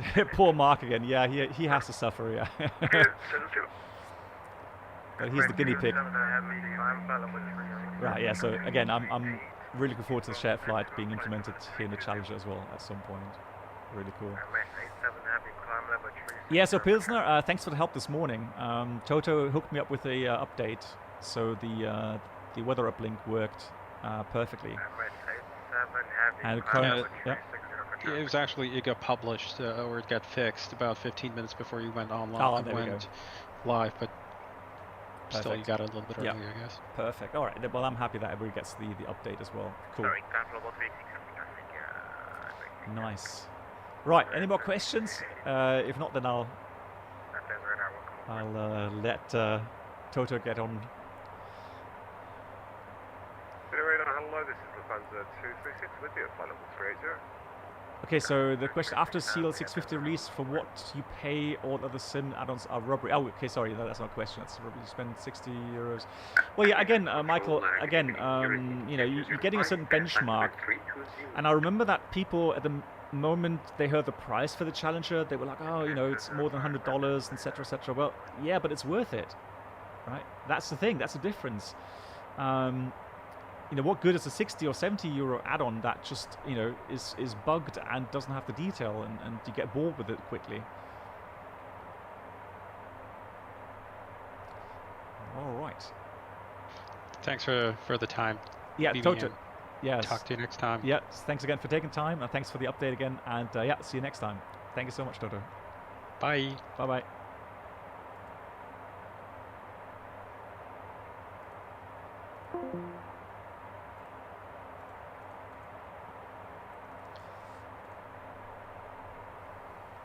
Yeah, I know, Ardemarker. That's what I'm referring to as well. Especially, you know, commenting on something like that without really having maybe, you know, had a detailed look at it, what it actually offers. Yeah. And this, again, you know, I know it's sometimes people say, oh, it's so detailed, and, you know, they're afraid of making mistakes, and they feel a bit overpowered by, well, you have a steep learning curve. Just practice with it. And then you get very proficient, and well, it's just so much fun. And you can see it here now with the lighting, the sounds, etc. The amount of possibilities.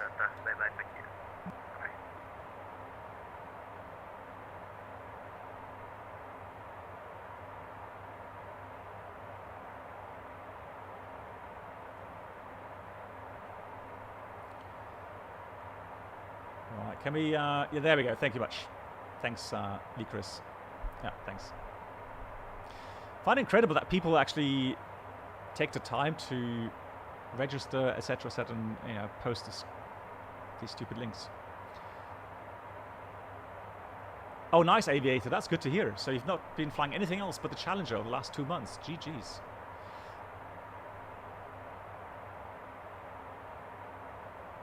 Oh, Riri, yeah, I know. They had, I think, 620 slots. And they went fast, and again, if you look at the amount of traffic today, I mean,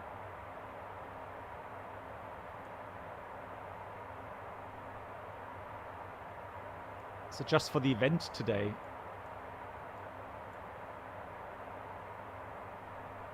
that's incredible. Oh, Geep, you already landed. Nice. How was your flight, Geep? Westbound, you're flying with that slot. No worries. GG's.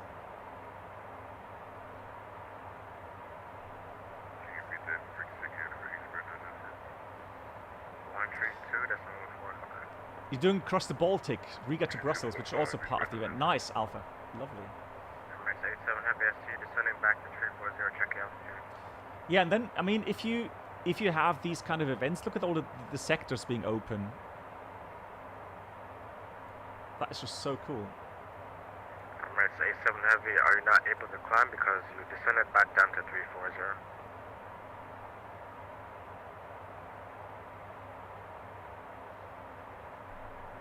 Where are we on the map? So our routing is obviously further southbound. So we took off in Amman. And so currently we are Near Crete. Well, although I don't know if that's updated. Let me just check our position here. Hold on.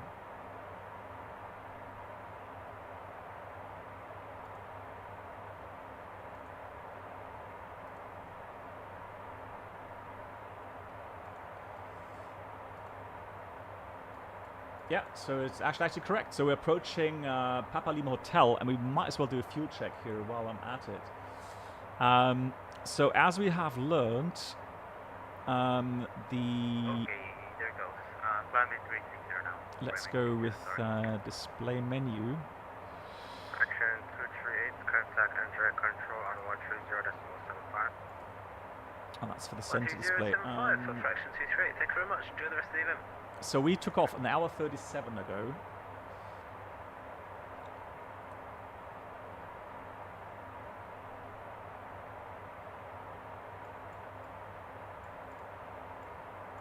So our slot was at 14:20, wasn't it? So we didn't quite make it regarding our slot time. But that was not too bad, though.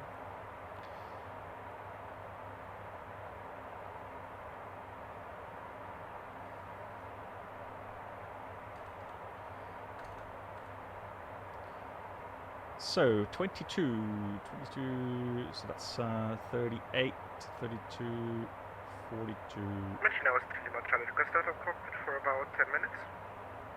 Approve.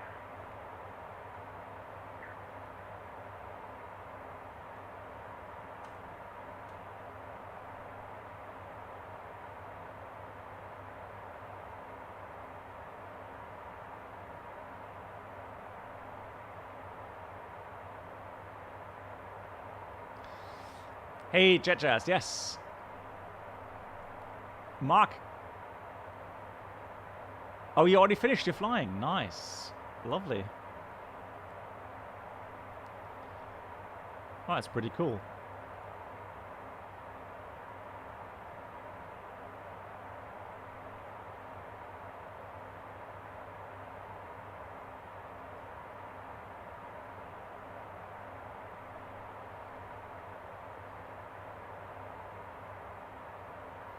Sadia 341, confirm frequency for me.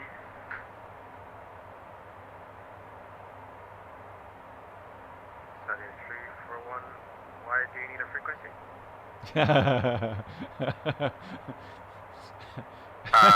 Sorry, that way. That's a little widened to frequency. Okay.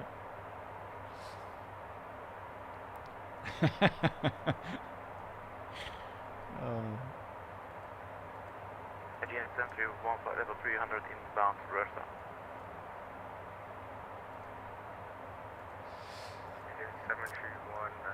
What was it? I was going to do... Hold on. Range. There we go.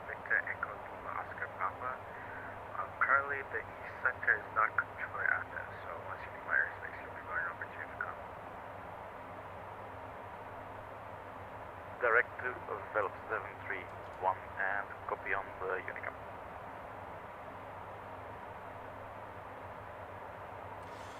Right, so we just passed. 1728, contact. We just passed Papa Lima Hotel. Air control 130750. Ciao, Giuliano Center. We don't even have that on the list. So Denmark is our fuel checkpoint then, right? Denmark, not Papa Lima Hotel.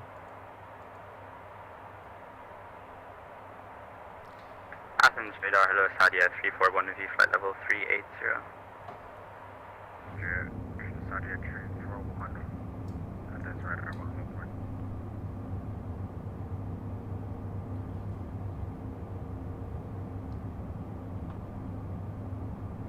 Sadia 341, can I have 10 minutes out of the cockpit? Approve. Calling back. One thing I want to talk about is maybe you saw on the news yesterday the volcano Etna actually very active. Book 1443 with you at flight level 300. And it was actually they reported in the news yesterday that they had a volcanic ash cloud up to 8,000 meters. So I thought, well, that would theoretically be an issue today because of our routing. I mean, if you flew that in real life, that is. I was surprised, though, to learn this. So this is from the Volcanic Ash Advisory Center. And so this is 12 at 9 UTC. And so it says no volcanic ash experienced. So there's nothing there, which I found surprising because from the pictures yesterday, I would have expected at least, you know, at lower levels to have some sort of warning regarding volcanic ash activity, but not. Yeah, question. Sorry. Yeah. Let me see. Stepke, I'm sorry, I didn't see the question earlier on. What routes did I need to slot today? So if you departed from, I just think there's 4 airports, departure airports, and 4 arrival airports. And I think for those you need to slot today. Have you ever thought about using your point reward system? Don't know if it works on YouTube for flight requests or aircraft requests.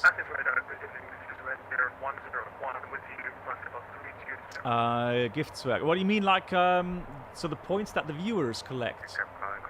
Hey, Yoda, nice to see you.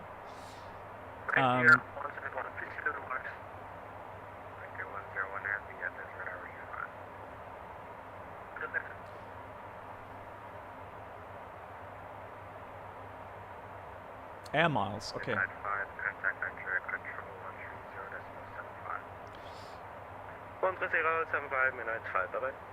Well, what I would, yeah, okay, the Alma stuff. Yeah, that would be one way we could use it. However, what we've done it up to now is, hey, Sarah, how you doing? Good evening.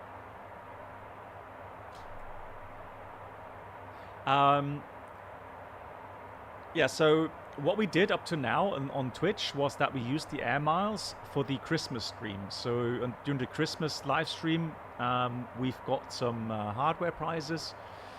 And we could use these air miles to buy virtual lottery tickets. So the more air miles you had collected, the more tickets you could buy and increase your chances of winning one of those hardware prizes. So that's what we did on Twitch. I'm going to have a look and see if that system still works here.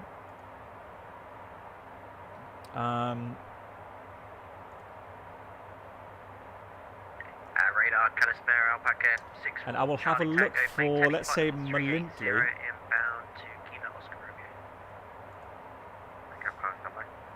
So he's currently got 1 point. So if I started now, we can start collecting points then. And I'm just gonna see if it works. I'm not sure if it does work. We'll have to look. It should work on YouTube as well. So Mark, how was your flight? How was your landing? Everything went well. And Michael, Blackbox is also your Phoenix A3 desktop picture. One question, and the question is yes, that question. I would imagine you would want to know when it's released. I don't know. I don't know. Thank you. And sorry, too, can... Oh, points work. Our indicated airspeed, Mark Wow. 0.84. Voyager, can you do me a favor? Sorry, too, I'm sorry, please repeat. Can you do me a favor? Can we increase our indicated And maybe in an hour's airspeed to time, Mark check 0.84? again. Thank you, Sadia. That would be cool. Yeah, thank you much. I mean, I just activated the point system, so Alpha, it would be the same. Yoda, nice try. No, we've got a new era. I am in the testing team, yes, Michael, I am.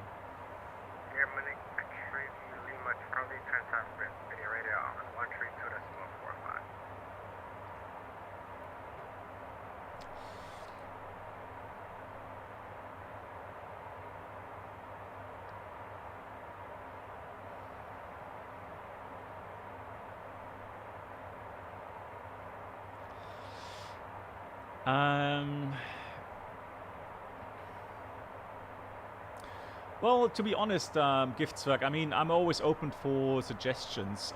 But what we could do, Giftswerk, I'm pretty sure that once the Shared Flight app comes out, there's going to be, in the beginning, quite a high number of different add-ons already working with it, and there's more coming. So what I'm thinking of is people interested in having the Shared Flight app, you know, maybe have a competition sometime, and the winner will get a flight with me here on stream, if they so wish. So yeah, you know, that way I can you know, share my knowledge to people, or with people that would be interested.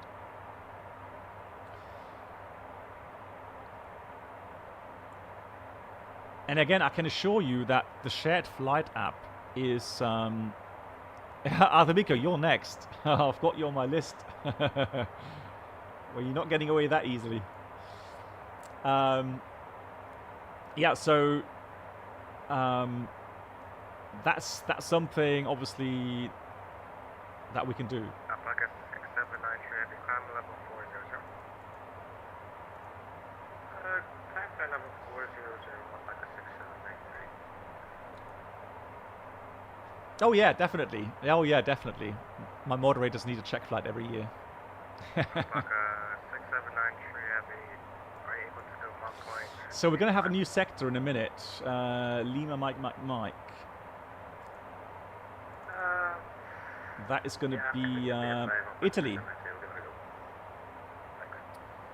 Italy radar.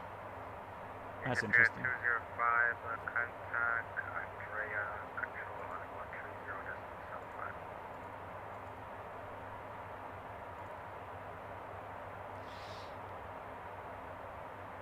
130.75. Oh no, I think you know Voyager. I think Mark. So I mean, Mark doesn't have. Mark had a tough day yesterday where he had me next to him, and we had Tail West. So those that don't know Tail West is a real-world A320 rated captain as well, but he's also a instructor. So yeah, so Mark was already under a lot of pressure yesterday.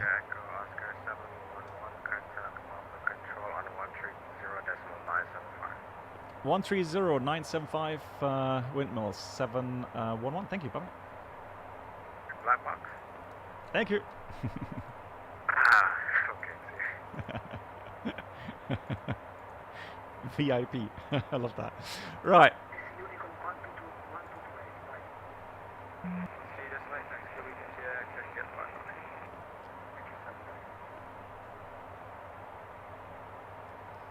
Italy radar, buongiorno from, or buonasera, from Windmill. That's Oscar Echo Oscar 711, flight level 360. Station calling, good afternoon, Yoko. Yeah, so it's Oscar Echo Oscar 711, call sign is Windmill, yeah, level 360. Oscar Echo Oscar 711, good evening, radar contact. Grazie mille. Present position, flight to Omani, Oscar Mike, Echo November India. Present position, direct to, let me find the waypoint, Omani, thank you much. Egypt Air 733, Tunis Center 132550, thank you. Oh, that would have been a question for Toto, if you can actually have a beam points here. Kayak 9 Mike Alpha, Tunis Center 132550. So we're going to Amini.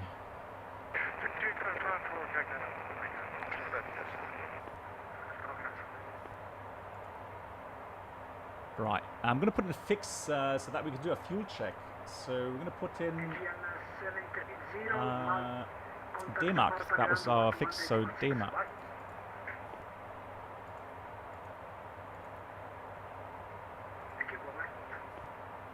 There we go, look at that. Now we have a nice reminder there for our fuel check. Excellent. Yeah, so Mark was already a lot of pressure, and then I pressured him more by changing the landing runway into Skiathos. Then he had to fly a holding pattern, but he managed really well. So I make it. I try to make things interesting, right? So if someone becomes very proficient, then we'll have something else to do. It doesn't get boring.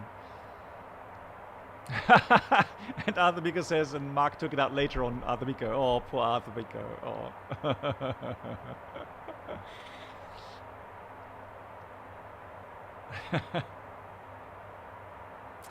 Yeah, so regarding fuel checks, I mean, that's a very important thing to do, guys, especially to find out whether or not you have a fuel leak.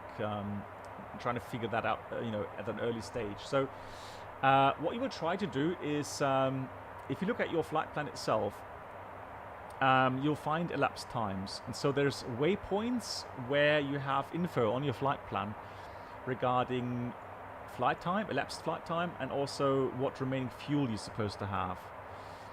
So I would have had a chance at Sierra India Tango, which I missed. So now I'm going to take Delta Echo Mike Alpha Golf, so DMAC as a fix, which I've just drawn in. So when the aircraft crosses, or we cross this waypoint, I'll check the fuel and the elapsed time. Back in cockpit. So I can see that we've lost a little bit of time. Also, let's check the performance real quickly. Walker 1443 with you at flight level 300.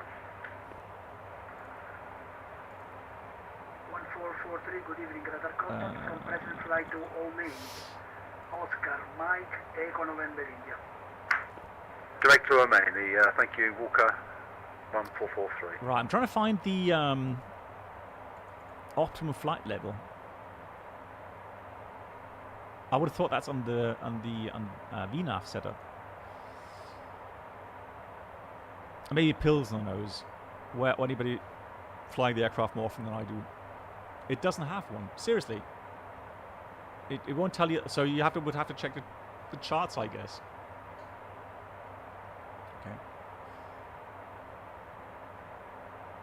So it's not a thing on the Collins F. So you have to check the charts. Roger. Walker 1443. Can I have 5 minutes out the cockpit, please? No problem, sir. Advise me when you're back. We'll report back. Thank you, Walker 1443. So for our remaining fuel, what we're looking for is the 4.6 and control Tango 7 Alpha Charlie Juliet request plus the extra, we'll which is 600. So 5.2 is what we should be having at DMAC. Tango 7 Alpha Charlie Juliet. And let's have a look. We're about to cross DMAC, 1 hour 55 minutes after departure. So we're supposed to be there at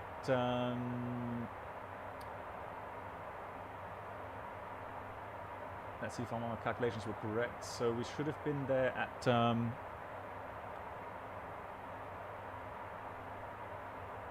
16:30, and we're here at 16:33.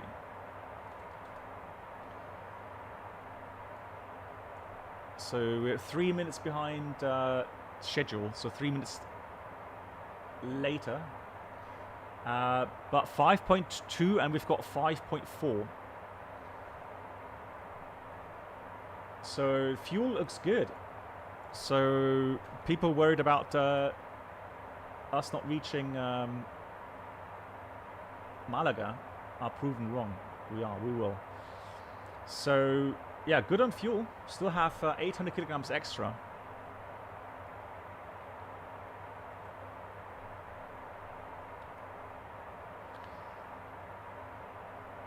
Oh, nice, Voyager. Cool. Excellent. Yeah, thanks. All right, so yeah, we're all set for the Christmas stream then. And it's Christmas soon, guys. Remember that. Not long now. It's Christmas. Just saying. All right, just don't want to be, have anybody not prepared for Christmas. Christmas. Right, now, how do I get that page back? Hold on. So,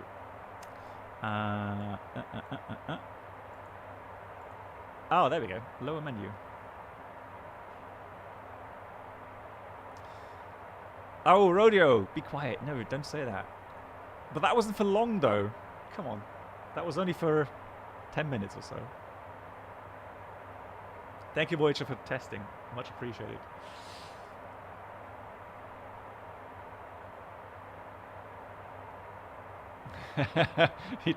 What? In Stuttgart, they've got snow? Seriously? It was cold today. I went cycling today. Very ambitious because the sun was shining. And I checked the temperature. It was about 4 degrees. And I thought, well, the sun is shining. Should be nice. I discounted the fact that we had about 15 knots of wind. And that was cold. That was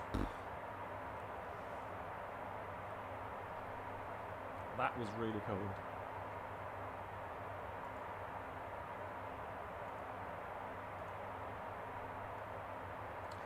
So let's restart stream back.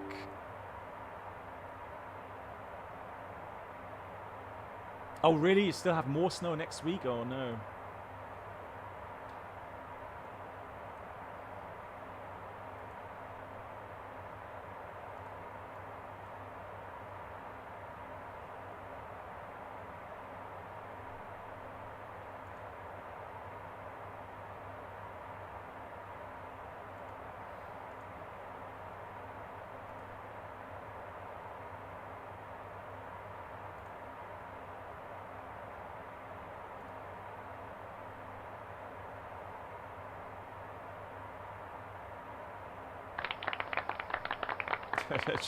just testing my stream there.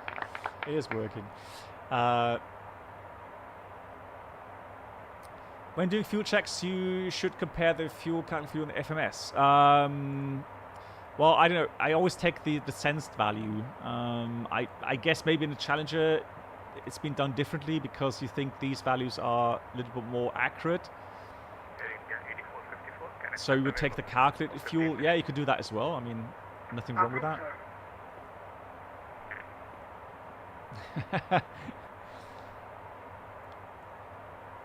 Nice, Avvika, well done. Isn't it a great feeling to actually be able to do such a flight, a long flight, without actually having an issue with the flight sim?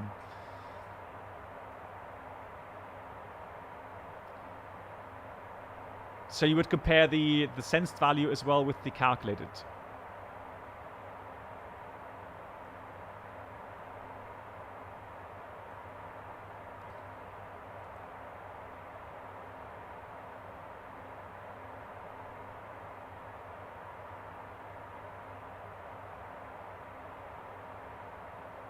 It was a question, Whisper. I'm sorry. Yeah. So, so if I understood Toto correctly, that value there is a calculated value from the starting point, and the FMS has the fuel flow. So if you go to hold on, MFD data. Hold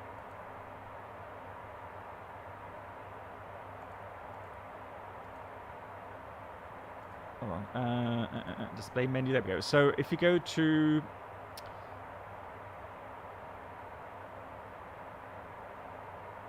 oh man, what was it?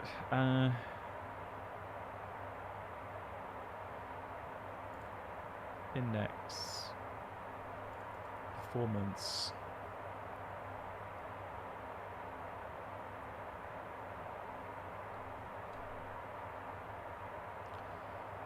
Oh, fuel management, there it is. All right, so yeah, fuel management, and there we go. So that's a sensed fuel flow. And so the FMS will continue to calculate then your remaining fuel from that. And so it has some nice, some nice values there. And that way, if your sensed fuel starts to deviate a lot from the fuel management side, then yes.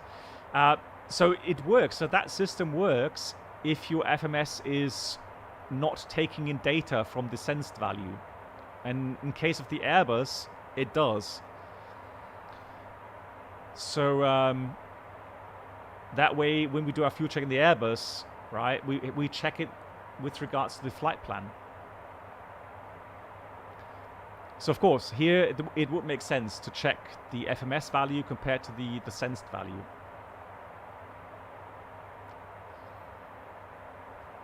Because of the fact that the value here is very accurate as well. So there you would very quickly get a sense for fuel leak, for sure, yeah.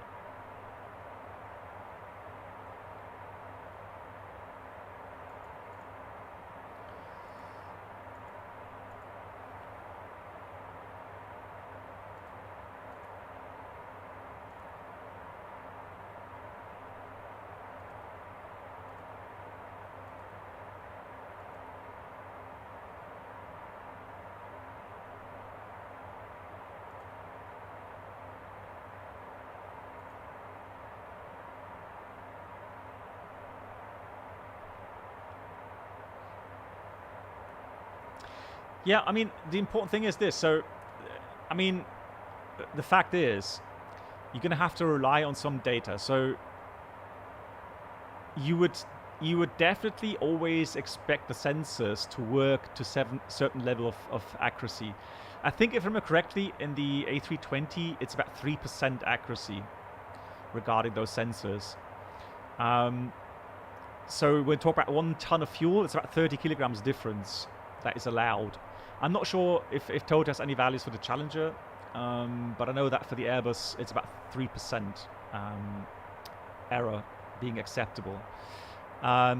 So you're going to have to trust an indication, right? It's pretty much on what you get in the Challenger as well. Okay, so Walker 1443 back with you. Thank you. So of course, while a calculation is very nice in the FMS to have a prediction and so on, I mean, it's still going to rely on what you actually have in the tanks. And so of course, if you have a leak, well, that's the main value you're going to look for, right? So yeah, 2 to 3% on the Challenger as well. Cool, excellent. Yeah. So I don't know how it would be done on a Challenger, but what I do, I don't take the FMS value, I actually take the sensed value, because that to me is what I have as a hard value. And so definitely I will check the indicated value to the flight plan value. That's what I would do.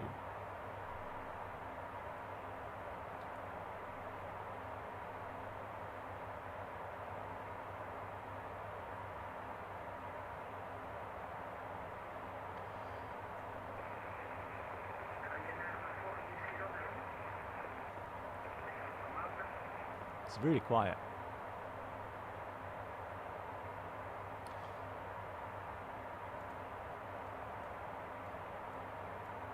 Yeah, so you're going to be with this sector until we get into the Tunis sector.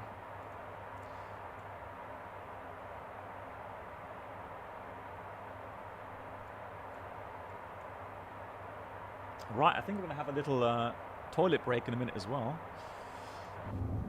Let's have a look here in this view. Oh, the cabin lighting. Hang on, let me just change the cabin lighting real quickly.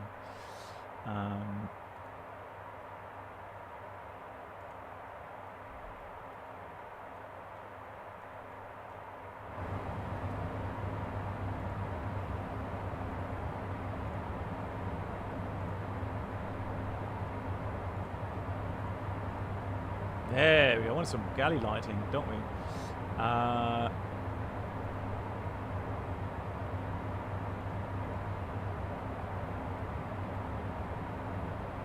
Water blue. Oh, no. Excellent light. There we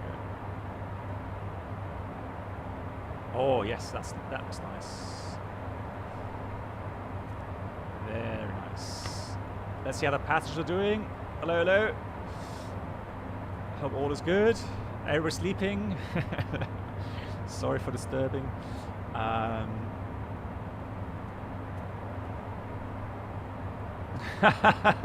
Rhodia, no. I think that will take things too far, I'm afraid. I'm not going to do that.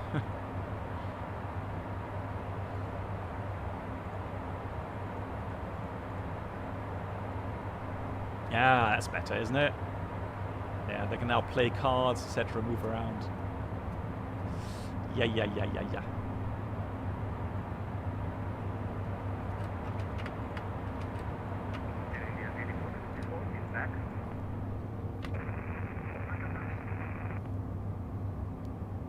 Lee, how are you doing? Lee, I was going to ask you, Lee. Have you joined any? What's your flying doing in the simulator? You still flying, or you've been very quiet in this regard?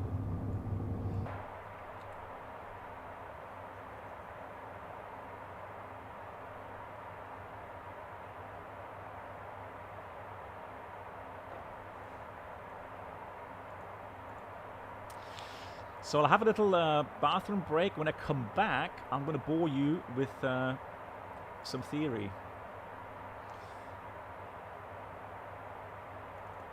And now's your chance to leave.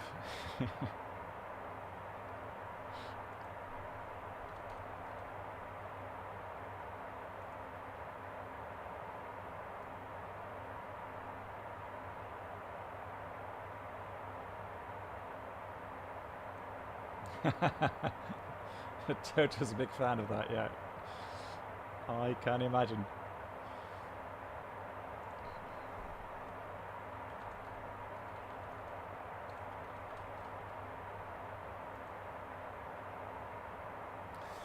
Yeah, because last time people were asking about some specifics regarding things like tropopause, for example. Oh yeah, Costinex. Hang on, you don't. There is no Costinex in here, is there? In the Challenger. I mean, it wouldn't make sense, would it? Because Costinex is more an airliner thing, I think. Rodeo, nice. Thanks for joining.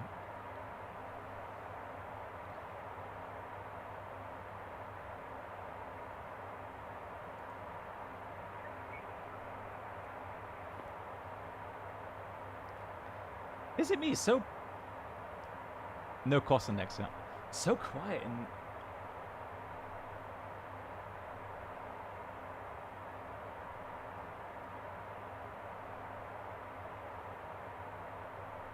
Italy radar from Oscar Echo Oscar Windmill 711.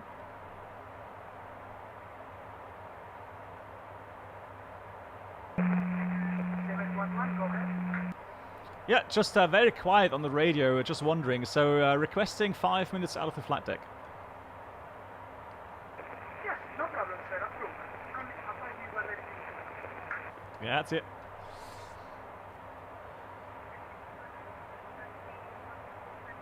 I mean, it could be. Is it simulated that aircraft being very far away are very quiet?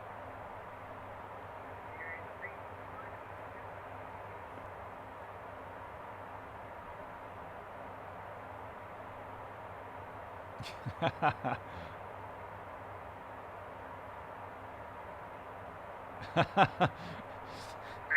on my check. All right, guys. So I'll be back in a couple of minutes. Just going for a bathroom break, get something to drink, and we are. If looking at the progress bar, it would say not quite half time yet. So we've flown 2 hours and 11 minutes, and we know from the flight plan we had about what 4 hours 50. Yeah, roughly about 4 hours 49 minutes total flight time. We're getting close to half time. Pilsner, you missed that. Yeah, you missed that already. But I mean, I could do it again. No problem.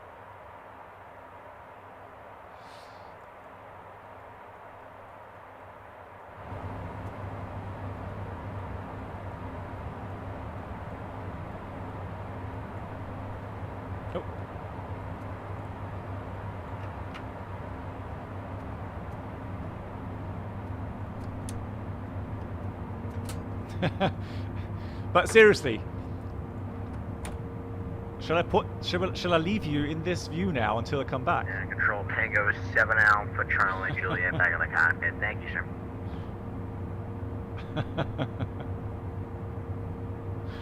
Like, seriously. Yoda, you... Oh, you guys. Contos. No. No. Forget it. Ryanair 4 Whiskey Romeo radio check.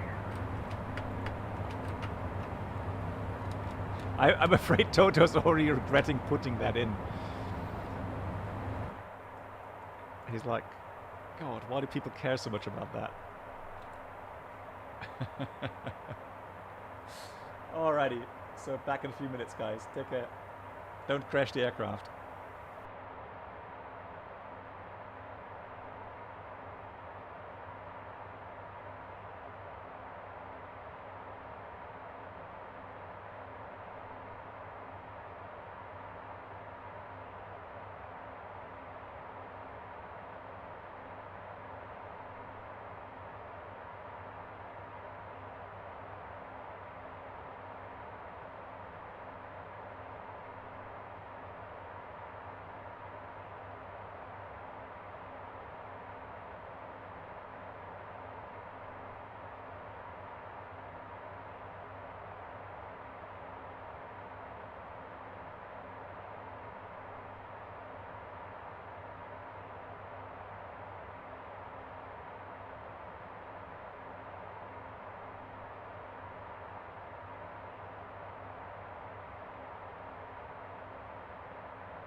radar, Tango 7 Alpha Challenger, I'm sorry, do you copy that back at the cockpit?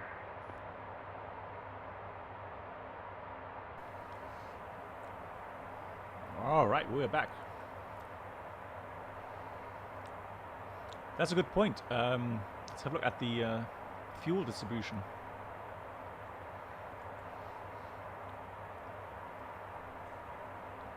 So look at that. So all of the aft tanks, so tail tanks, or right, left saddle tank, tail tank empty, aft auxiliary tank is empty, forward tank is empty.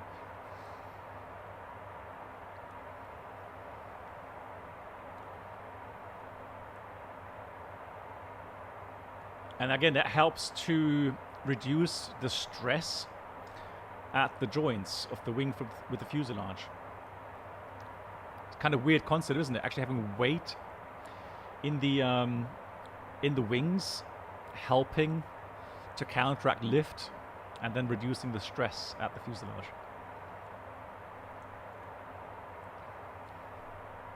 And windmill 711 pilot is back in the flight deck.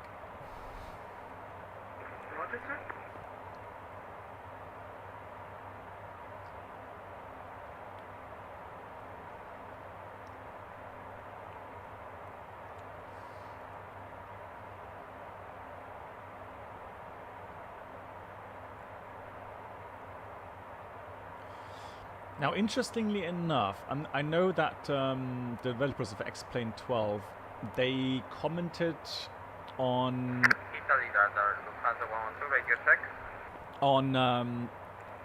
with X-Plane 12, they'll be simulating. I'm not sure if it's all aircraft in general or if it's certain aircraft.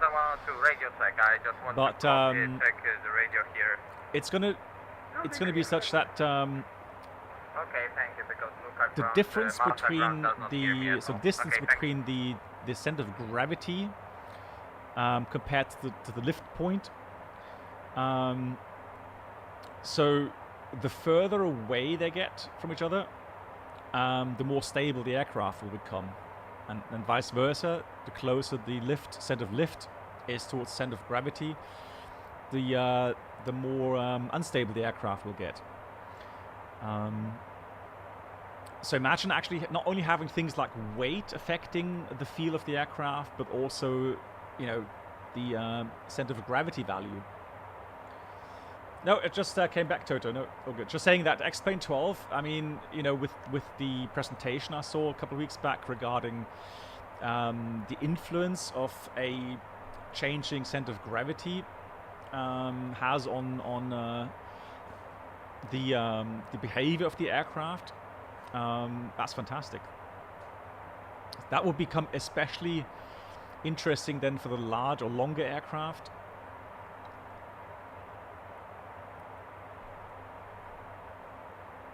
Oh yeah, and Toto, one thing. I mean, theoretically, so people ask me what's important about, you know, why does the Airbus have nope. Wrong button, sorry. So why does the A320 in the init performance page have a field there where it says tropor, right, and the value, and you can actually change that value. So that refers to the tropopor's height, right? So and then people ask, well, why is that important? Well, it's important especially when you climb out. Oh, that's right. Hang on. Get rid of that. When you climb out into your cruising level, so initially it does have an influence when the aircraft is very heavy, obviously, and you've got a tropopause layer that is very low on that day. Reason being is that as you climb up through the troposphere, the temperature will decrease as you climb up, and at some point you will hit the tropopause layer. And at that point onwards, the temperature remains the same, simply speaking, until you get to the stratosphere, and then it will get slowly warmer again. But the performance decrease you get through the engines because of the density or the pressure getting less as you climb up, is counteracted in some parts by the decrease in temperature.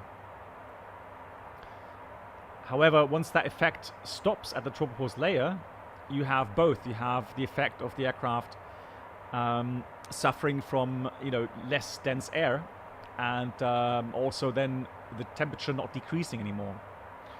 So that has a definite implication regarding the max cruising level, or the optimum cruising level as well. So that's important to put in, at least in the A320. And I'm not sure how that is in the Challenger. So if that will be an important value. I mean, it has jet engines, so I'll assume yes, but I'm not sure if you actually have a prompt somewhere you would put that in. And if it has, then I've missed it up to this point, but maybe it doesn't. Yeah, now people will say, well, where do I find the info on the tropopause layers? Well, if you look at your flight plan, so this is Lufthansa format. I know the EasyJet format has it somewhere up here in this field, I think. I would have to look for Lido and so on where they have those values. But here in the Lufthansa format, you see that here, TP, that's your tropopause altitude. So that's 33,000 feet initially. So over Amman or Jordania, we had 33,000 feet. And you can see that increases to 37,000 feet, then comes back again and increases again. It's a long flight time, so it does vary, right? So if you look at your charts, if you go to the vertical chart, I would say that's a data error. Just saying, I think that isn't right. But you can see that's the dashed line, that's the tropopause. Right. Another reason why the tropopause is actually interesting or important to consider is very often you would have turbulence around the tropopause layer. So it's going to be a bit bumpier in that layer. So that's why it's also interesting to monitor.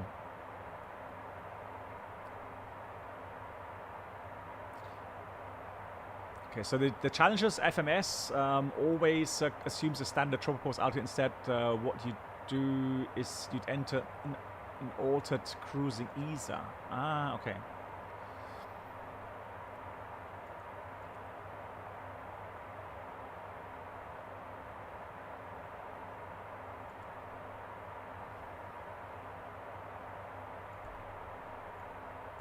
So here, I guess.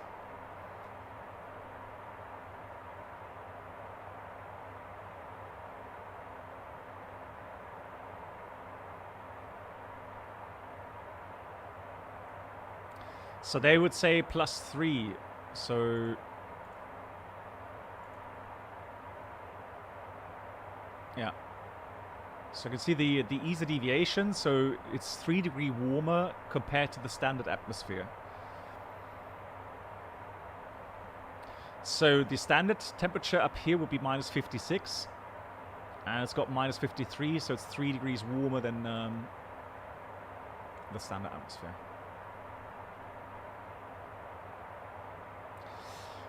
The flight plan wind update automation takes care of that for you. It'll populate the ESA field at every waypoint. Oh, really? Wow. Oh yeah, look at that. Okay, that's interesting. But be aware, this is real-world data, isn't it? So this is real-world data, while this is obviously simulator data, which may not reflect reality. Yeah. So in the real world, it's going to be a bit colder compared to what the flight sim. Yeah.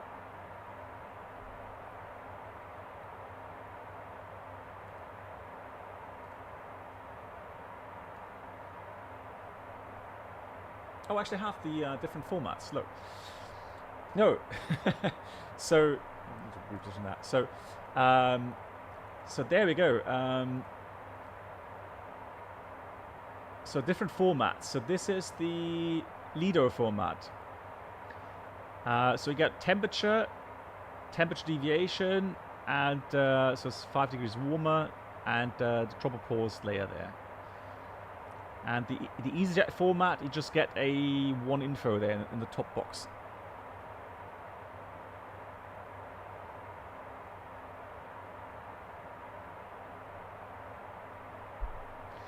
So by entering the correct dropper pause altitude in the MCDU, it can do a better optimum and maximum recommended auto computation on longer flights, more than 2 hours, or when a significant change in the dropper pause altitude occurs. So more than plus minus 5,000 feet, pilots should update the dropper pause information.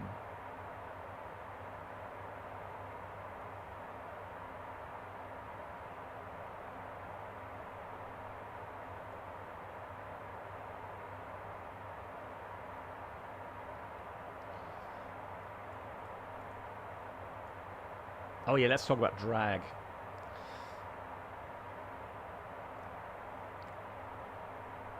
So,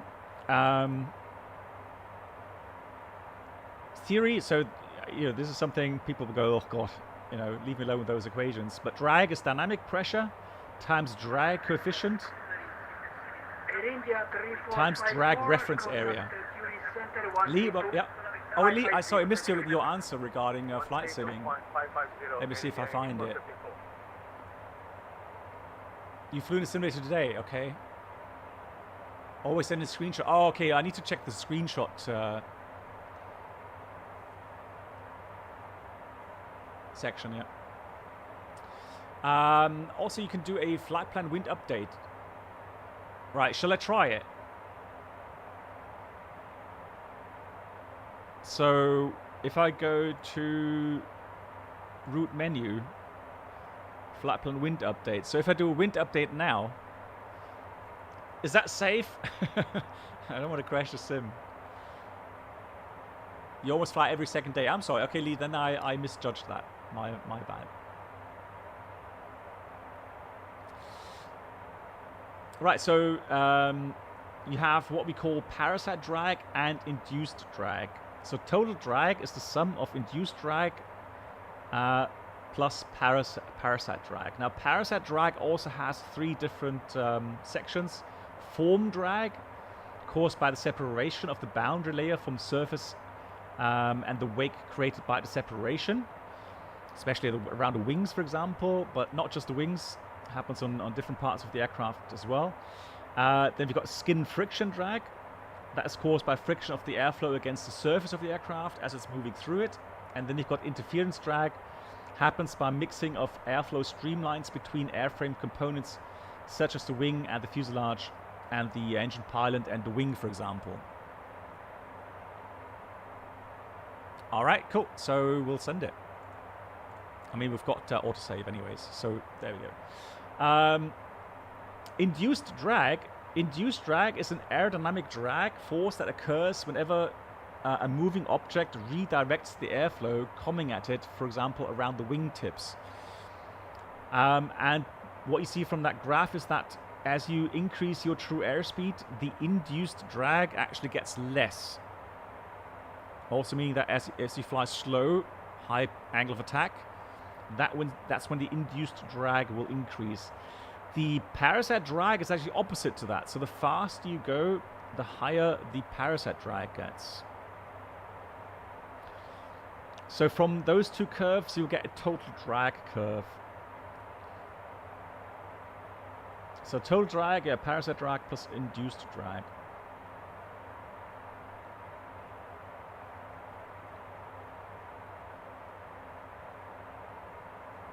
Now, looking at this, so if you think drag and compare it with thrust, so when you have an equilibrium, so the aircraft is neither increasing or decreasing speed, you would have a thrust vector that's the same as a drag vector. So that way we can determine that the thrust required curve looks the same as the total drag curve.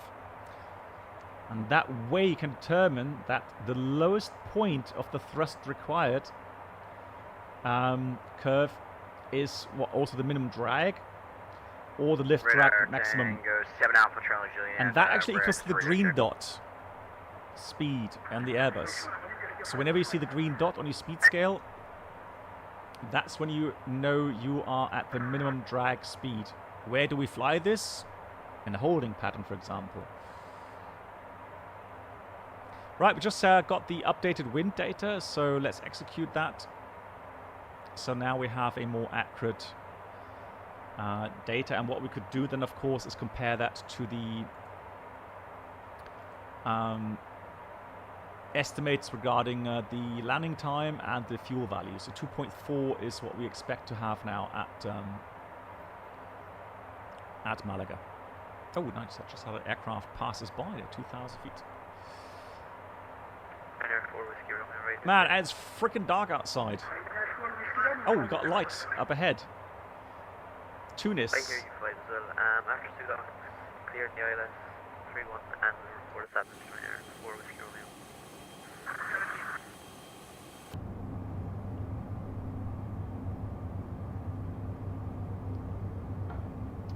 Aviator, those, yeah, I've made many workshop files, so those workshop files are on my Discord in the subscriber section, that is.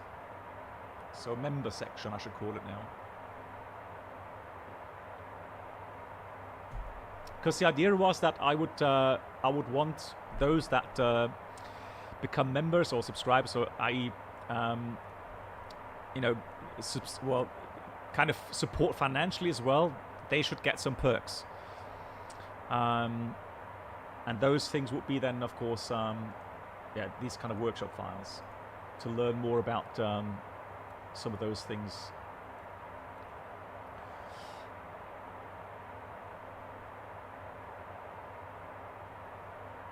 Now, it's obvious that as you get higher weights, right, that drag to speed curve then moves. So the drag increases, and also the optimum speed would also, so the green dot speed would also move to a higher level.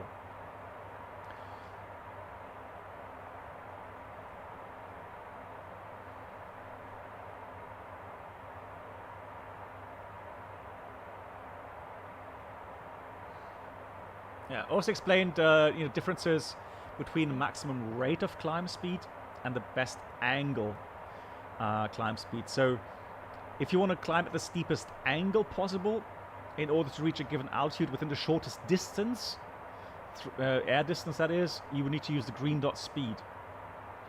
Right? If you want the maximum rate of climb speed, which means you will reach an altitude given at the shortest possible time frame, you would be flying a bit faster, right? Which is not indicated, unfortunately. So that will be in the chart somewhere.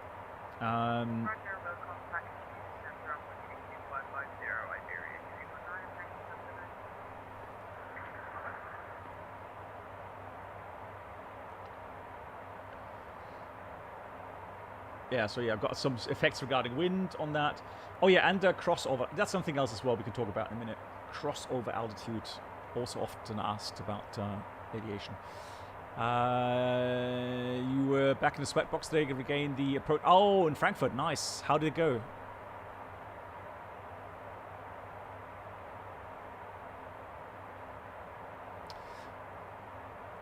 Toto, yes. Hang on, I will check Discord. Hold on.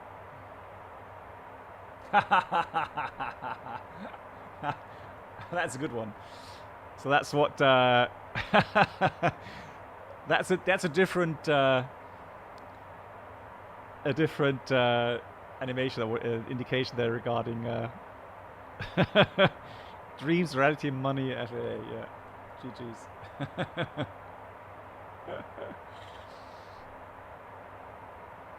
Excellent, excellent. So Aviator, I don't know what happened there.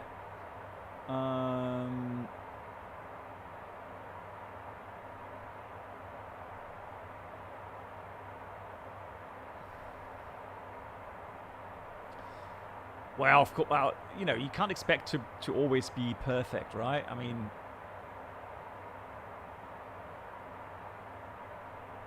and yeah, exactly. Right. Crossover altitude. So, you will come across this. So if you fly, for example, on VATSIM, you will come across some phrases sometimes from ATC. Well, they will tell you, in your descent, maintain Mach 0.76 And then up on conversion, maintain 290 knots or greater. And people always wonder, hey, what does it mean with conversion? Well, what they're referring to is the crossover altitude. So it's the altitude at which point you stop flying according to indicated airspeed, and then reference your speeds according to Mach number. All right. If you look at the way true airspeed behaves, the true airspeed is literally the speed you're going through the air. So if there's any air molecules as a reference around you, the way the speed at which you pass them, that would be your true airspeed. While the ground speed will obviously be influenced by your wind component. So that means, for example, here we got true airspeed indication. Now this is not a measured value, that's a calculated value. The only measured indication you have is the indicated airspeed. Mach number is also calculated. So that's the only indication you have, indicated airspeed. And through calculations you will get through to the true airspeed value. And then as we have some headwind component now, you can see the ground speed, so the speed with the ground is 457 knots at the moment.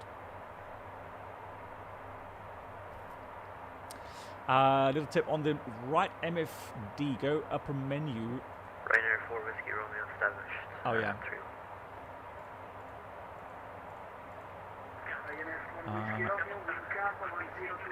Oh sorry, there, upper menu. Alright, upper menu. Clear land, runway 31, Ryanair 4 Romeo. Correction, 4 Whiskey Romeo.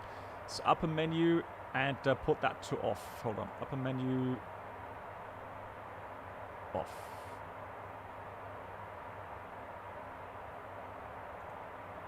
There we go. And now we can go.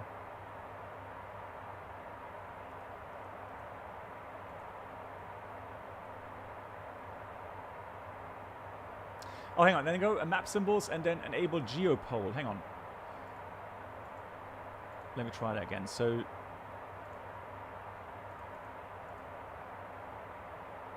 Upper menu. Lower menu. Captain, the charts are blocking the view. Sorry, map, go there, and then go, oops, lower menu.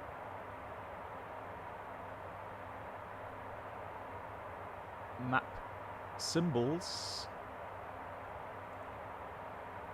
Geopole on. Oh, what's this then? Hang on. Okay, then zoom out.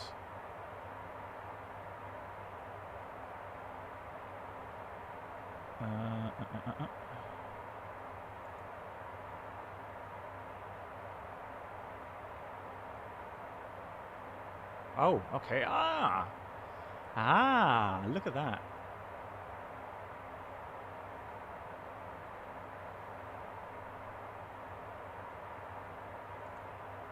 GG. So that's a nice picture there. Yeah, that's cool. Then you know where you are. All the viewers know where we are. That's cool.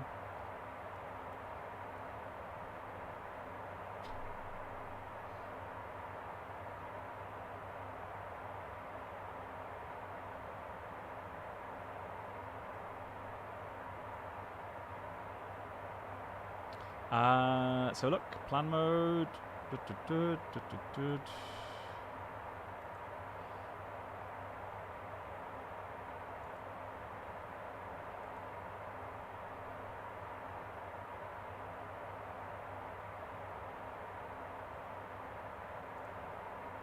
There we go.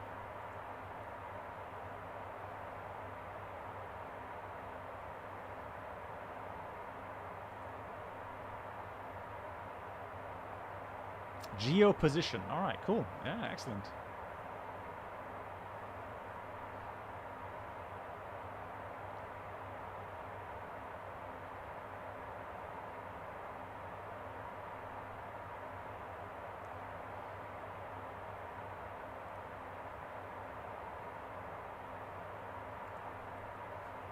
Yeah, that's lovely. That looks, that's routing along the northern African coast there. Beautiful. Yeah. Sardinia, Corsica, Palma de Mallorca, Ibiza, I guess, Minorca. Lovely. Geopolitical. Nice. Ryanair 4 Whiskey Romeo, welcome to Malta. Contact ground 121.6. Bye. 121.6, trainer 4. Beautiful. Now the wind has died down. We have another 2 hours flight time at least. Remaining flight time. Yeah, 2 hours. I think it's worth climbing up to another level then. So I think we can go request 380.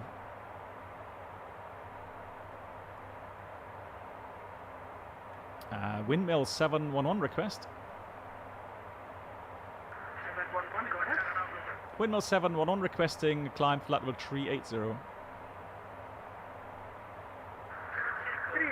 Approved climb 380. Thank you, climb level 380, Windmill 711. 400? Well, we're going to do it slowly. Let me see how that goes, first of all. Runway 31 in Malta.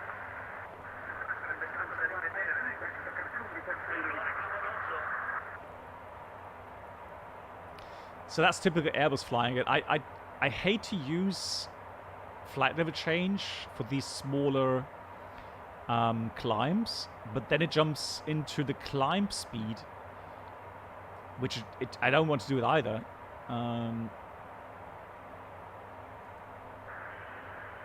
112, report fully ready for departure. We have called. But that's probably not how it's done in the Challenger. I don't know. Alrighty, so 380. Does that change automatically in the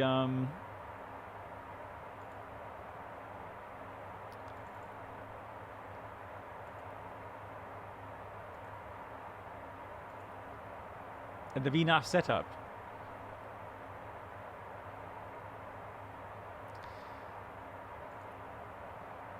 Oh, okay. So you would go 0.82 as a climb speed as well later on. Okay. Ah. Gotcha. Roger that. Okay, cool. So I don't have to change that manually, then that's fine. Alright, so VNAV setup for the cruise. Yeah, that should change automatically. Nice.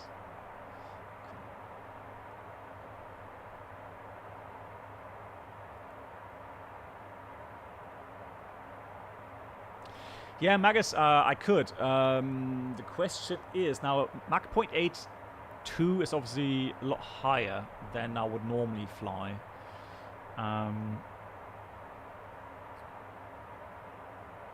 So setting that up as a standard, so defaults, you could change that, I don't know, 275 Mach 0.78 or something. At least, you know, do it this way.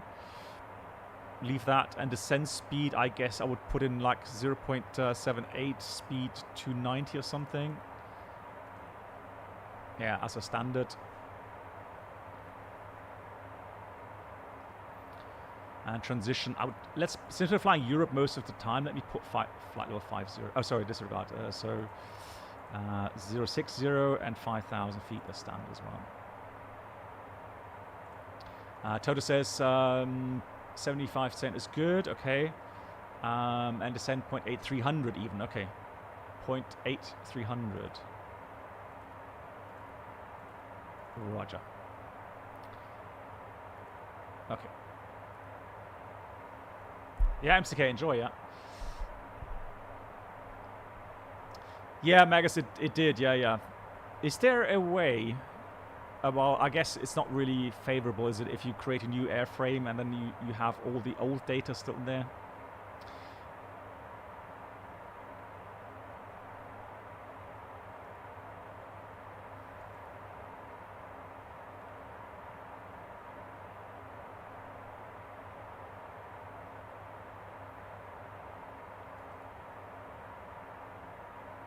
Oh, that's interesting. You have a fuel flow correction as well you can use. Oh, that's interesting.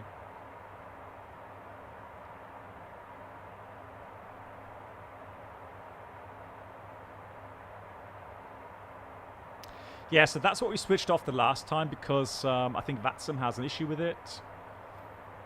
Temperature compensation regarding cold temperature.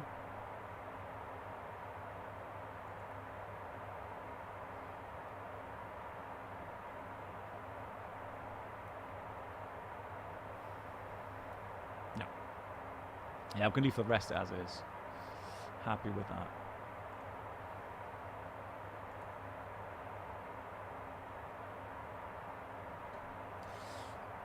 So just coming back quickly to the crossover altitude again. So one thing you may come across is ATC telling you to maintain a certain speed or Mach number up on crossover altitude.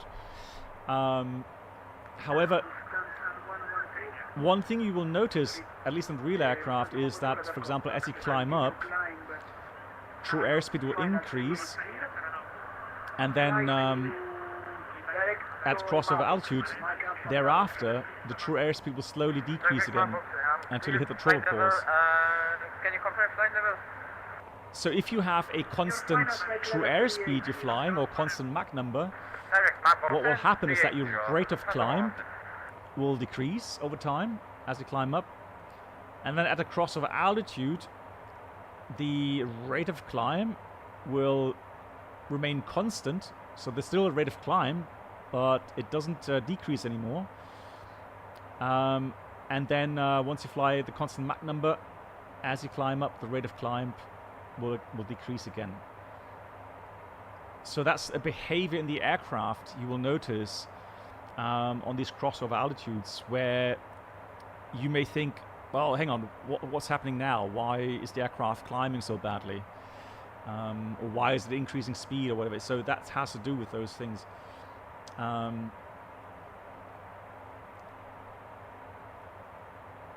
I'll give you some explanation about Mach number. So Mach number is a relationship between true airspeed and the local speed of sound. So assuming true airspeed would be the same, so constant, as you climb up or temperature changes, and Mach number is dependent on temperature, then the local speed of sound changes. Give an example, at sea level, 15 degrees Celsius, the speed of sound is around 400 knots. While if you have, true airspeed 4 knots, the speed of sound would be 661 knots.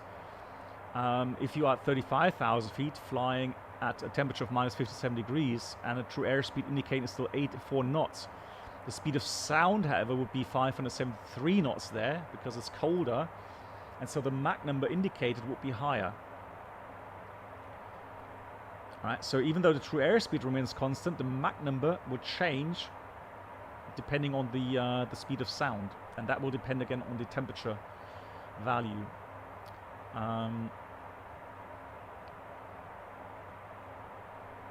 In the A320, if you're wondering, well, what are the values then? Where does it change over?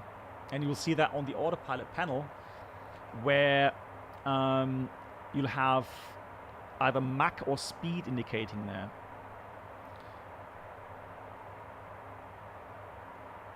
Haley, welcome back. And it's a relationship between the speed and the altitude and the speed between Mach number and the indicated airspeed.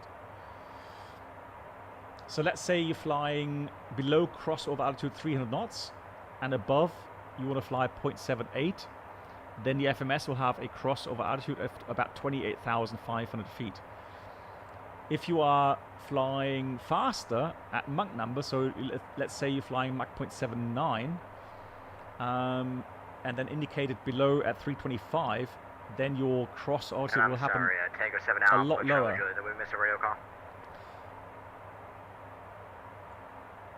So you can see the crossover altitude is never constant, at least not in the A320s. It's always changing depending on the relationship between the indicated and the Mach number.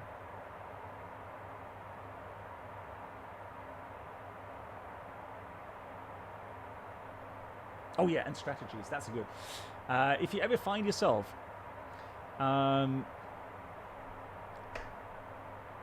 high in the profile, let's say. So let's say you've messed up your top descent, which never happens to me, of course, right? But if you miss your top descent, then you've got some tricks up your sleeve. So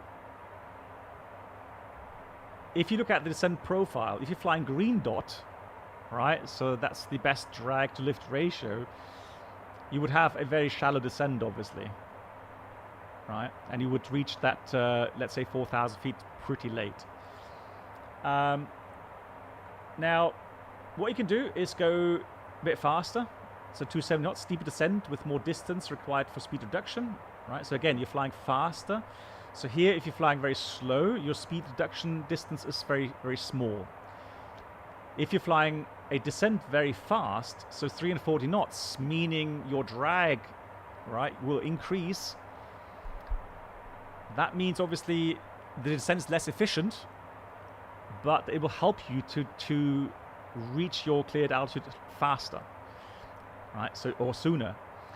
And the other problem we have then is, however, that you have a longer distance to slow down from 340 knots down to your approach speed, or to your flap extension speed.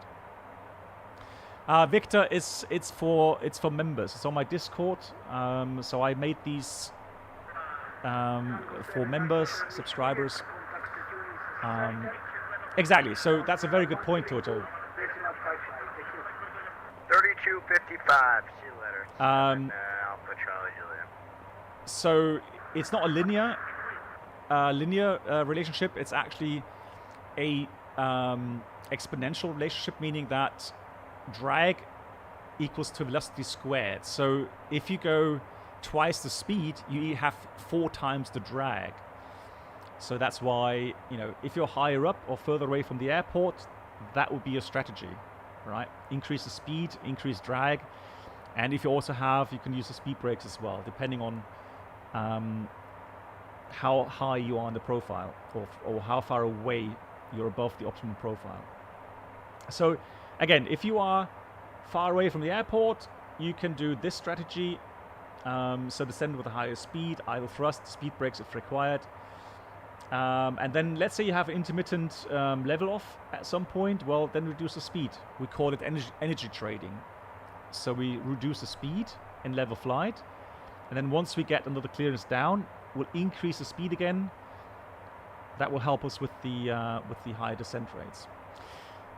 That strategy obviously doesn't work when you're close to the airport.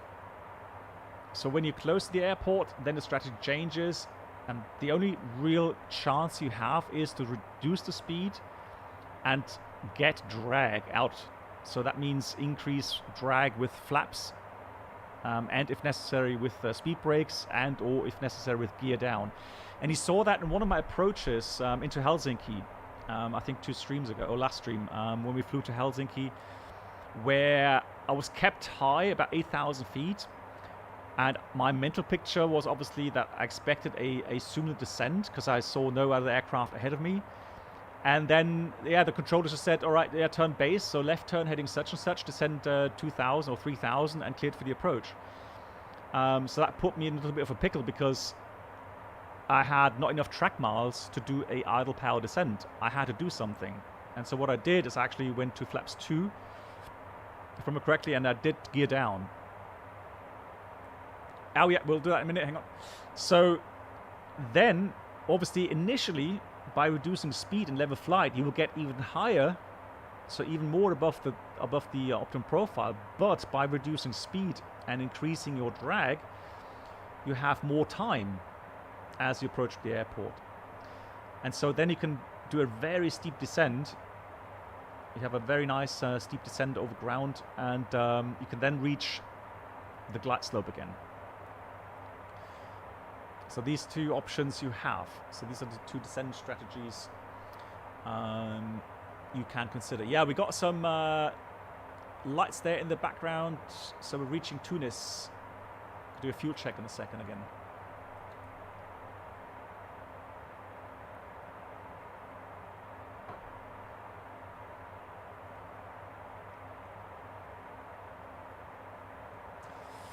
So if that didn't bore you to death and you're hungry for more theory, I actually made a long workshop file explaining you all about takeoff performance. And it's really even that is quite compressed. That's not even all of the infos, but it gives an overview of what goes into the takeoff calculation. So to make sure that your aircraft is able to handle a departure out of that airport with an engine failure, or with an engine failure, so either climb out or to have enough room to stop on the runway. So I've explained all of that, the 3 cases, so the field length limited, the climb limited, and the second segment climb limited limitations, and what goes into those things. Oh yeah, one thing people will notice, I think in the FS Labs they noticed a lot of Flaps 3 config takeoffs, right? Now there may be airlines that use these config 3 takeoffs as a norm, not because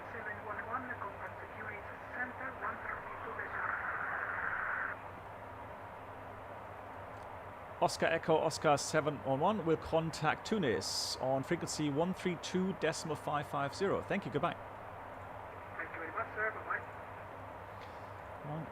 132.550.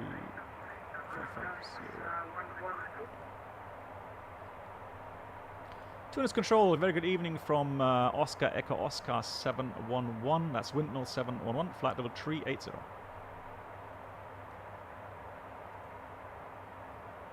Sorry, can you say again your call sign was? Yeah, so Windmill 711. Windmill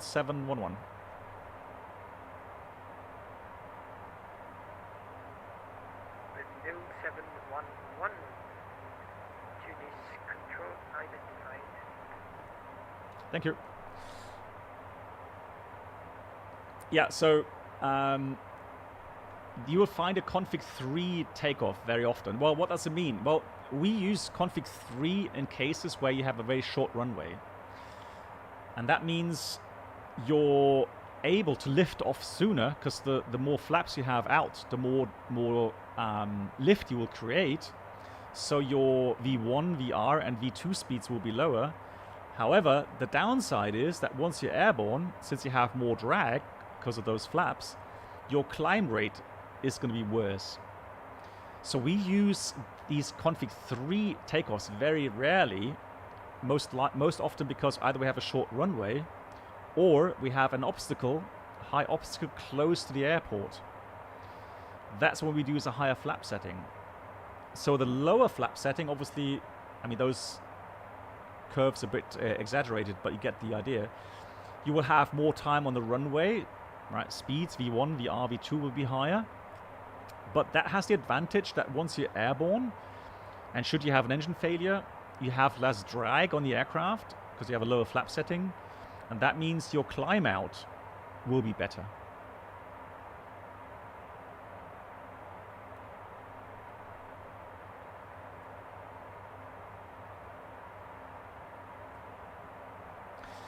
If you ever wondered what vertical speed you will need, let's say you have a climb gradient required. Somewhere it says in the chart, minimum climb gradient is 3.3%. Right, so what does that translate to in vertical speed? Well, quite simply, multiply that by your expected ground speed. So let's say you have about expected on takeoff 150 ground speed. Just multiply that by the gradient and you get your minimum required rate of descent in feet per minute. That doesn't sound like much. 5 feet per minute, you will say, hey, where's the problem? Well, the problem is if you have only 2 engines and one fails, right? Then you can have an issue with that climb gradient.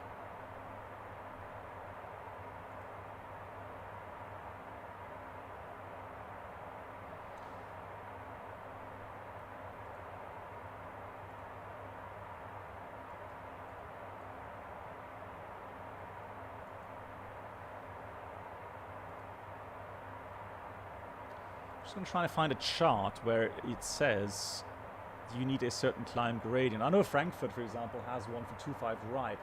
Now, the thing is that Frankfurt, well, I mean, it is obstacle related because the way the missed approach works. So when you fly the approach 2.5 right Zulu, for example, in Frankfurt, it will tell you that you need a minimum missed approach climb gradient of 5% up to 2,000 feet. So again, let's say when you start your go around, your ground speed is about, well, let's say 150 knots to make it simple. Then multiplying that that ground speed by that required gradient will then give you the minimum required feet per minute. So that will be 750 feet per minute required. Again, 2 engines working, no problem. But if you have a heavy aircraft and then you lose an engine and you go around, well, then the picture looks a lot different. And then you may not have those 750 feet per minute climb. You may only get 500 feet per minute climb, depending on, you know, warm temperatures, etc. So unfavorable environmental conditions. So that's also something we check for the landing performance.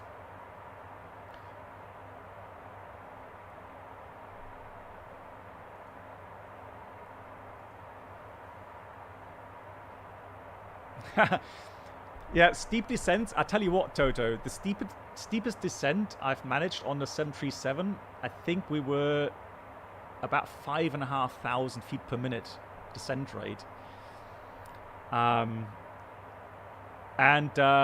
Well, I mean, the cabin crew, they commented that some passengers had a worried look on their face.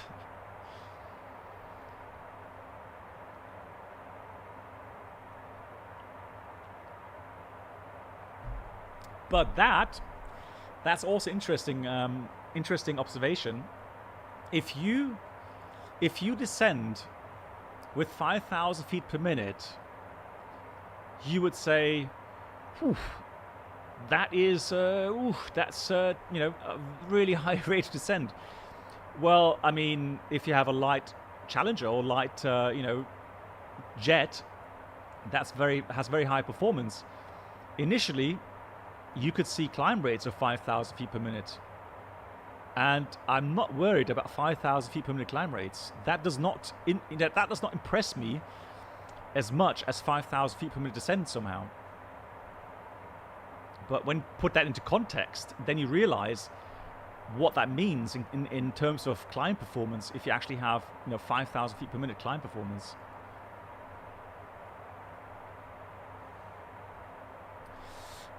So the 650 lets you see the grade. Oh yes, it does.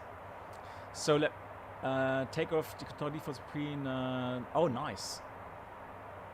Okay, so the approach page. That's something interesting regarding today. Then for the approach, let me go to index. Actually, let's go performance twice. No, performance twice. There we go. Approach. So Malaga is correct. Runway 13 should be correct. And let me just get the actual wind. 140 at 5. 140.5, and then we've got temperature of Walker 1443 with you at flight level 300. QNH is 1024. And there we go. Walker 1443 to this control identified. Oh, hang on, we can put that to meters, can't we? Thank you.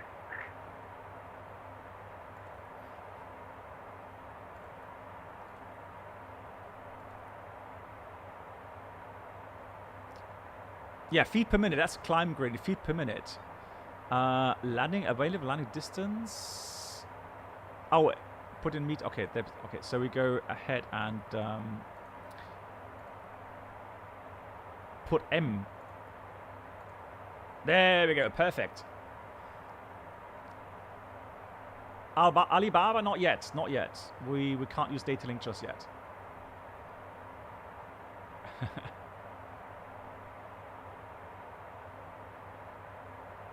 Oh yeah, that's true, Toto. Yeah, simply put, It does worry when you see more land than sky. Walker 1443, can I have 10 minutes out of the cockpit, please? Right, so condition dry, that's all fine. So next page, we'll use, let's say, 5 knots. Will do, thank you. Oh, hang on. Walker 1443. Can we do 0.5? Is it, oh, +5? What do I have to put in? +5?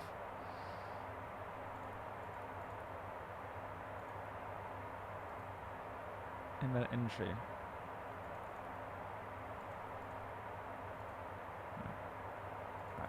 Right. So, anyways. Oh, because we're currently... It's only used for contaminated runways. Okay. Right now we're still overweight. So we're still overweight by 300 kilograms.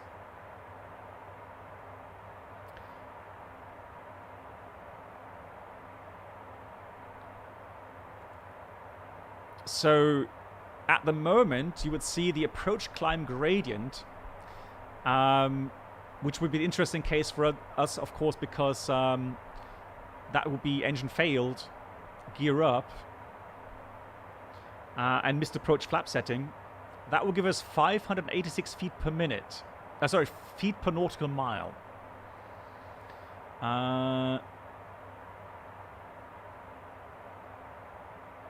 So if I put that to percent in the defaults, so if I put that to percent gradient,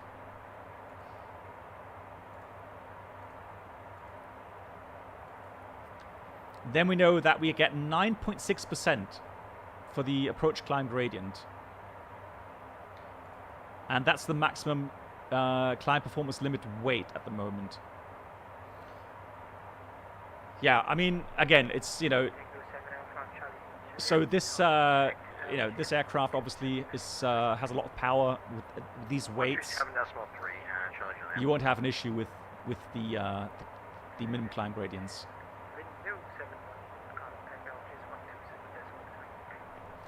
We'll contact Algiers on second frequency, please. 127.3, windmill 7-1. Thank you. Walker 1443.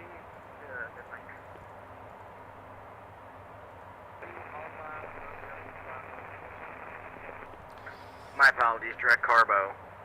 7 Takeoff Alpha Juliet.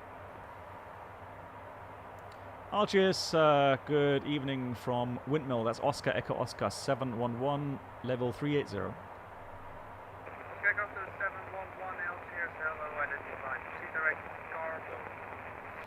We go to Barbor. Thank you, Windmill 711. Carbo, Charlie, Alpha, Romeo, Bravo. Carbo, Charlie, Alpha, Romeo, Bravo, Oscar. Direct. Thank you, Windmill 711. There we go. All right, go direct there.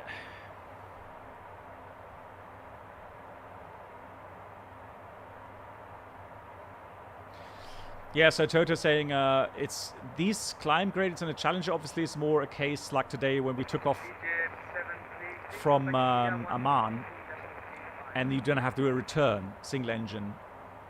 Then it's going to be more of a problem.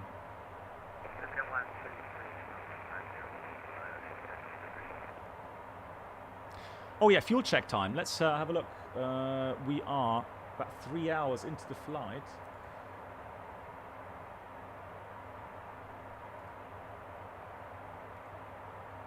So let's see where we can find a fuel checkpoint. So we'll check at Dimao. So let's go to fix. And Delta India Mike Alpha Oscar.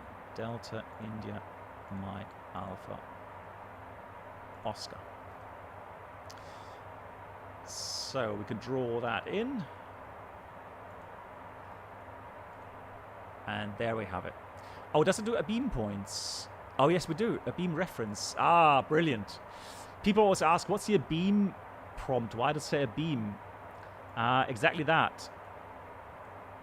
So we've entered the Dimao fix, but that's not on our routing anymore because we've got a direct. Right, so now if I select a beam reference, it draws a perpendicular line from our flight route to that fix. So now I can nicely check our a beam point there and then do the fuel check there.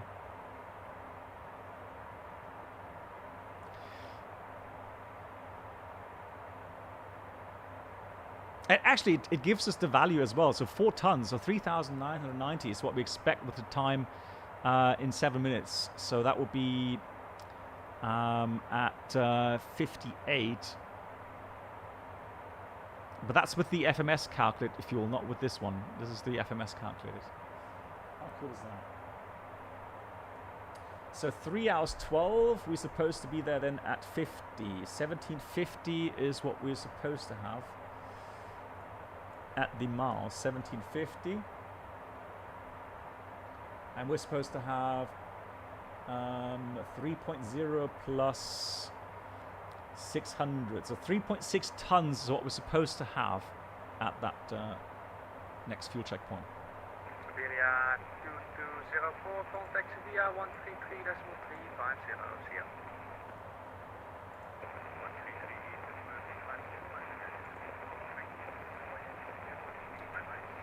Yeah, Whizball, absolutely. You know, the amount of things you can find in here is really fascinating.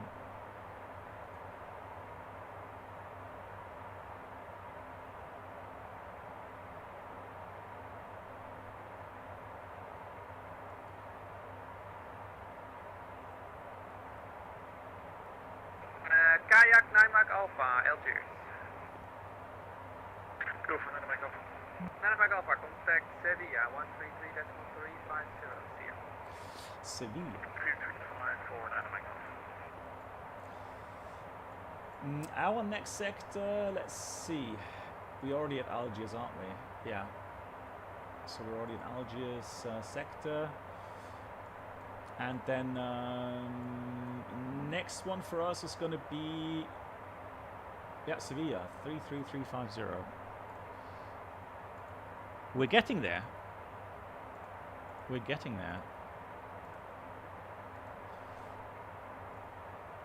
So remaining flight time, 1 hour 41.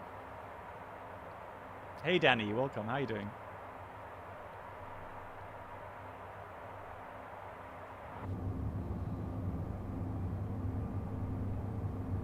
Yeah, 1 hour 40.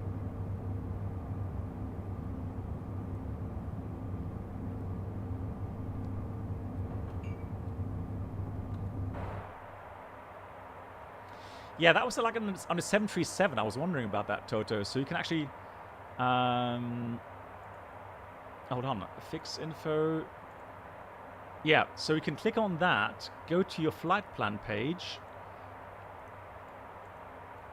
and then you can, hold on, oh, sorry, Lex page. You go to the Lex page, click on the prompt there, and it can actually make a new waypoint there for you.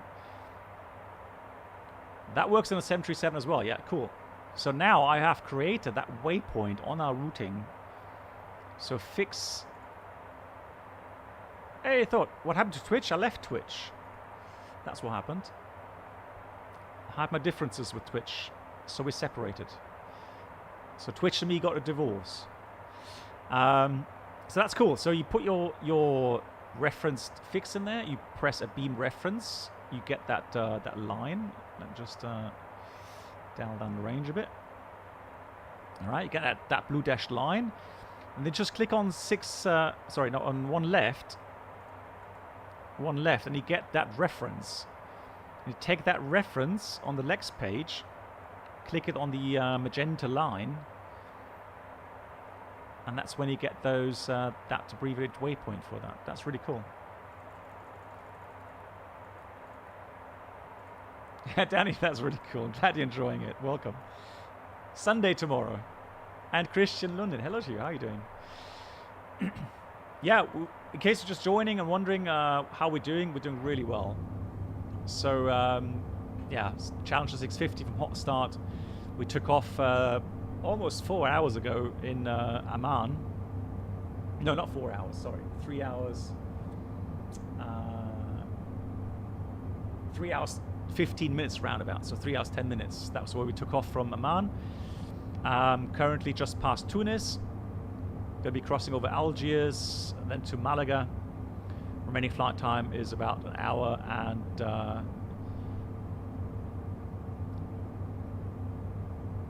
hour 38 minutes here. Well, the FPS, I've got more than 60, so I'm running right now. You can't see it because of the overlay, but I'm running with the 60 Hertz monitor VSync on. So 60 is what I get stable. I have not dropped below 60 all flight, so.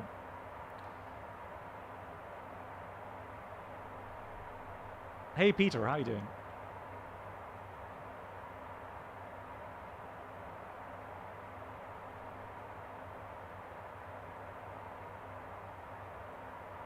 Yeah, it's 14 today, you know, Danny, so it did warm up a bit. So we had 14 degrees today.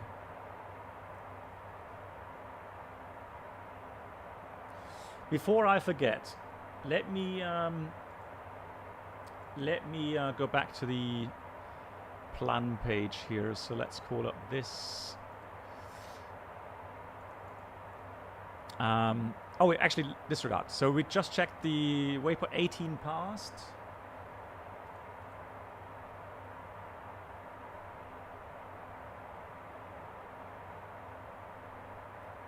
So 1750, and we were at 56, so we're still losing some time. And we're supposed to have 3.6, we had 3.9.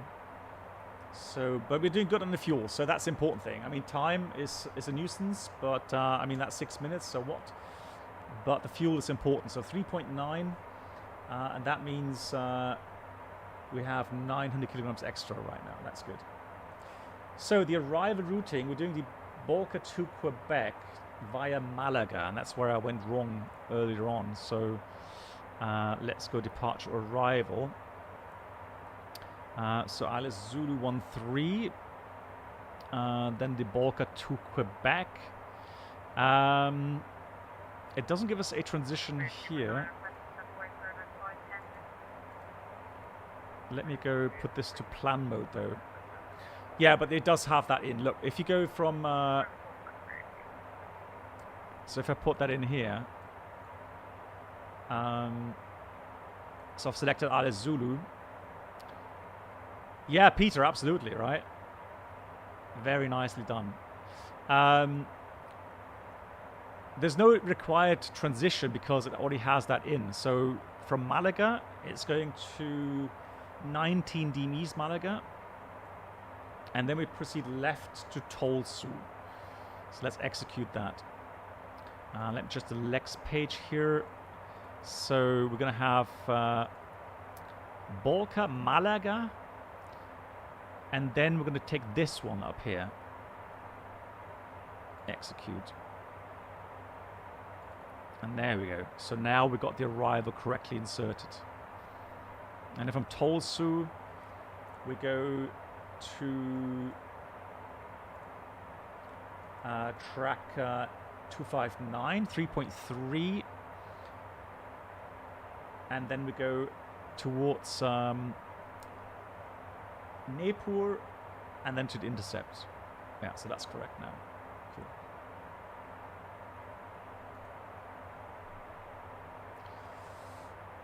Much better.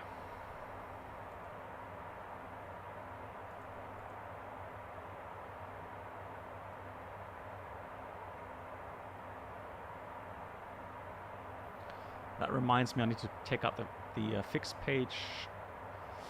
Actually, you know what? Let me do the following. We can do, how many fixes can we put in? 2. So let me put in 1 fix for the, while we have time, so while we have a low workload environment, let me put the MSA circle in here because that's important for the approach.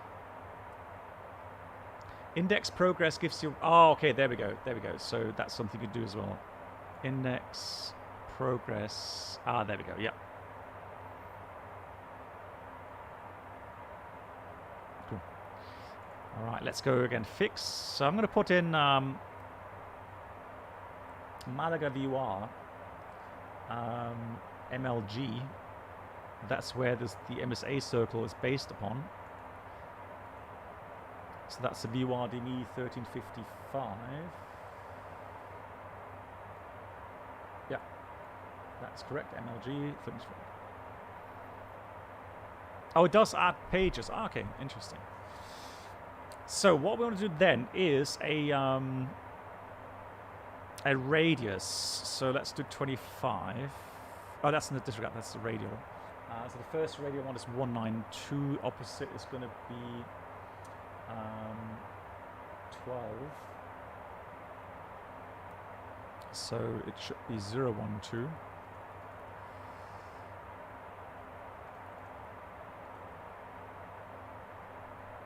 Oh, can't you do that? Hang on. Can you do...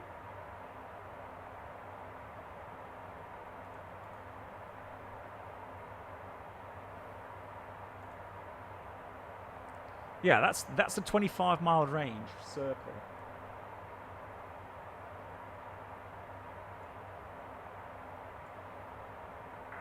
Walker 1443, back with you. Walker 1443. Okay. So then we go MLG. Roger. Again, this one. And then I want to radial 192. That's 012 opposite then. 012. Oh, hang on. Why is it taking away the...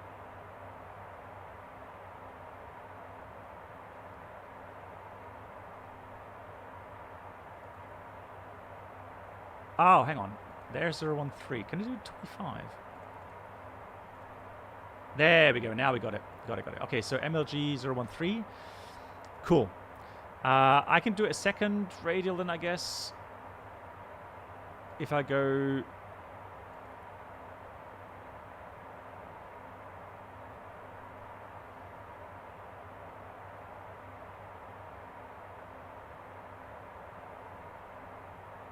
It goes back to fix 1 after you add that. Okay. So then I would do another one like MLG again. Ah, yeah, that's a trick. So you need to check the pages. Do you want me to change channels at the moment? So that's then that. Ah, okay, I got it now. Yeah, now that makes sense. So 307 is going to be the radial this way. There we go. So now we've drawn in this pi 127.3. there, Thank you for your service, Walker 1443. It's me, actually. which is going to be interesting for the approach. No problem. Right, so south of that, obviously, it's going to be 85. There, Walker 1443 with you at we've flight got level 68. 300. Go 1443. And I'll make one more pi. So next page, MLG. Yeah, previous. So then we're going to do one more, and that's 269. Obviously, that's going to be 089 opposite. Right, there we go. So we've now drawn in this MSA sector. So if we get under radar vectors later on, we can visually very quickly see which section we are in that pi, so we can quickly determine what our minimum safe altitude is. So flight level 90 or 6,800, etc., etc. That's just it just helps with awareness, terrain awareness, if you do that.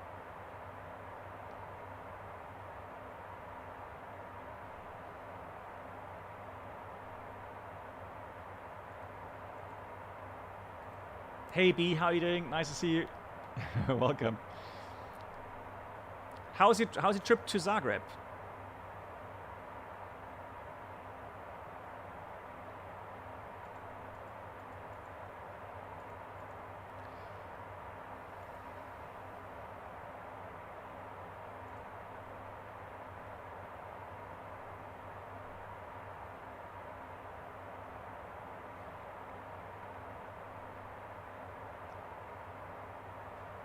Gulshan, hello, welcome.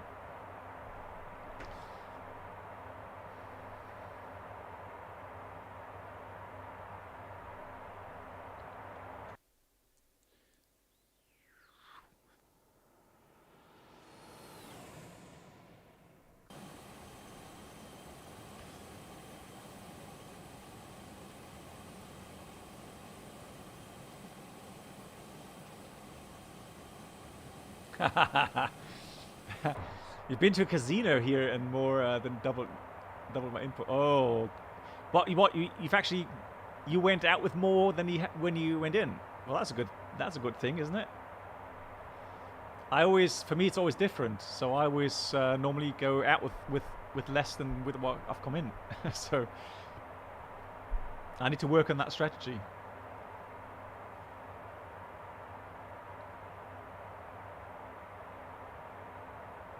India 8454, direct to Harbour. Direct to Harbour. India 8454. Oh yeah. I have that as well. So when you hear a song, especially, you know, going back long time, yeah, there's always some reference. You always remember something.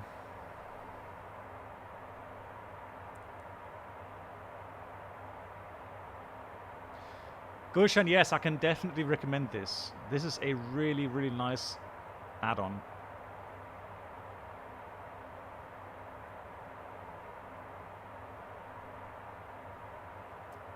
So many options you have with this. Right. And today we're testing under a longer flight, so it's almost 5-hour flight time today. Been in the air for 3.5. About an hour 20 to go, hour 25 to go. And you can see that here from the plan mode there. Oh, I love that. Look, it even draws that circle in there on that page.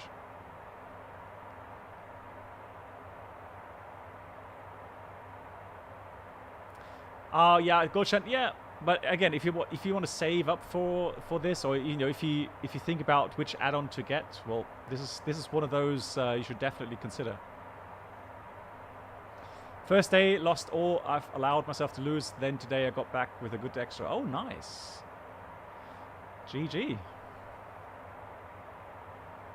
So what's your favorite game then? Is it like blackjack or roulette or? Yeah, let's hope these restrictions, you know, will be dropped.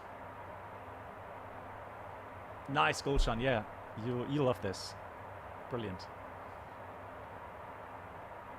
So check approach reference. I guess we're still slightly overweight then, if it keeps on giving us that message.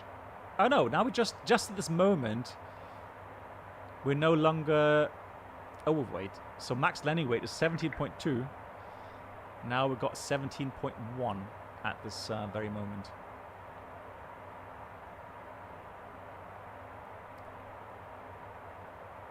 Roulette and blackjack. I remember I was playing. Rarely am I in a casino, but I remember that one of my co-pilots actually got me into a casino. I think it was in Bucharest or something, and yeah, he was really knowledgeable on blackjack, and I don't. Blackjack is that sort of 21, right? You got to get 21 points. And yeah, like I don't know that I'm not that proficient on these games, but I played blackjack, and I actually had so much luck that night. I was like, you know, 4 or 5 times actually won against the house, and I think I had like $200, and I said, all right, I'm gonna call it quit. And my co-pilot was like, no, you can't stop now. You've got to run. You've got to continue. I said, no. Look, I just quadrupled my initial $50. So let's get out of here, all right? I'll buy you a beer, but you know. And he lost his money really quickly. So yeah, he was like, no, you have to continue. And I said, no, you know, I want to enjoy the fact that I've actually made some money for once. It has auto throttle. This one has, yes, absolutely.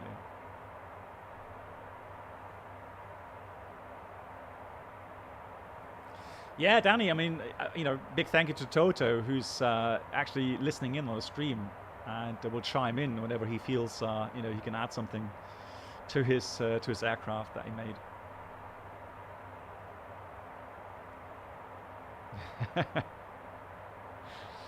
Yeah, B, I know, right? So.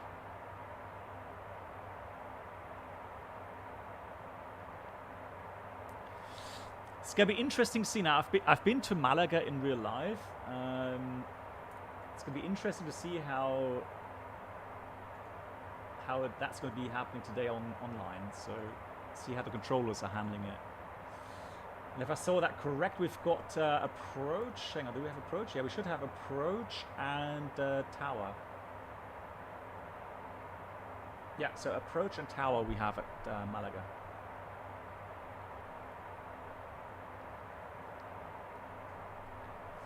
Oh, you like cocktails?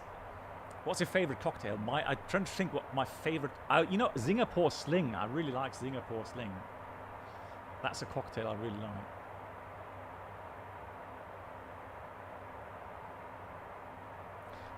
Yeah, Danny, exactly. Yeah, exactly. You gotta know when to quit.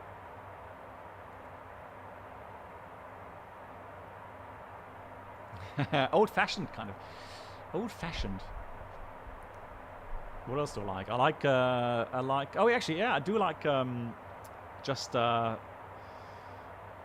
Let's see. What else do I like? Oh, caipirinha. I like caipis. Caipirinha. Caipirinha. Oh, but those are dangerous. Yeah, caipis. I love caipi. Well, gin tonic obviously is something you know, traditional. Luke. Aviation cocktail. Oh, these are dangerous. Jet fuel run. Just imagine that. Ugh.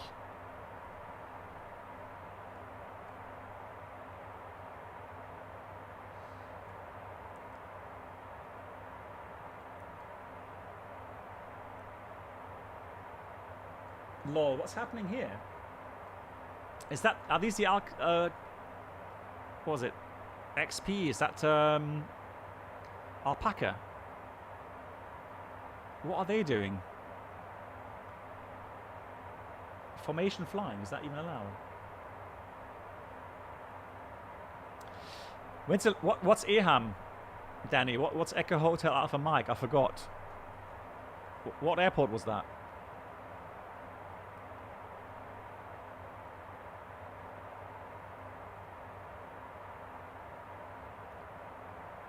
Amsterdam.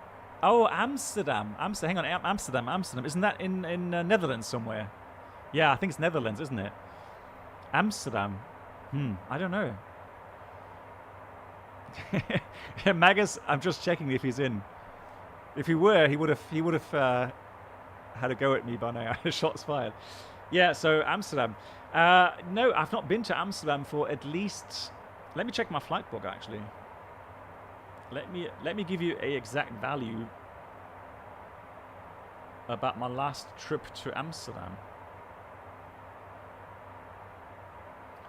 Amsterdam.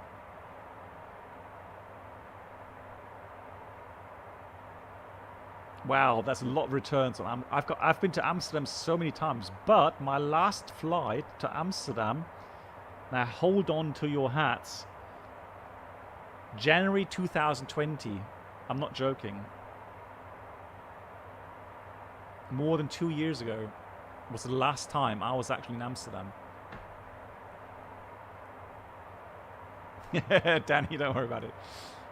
Yeah, no, sorry. Just pulling your leg there. Yeah. Exactly. The airport where the taxi is longer than the flight. Yeah, I know.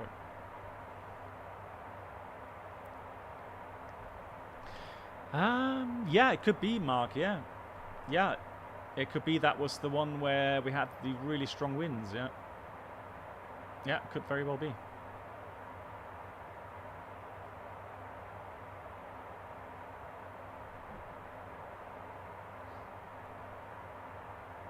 Oh, that reminds me. Shall we have a look if we've got another video somewhere? I don't have many online. Hang on, let me just see.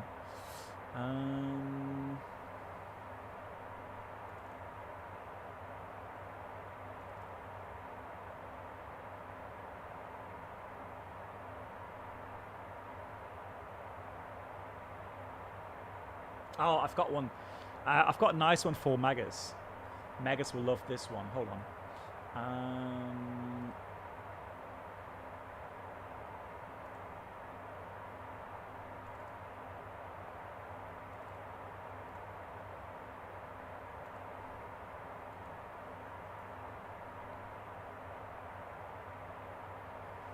So let me just see.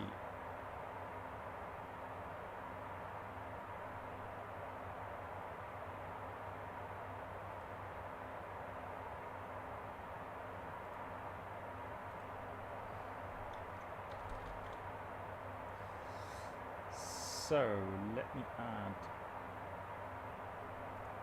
the source. Hold on.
$1,000.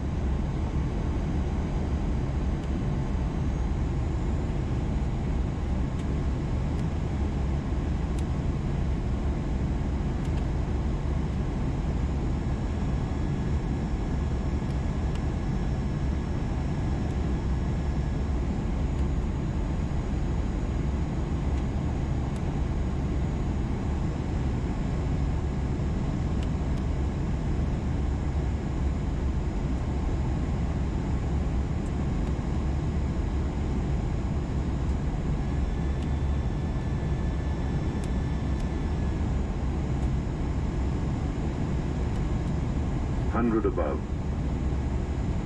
400. 300. Minimum.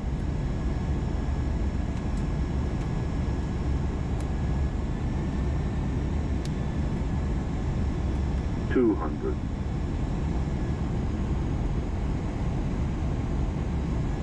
100. 50.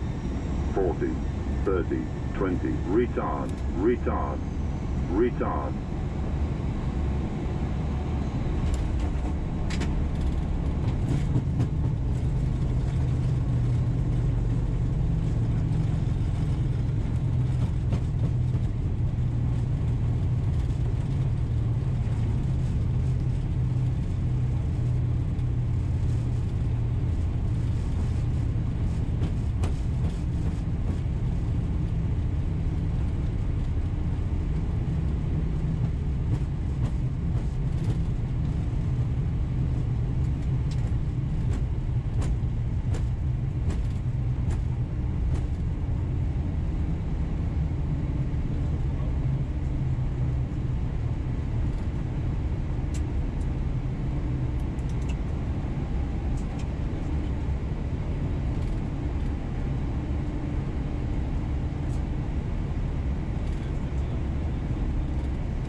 Ah, you see GSX there? Yeah, GSX working nicely in real life. Yeah, so that was 3 years ago, almost. The headsets, right. So we are not allowed to use our own headsets, Danny. So we can only use the ones provided... Come on, 443. Can I have 5 minutes away from the cockpit, please? By the airline. So I don't buy these. So whatever I'm wearing, it's from the company. It's not GSX because it worked a lot. And I can tell you that if I had to buy my own, I would have not bought these that the company is using because, yeah, I get headaches from those. So the handle on top, right, is so thin, it really digs into your skin on your head. It really hurts. Well, Mega said it all depends. It all depends. Lima November 29 Charlie. Can I have Now, 5 minutes? Let's see. I've got a lovely departure as well. Come back, thank you. Let me just give you another one. Hang on, not this one. Let me give you another one. Departure out of Salzburg. I love this departure.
nice here.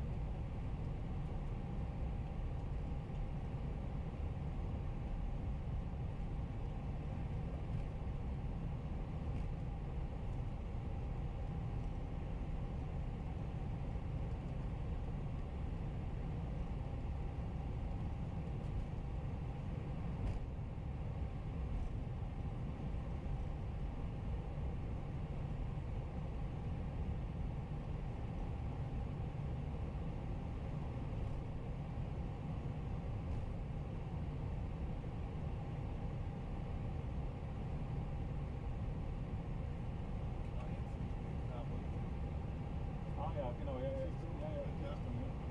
Wow.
Below the line. Takeoff run. There's 3 full length. On it.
Yeah, yeah, flying through the clouds, top of the clouds. Oh, always lovely. Always lovely.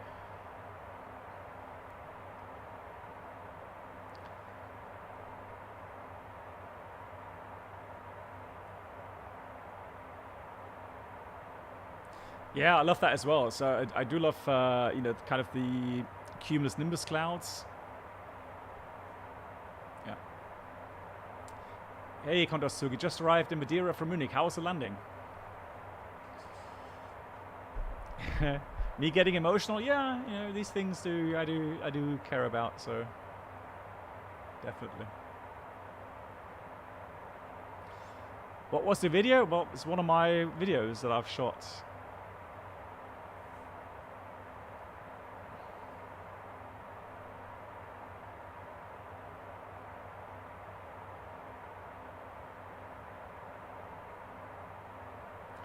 Nice, you did the visual approach and the fly-by-wire. Lovely. How's it running for you then, fly-by-wire?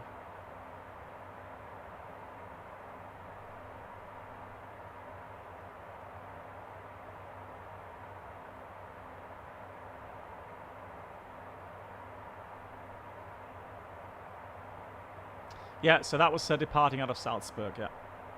Runway 33. Right, I can see the aircraft going the same destination. This is a bit slower than me. So we'll see if we can maybe overtake him, although I doubt we can. I think that's him there. Yeah. So it's weird how you would always think the aircraft is above you, but well, it is. Hang on, how much was it? No, it's. Hang on, is it the same level? Hold on. No. Hang on. That can't be right. It is. Lol. So we're doing same level, 5 mile separation. Have you ever met a pilot who prefers ES1? No. Not the ones I fly with, no. It's literally, ugh, ES1 is like, ugh, no. It's loud. It's hot in the cockpit because the CRT displays, so the cathode ray tubes, they make so much heat or produce so much heat. Time to test TCAS, yeah. Windmill 711, descent on flight level 360, new traffic. He heard me. Roger, descent now, level 360, windmill 711. He's watching the stream, I bet. Right, vertical speed, out select 360. Because of the cooling fans in the flight deck, so the cooling fans regarding the ventilation have to be a lot stronger to take care of that heat. So the sound, the noise level in the flight deck is so much louder compared to the newer aircraft, the EIS-2 aircraft. Lose at a turn, yeah, I do get that question regularly, and I can't say that I've got a absolute favorite airport. There is a couple of airports that stand out. So normally it's airports that have kind of a combination where it's a beautiful scenic approach combined with a non-standard approach. So for example, Nice, you would have, well, Salzburg could have those circlings, for example, could be very interesting, very scenic. Bilbao is an airport that comes to mind. Oh, Yoda, there you are. No, you missed my little joke on Amsterdam. Yeah, so regarding the German airport, what's the best German airport? Now, from a passenger point of view, I would say Munich. Munich would be a good airport. Regarding flying, I would say. Let's see. Mach point 82, windmill 711.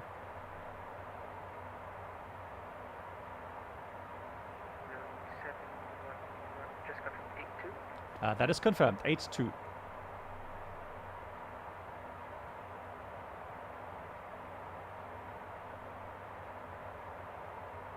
He's like, oh god. Yeah, baby, we're fast. You know, we're BizJet. We've got important people on board. We don't want to... Maintain Mach point 82, windmill 7. Why not? There we go.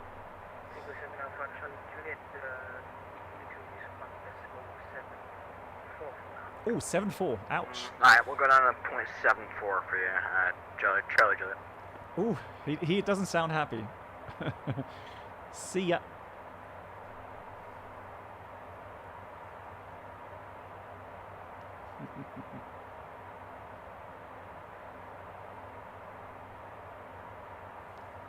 Yeah, but I think if he reduces 7-4, we're going to shoot past him now. Yeah, so Yoda, I was asked my last flight to Echo Hotel Alpha Mike, and I said, what's Echo Hotel Alpha Mike? Windmill 711, direct to... Say again the point? Carbo, Charlie Alpha, Romeo Bravo, Oscar. Carbo, direct, thank you, Windmill 71.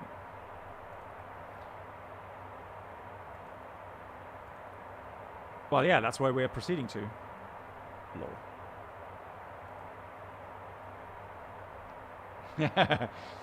Yeah, and I said, what's Echo Hotel Alpha Mike? Yeah. Walker 1443, could I have a direct to Carbo? No, you can't. Your mic's too loud.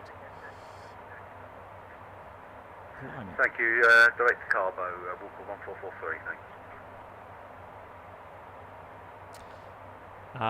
Yeah, so I said, what's Echo Hotel? And they said, Amsterdam. I said, oh, Amsterdam. Yeah, that's in Netherlands, I think, right?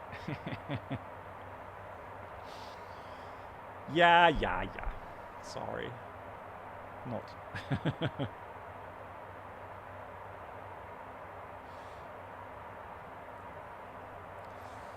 Right, so we are getting there, guys. We are getting there. 4 hours, 4 minutes past. And we are landing in roughly 55 minutes.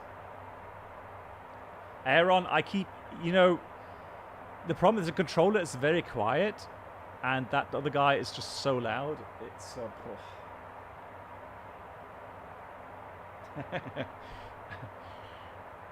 Toto, I can't comment on that.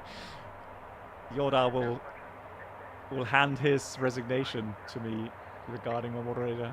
That was lap 250, Charlie Juliet.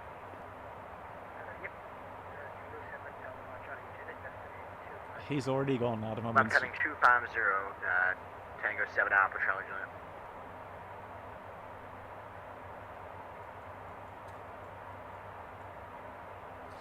So from Carpo we go Golfo, then Bolka, and then Bolka is where our arrival routing starts. Bolka level 100 or above. Might as well check the waypoints here.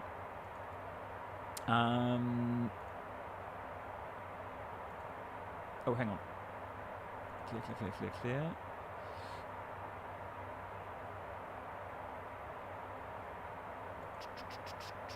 Oh, hang on. Where's my limitations regarding...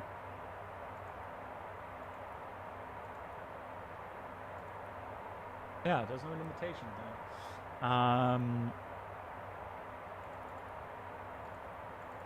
Oh, it's slash, isn't it? So slash plus. It's a different format. 100 above. Hey, I keep trying. Oh, that's the right format, but I have to put that 10,000. 10,000 above. We're getting there. There we go. Execute. Transition level. Let me get the ATIS. Hold on. Let me get the ATIS first of all. Index. Data link. ATIS. Return. No. ATIS. Previous. Lima Echo Mike Golf. Arrival ATIS, send.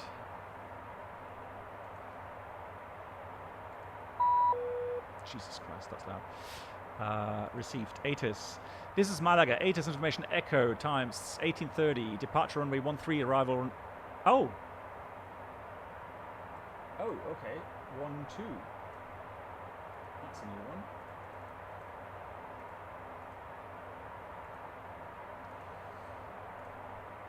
Right. Before we descend, etc., etc., I'm gonna ask him for 5 minutes leave. I need to get myself a coffee, dump some fuel. Yeah, so 12, that's the arrival. LS12, Zulu. Transition level is 70. 130 at 3. There we go. 13 degrees.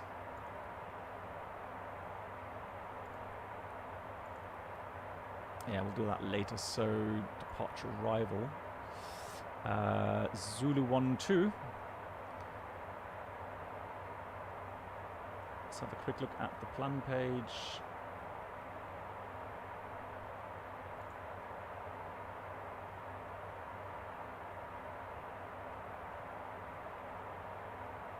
Plan page, range. So that looks all right. That looks good. Although it doesn't. Something's missing there. Hang on.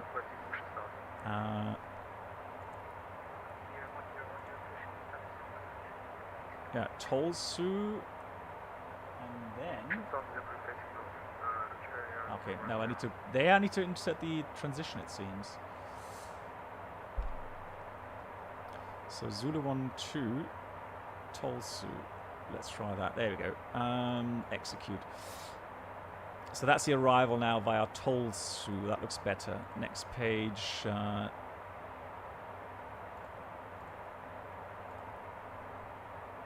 There we go. Just use the lower format button.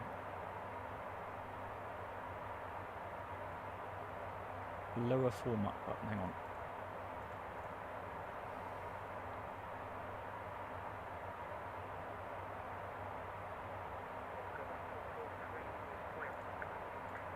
Ah. Thank you. Back 0.84, Walker 443. That's helpful. Yeah, thank you. Perfect. Thank you much. How many FOs get shocked by you stating to dump some fuel? No, that's an old joke, JD. That's an old joke. They give me the look like, oh god, another one of those dad jokes. Yeah, so no, that doesn't impress anyone. Alright, Jamon 0.76, direct carbo, thank you. Tango 7 Alpha, Charlie Glen. Oh, let's change the range here as well. There we go. Cool. Reduced to decimal 82, Walker 1443, will do. Windmill 711 request. Yeah, I'd like to have 5 minutes out of the flight deck, please.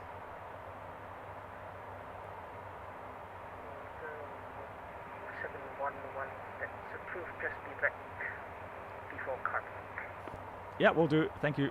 Windmill 7 on. Right, back in a few seconds, guys.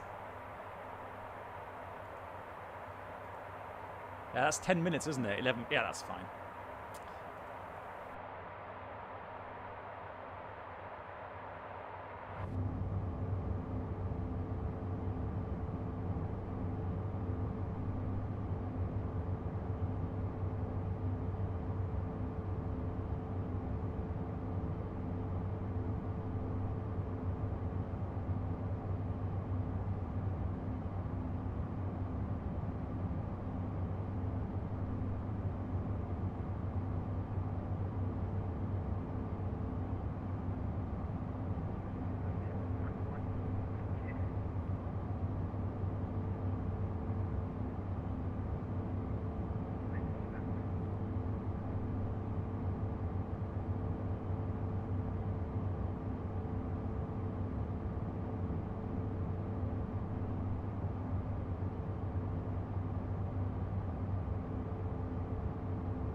Turn left heading 240, separation, Walker 1443.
Algeria 101, taxi.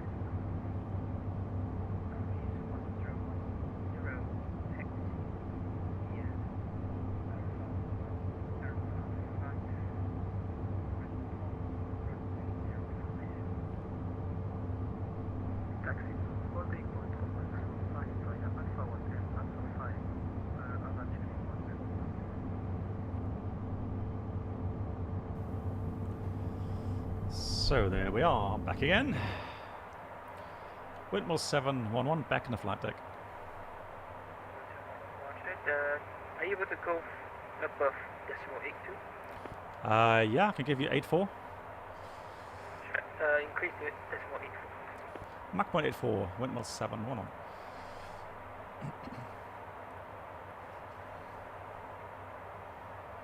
Man, we got a fast plane, don't we?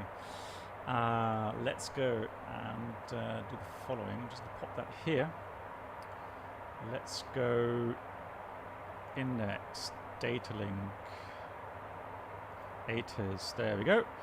Go to approach page here. Approach. 12 is correct. The wind data 130 at 3. What's a JF? What's it? Oh, those things that shoot down. That's yeah, I remember. Oh God, Yoda, I feel sorry for you. You don't have a good stand today, do you? 7-0 transition level. And what else do we have? Yeah, 5 minutes out of chat. Approved. Approved. 13 degrees temperature. There we go. 1-0. Where's my QNH? Lol. Anybody see QNH value anywhere?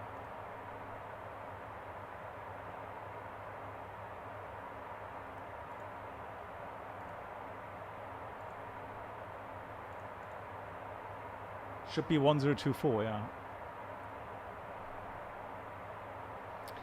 Right, so transition level, VNAV page, thank you. Page number 3, transition flight level 70. Oh, is it that way? Yeah, there we go. 70, checked. Cool.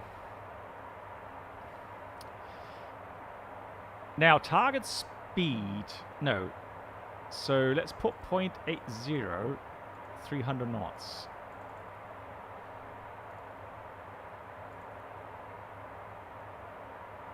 Currently selected. Yeah, 250 below level 100. That's correct. Now, for the approach, let's do this. Dry. That's all correct. Page number 2. Delta V ref. Don't do that because that's... oh, yeah. Toto, regarding the engine bleed. So if I leave that on off, the co-pilot, the virtual co-pilot will leave or switch off the packs for landing. Is that correct? Why is it so dark here? Hang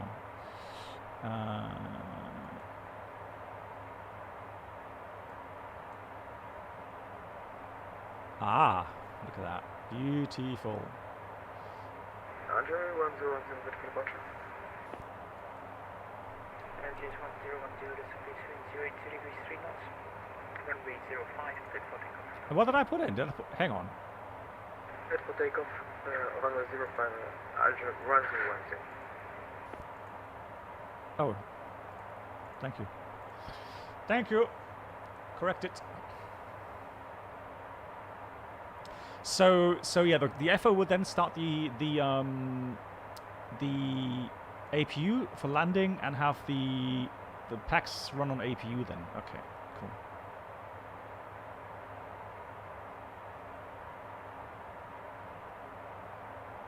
Okay, thank you. Fantastic. Right, so let's go through the approach page reference, then send the speeds in progress. So now we have the approach speeds inserted. Anything else? Landing weight? No, all good. So we know that we're below max landing weight. Regarding the tuning, let me go and tune some VORs.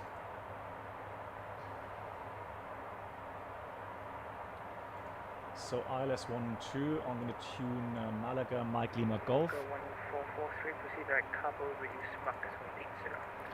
So, reduce to 80, direct Jesus Christ. Carbo, walk 1443.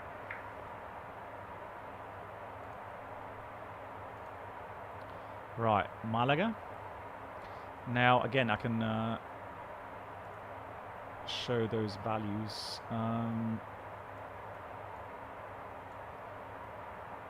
Yeah, I'm sorry. The thing is, the problem is I can't hear the controller.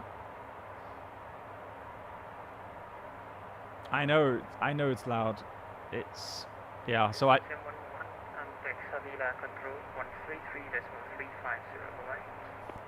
133.350, thank you. Windmill 711. So hopefully it's negativo, está sin contactar, le hemos llamado varias veces, pero está volando a su bola y no tengo ni idea de qué va a hacer. A ver si cuando deje de ser factor le llamo para la salida. Comprendido, Natura 903. Mantenemos posición. Málaga, 11825, to nice landing.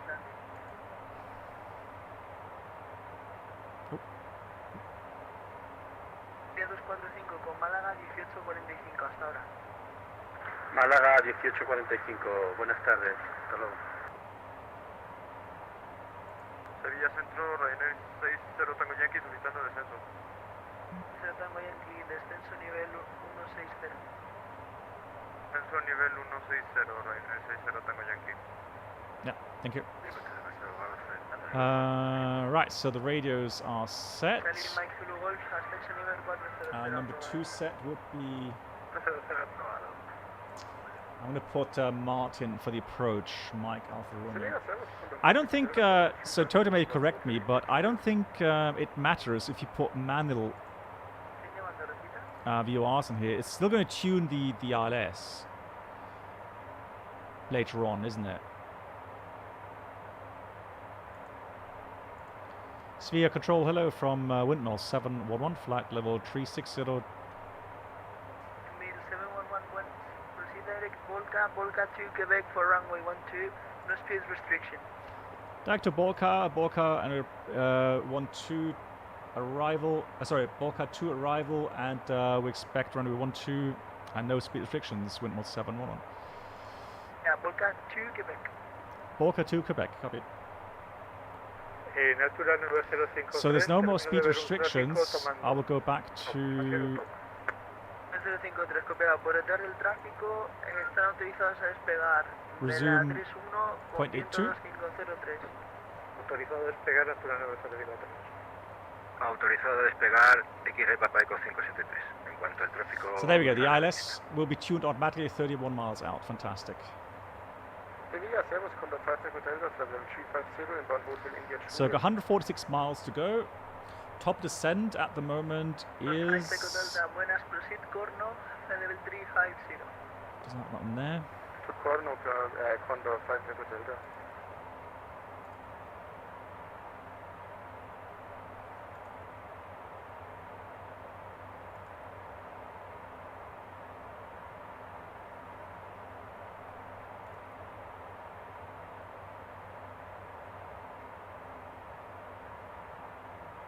X-Ray Papa Eco 573, entrando en pista en la 31, despego de esta intersección.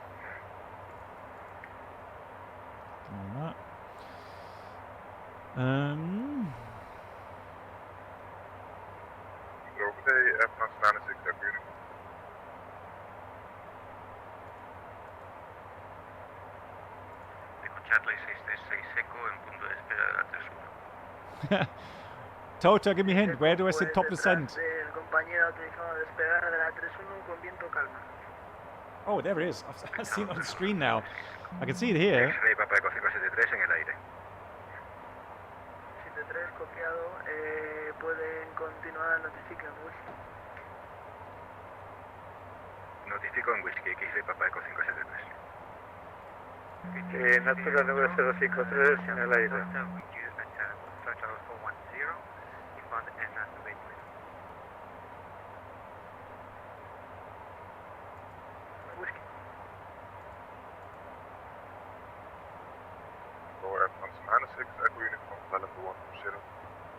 France 96 Echo Uniform, please set squawk 4417. Squawk 4417. Sophia Renner, hello. Tango 7 Alpha Charlie Juliet overhead Carbo, plot level 380. Tango 7 Alpha Charlie Juliet, buenas, flight level 380. No speed restriction by the, well, continue Mach 76. Hey Frank, how you doing? Nice to see you. Proceed Volca for Volca 2 Quebec, runway 12. Oh yeah, you're right. To repeat that arrival one more yeah, time. The cruising level. Yeah. Where's the Volca what? Volca 2 Quebec. You're Go correct. Go back for runway 12, thank you. Tango 7 Alpha Charlie Juliet. Yeah, that's a good point. Good evening, Studio Radar, Charlie South Delta, meet you at flight level 410, passing in on runway 1. Alicia Alpha Hotel Delta, buenas, radar contact, Bailen to Quebec for runway 12. And to Quebec for runway 12 for Right, regarding the... France 96 Echo Uniform radar contact, I will call you back very shortly for hire. This is a push-button aircraft. Who said that? Oh God! I did? Darn. Man, seriously.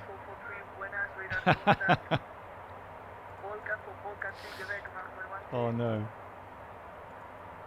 Thank you. Volca for Volca direct, runway 12, thank you. Oh my God. This is too much. Right, so Volca. So, yeah, 10,000 flat, 100 above, that's good. Then we've got... now that's how pros do it. I'm trying, guys, I'm trying, seriously.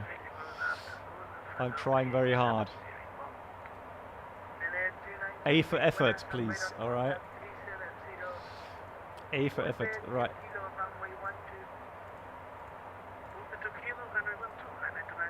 There we go, so arrival. And radar Tango 7 Alpha Charlie Juliet is verifying. Did you clear us to descend by the arrival or as expected? You have to call Malaga. No restrictions really. And then you've got tolls to 70 or above, 7,000 above. Okay, cool. So approach Alice Zulu 12. And there we've got, yeah, 70 at least there. Then we go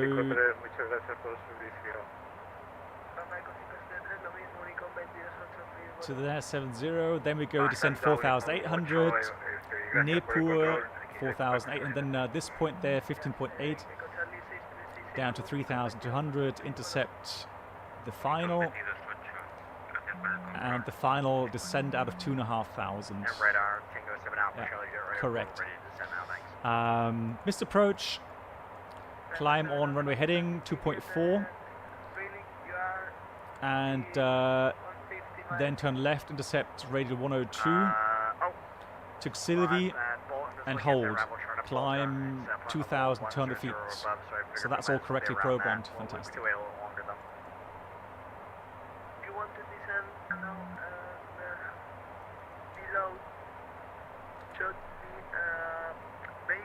approach, we'll shortcut the approach in order to don't fly the Mike Golf Alpha Tolsu left. Roger, we'll wait a little longer then. Descent checklist. Shoulder Okay, harness. we're ready on flight level 180. Ready, we'll set for level 180, Tango 7 Alpha Charlie, thanks. Oh, lovely. It even has that arrival routing on that map. How cool is that?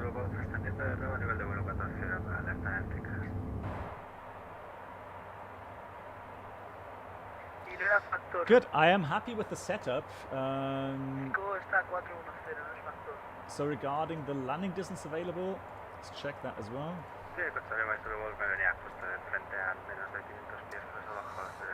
So let's check that. We have 2,750 meters available, and Echo 9 is 1,700.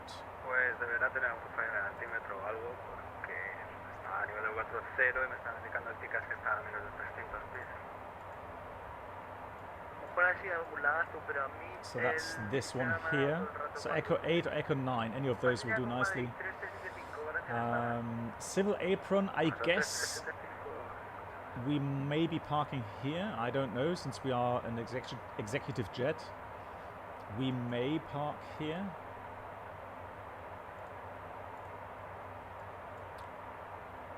The northern ones are between 80, 90, 70. Okay, so if it's anything in the 70s to 90s, we're parking up a north section. Otherwise, we'll be going towards the civil apron, I guess.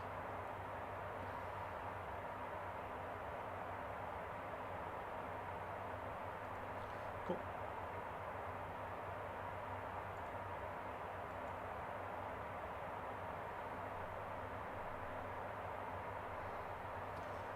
Southeast, you say? Hang on, let me check.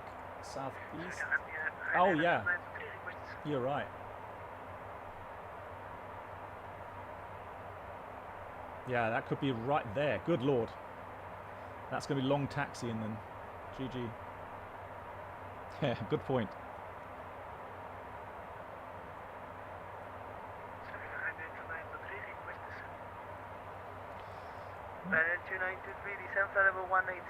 Gonna have the ILS chart here. That looks nice. Chart setup. Let's look in the menu here. Let's see if we've set up everything here. So let's go charts. Let's go.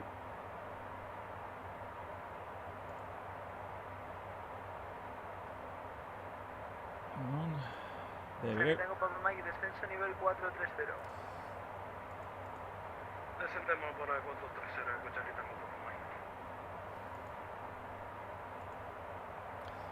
Right. No. For crying out loud.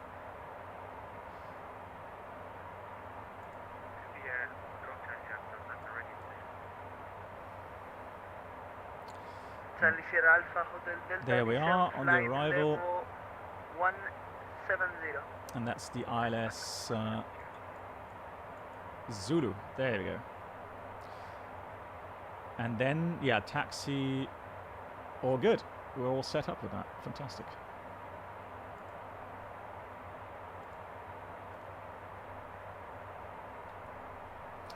Seem to be 2 FBOs, Avia Partner Executive, and okay, so maybe then they may ask us where we are going to park.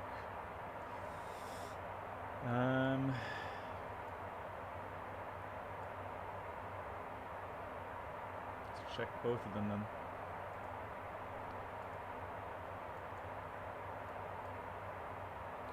I mean, it seems to be a huge general aviation apron down here, doesn't it? Look at that. Yeah, I'll tell you what, if he asks, well, we'll tell him that we're parking somewhere down here. I do have the add-on scenery, so it should be in.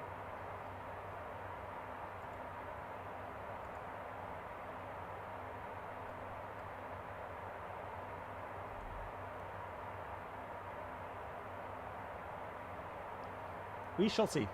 We shall see what we get.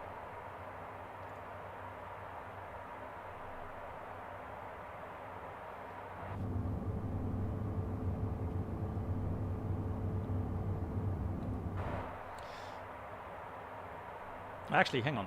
We might as well do this. Prepare for landing.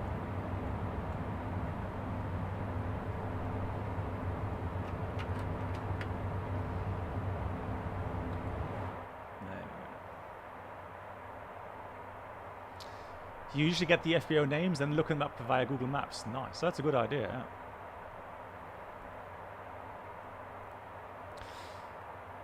So it looks like we're going to get our descent very shortly. Walker 1443, could I request early descent? 25 miles. Hey Tishka, nice to see you. How you doing? Oh yeah, let's do this. Hold on.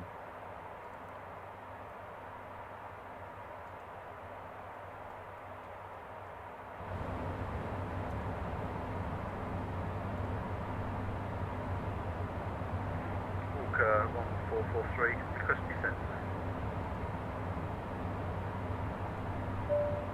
May we have your attention, please? We're approaching our destination in a few minutes. Please place all storage compartments and tables in their fully stowed position. All portable electronic devices must be turned off. Ensure that your seats are fully upright and that all loose articles Is are it really stowed. that expensive? And observe the seatbelt and no smoking signs when they appear.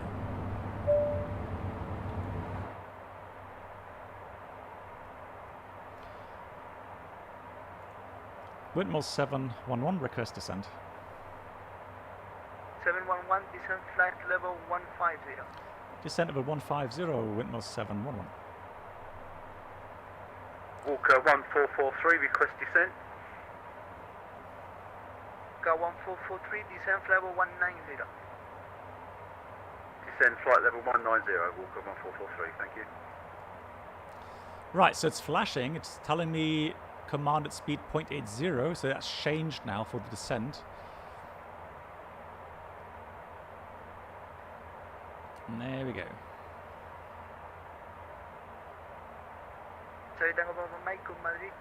Oh, look at that coastline there. Beautiful. Love it.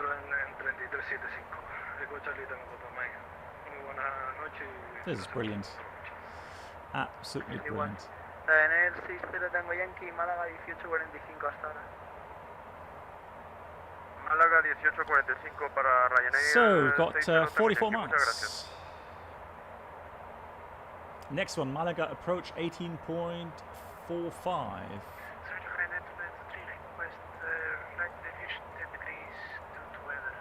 What? Weather's fine.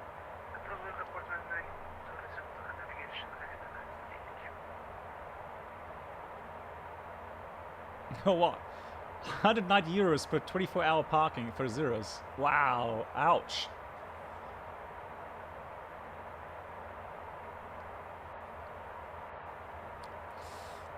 So we actually got it to descend quicker than I expected. So let me just do this.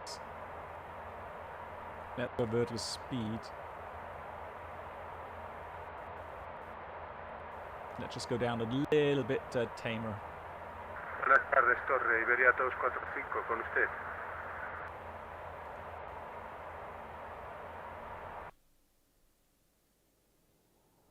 Málaga, Torre, Iberia 245, ¿me recibe?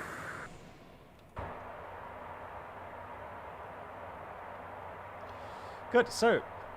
Secure. Passenger signs. Sí, Iberia, no sé si esta es la frecuencia 118. Otter. Perdón, me he equivocado. Pressurization. So, let me just have a look. So the altimeter should be 1024.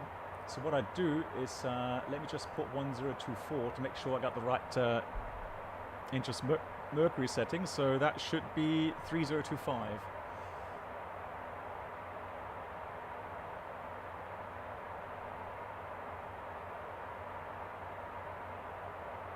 That looks about right. Set. Fuel quantity and balance. Right, so fuel quantity 2.6 right now indicating.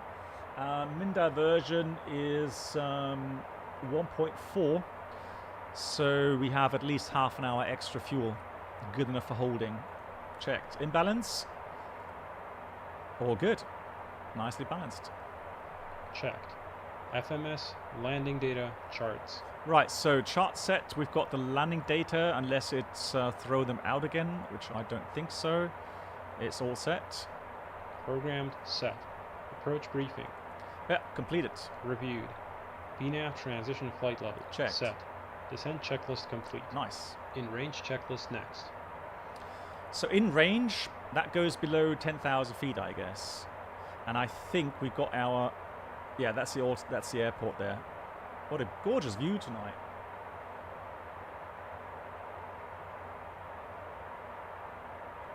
Lovely.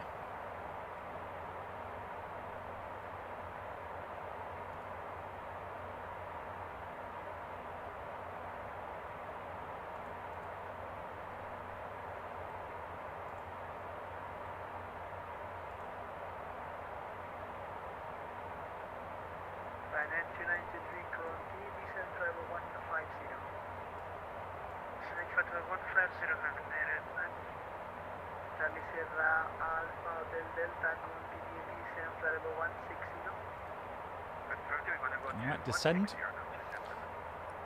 Transfer 96 Echo Uniform Madrid 13375.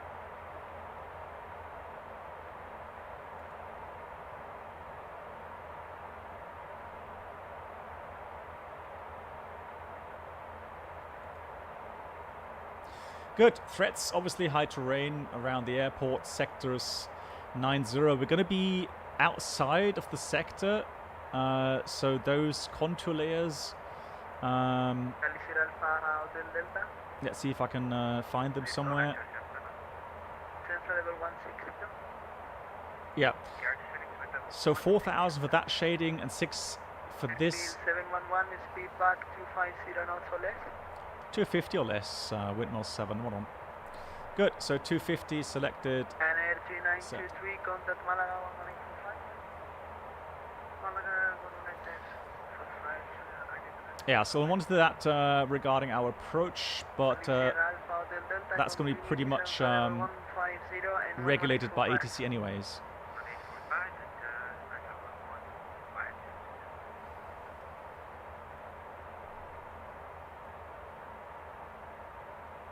Got 1443 speed 250 knots or less. 250 knots or less, Walker 1443. Nice. 47 Alpha Charlie Juliet, continue descent, flight level 150. Continue the descent from level 150, Tango 7 Alpha Charlie Juliet.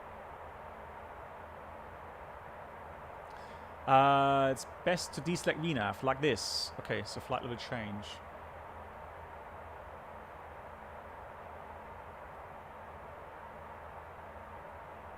Got 1443, continue descent, flight level 160.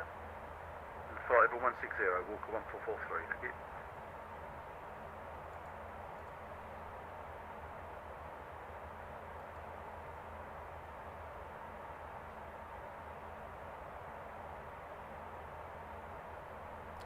So we've got how many miles to go? That's 19 Malaga. Currently we're 15. Tango 7 Alpha Charlie Juliet, contact Malaga 1845. Have a nice landing. King 4 guys, see you later, 7 Oh, Echo. that's already localized or pre-selected there. That's interesting. All right, so we're not getting the info there. Got 1443, continue descent, flight level 150. 150, Walker 1443.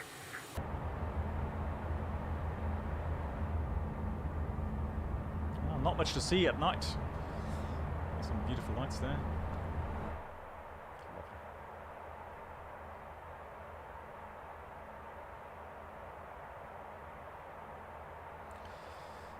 Alrighty, so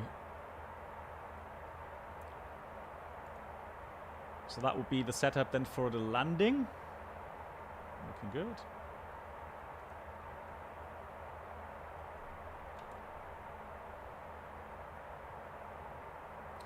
good. Swap the PFD to rows. Can I do the same thing here with...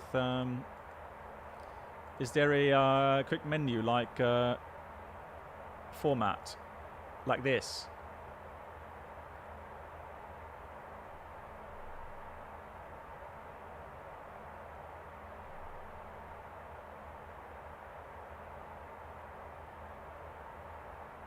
at 1443, contact Malaga 11845, have a nice landing. 11845, thanks for your assistance. Right, so clearance limit at the moment is told to. Wheel 711, contact Malaga 11845, have a nice landing. 1945, thanks. Have a nice evening. Windmill 711. 1845, there we go. Why did it say 19? 18.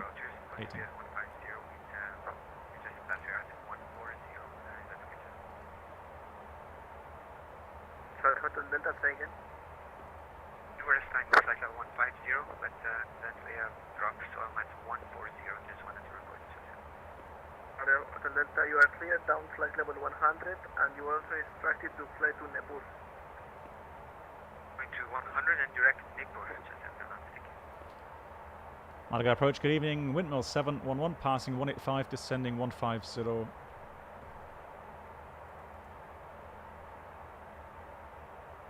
Golf. Tango 7 Alpha Charlie Juliet, descent flight level 100, identified.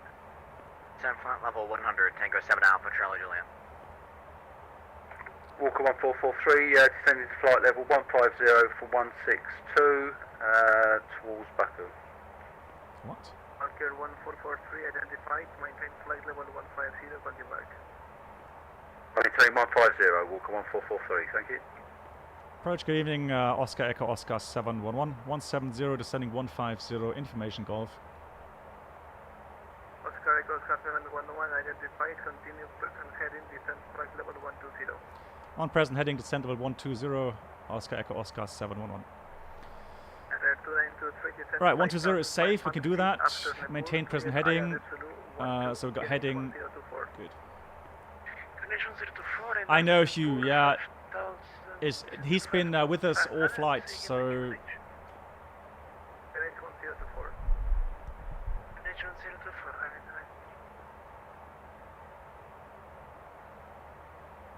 Right, so let's put this to this mode. Lovely. So again, look at the circle awareness. We're outside the MSA, so we've got to look at the grids. 7.5 is the grid altitude right now. And white area would be safe down to 3,000. The first contour layer would be safe at 5,000. TCAS below, sure.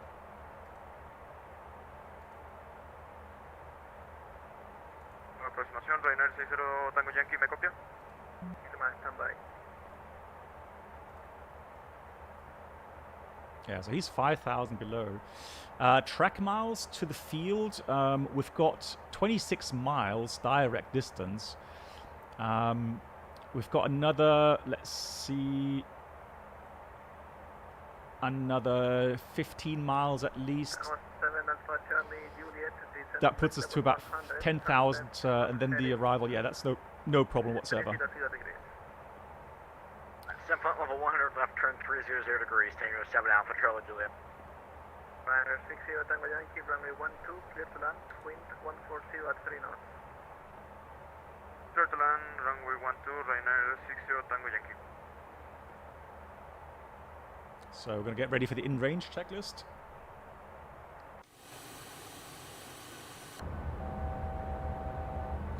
Oscar 711, descent flight level 100. Descent level 100, Oscar Echo Oscar 711.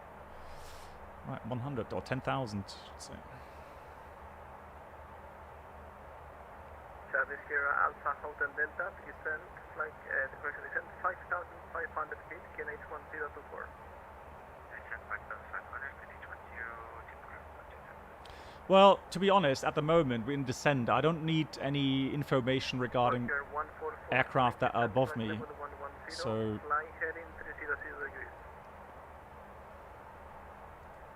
Sliding 300 degrees, descent to flight 100, thank you.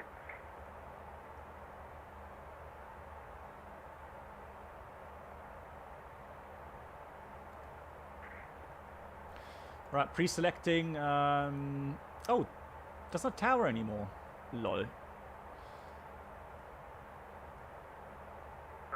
Hotel Delta after Nepal, cleared ILS Zulu 12. Descent according to the procedure. Alright, vertical speed, alt select.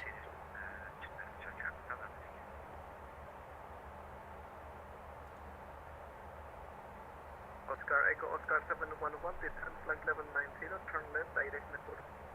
Left active Nepal, descent 90, Oscar Echo Oscar 711. Right, execute nav.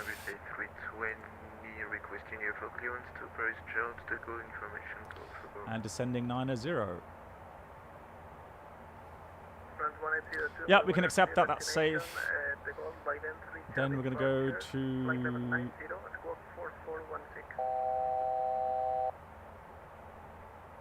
Charlie, departure, flight level 90, squawk 4416, Air France 1802. At 102, please are correct, break, Oscar Echo Oscar 711, descent altitude 5,500 feet, QNH 1024. Send 5,500, QNH 1024, Oscar Echo Oscar 711. Get 1443, your word is tracking to fly heading 300. So 1024 is set, checked. Lighting 280, walk 1443. How many miles? 27 miles to go. 90, that looks good. Actually, just increase.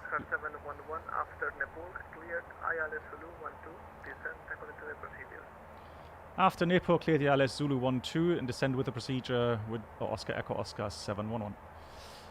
And 2923, continue approach, wind 140 at 3 knots, number 2. Civilian Ryanair 2923, we are unable, we do not have that runway. Request landing runway 13. In range checklist. APU.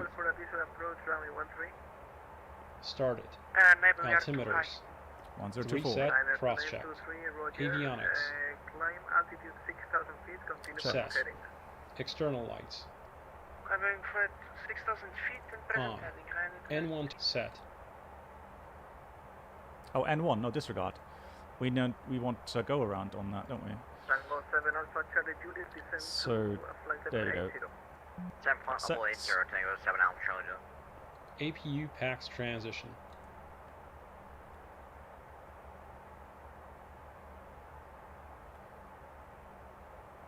So now he's setting the... Veil completed. Yeah, so APU now... generator. APU bleed is supplying the packs. On. CAS. Ryanair 2923, turn Checked. left, heading 0 Checked. 0 degrees. In range checklist complete. Before landing checklist next. Cool. So we just passed Nepal. There we go.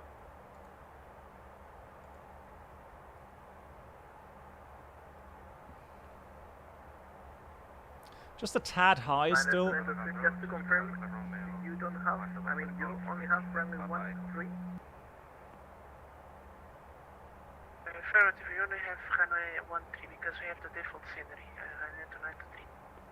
923 Roger, expect vectors ILS Zulu 13 after Nepal. So 5,500 is safe on that leg towards the final. We can go down lowest 4,800. He said descend with the procedure. So that's what I'm going to do now, 4,800. And then after we pass the next waypoint there, we can go down to 3,700. Right, I'm going to put out some flaps. Turn direct to 4 7 Alpha Juliet.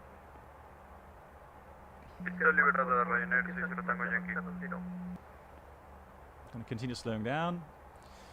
Blocked. Approach mode is armed. 1443, descend flight level 70. Flight level 70, walk 1443. Yeah, 1,500 feet should be fine to meet our intercept there. Slowing down, fantastic. Good. There's the airport, there's the other runway, this is the one we land on. Good. Almost there for 3,200. There we go, so 3,200 is the minimum. We can go now. Bravo, stand 44. Lima Bravo, stand 44, Ryanair. And then intercept is going to be later on at 2.5. So 11.5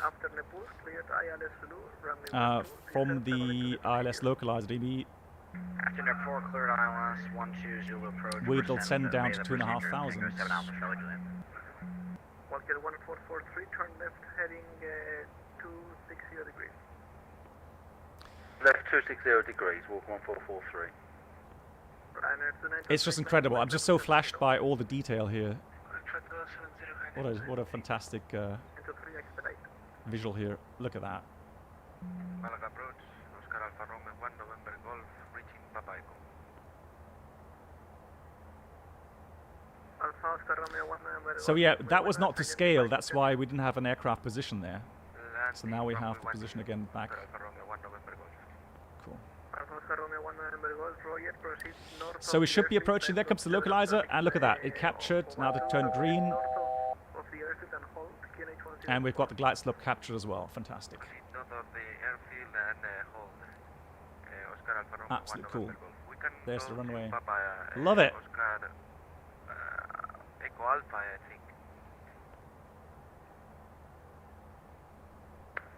Ready for push and start front swing 02. Missed approach was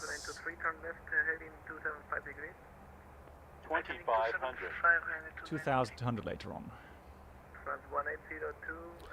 I'll select that already. So 2,000 missed approach is set. Starts approved, QNH 1024, front swing 02. Wow, terrain mode coming in as well. Absolutely brilliant.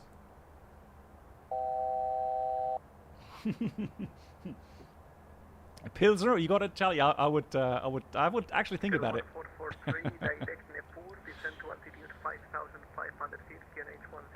So landing elevation 44 feet. Direct Nepal descends 5,000, walk 1443. Malaga approach, buenas tardes. Yeah, still FPS, I'm still above 60. I mean, I can show you that here, look. If you don't believe me, look at the Avitap. So it's limited to 60 because of the V-Sync. Absolutely buttery smooth.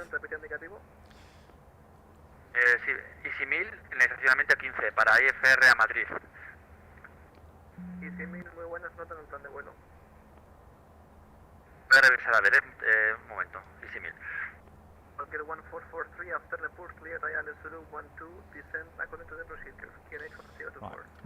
Gears coming down. So descend as procedure, QNH 1024, walk 1443.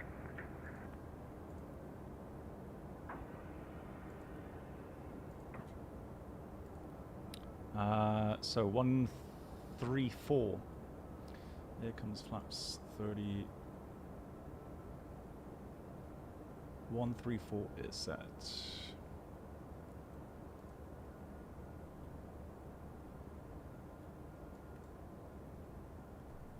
Before landing checklist.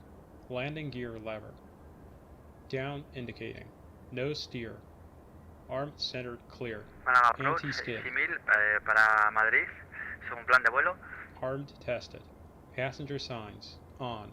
Wing cowl anti-ice. Not required. On or off. Continuous ignition. On. Thrust reversers. Armed. Spoilers. Stowed auto. Flaps. Checked. Before landing checklist complete. Right. After landing checklist next. Let's give me a call. Charlie, hold Delta, continue on the right. So wind currently calm. Right, continue on right to Lima. Tarek Oscar 711, runway 12, clear to land, wind is 1,000 knots, light traffic north of the airfield. Okay, copy traffic and cleared to land 12, windmill 711. Good. Right, to 923, turn right 10 degrees. Confirm right heading 010 degrees, Hane to 93. 923 negative, right 10 degrees, so it should be around. So manual 295, flight. maybe, Here's stick cam. Copy, right degrees to And I'm going to go to HUD mode there. Fantastic. All right. Oh, careful with the speed and getting us a little high. Little out of trim. Come on. Trim. There we go.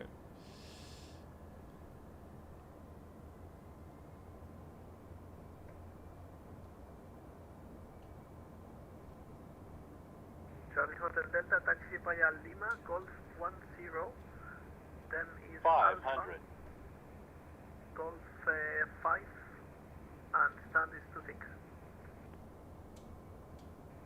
Echo Lima, Golf 10, Alpha, Golf, and then for stand 26, we're gonna try to find the ticket. Sorry, Hotel Delta, yeah, the problem is that you turned left there at Romeo 9 at Charlie, so you already missed Lima.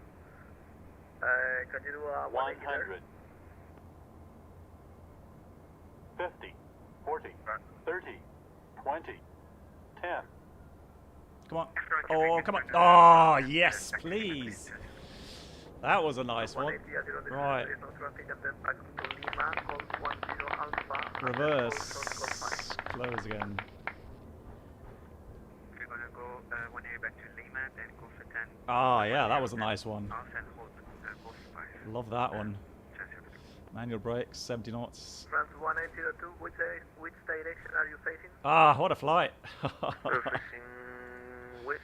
What a flight. Echo 9, here we come. 1802.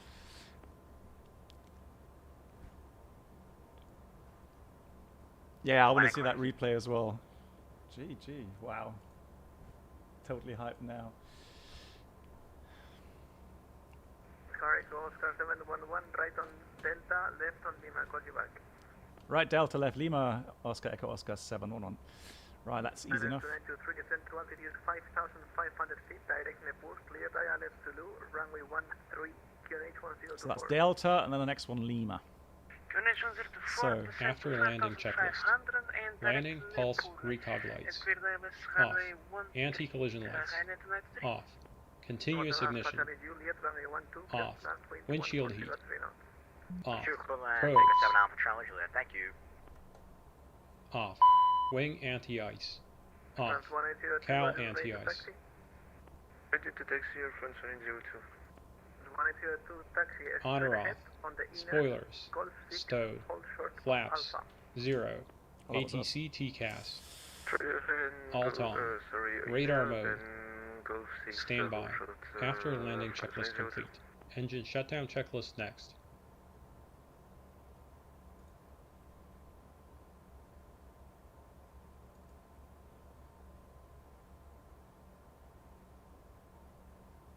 Hotel Delta, Amman clearance. Taxi via Lima. Feels alright, I know. Golf 7, hold short of Alpha. Lol. Lima, Bravo, Golf 7, hold short of, can you say again, hold short, Bravo.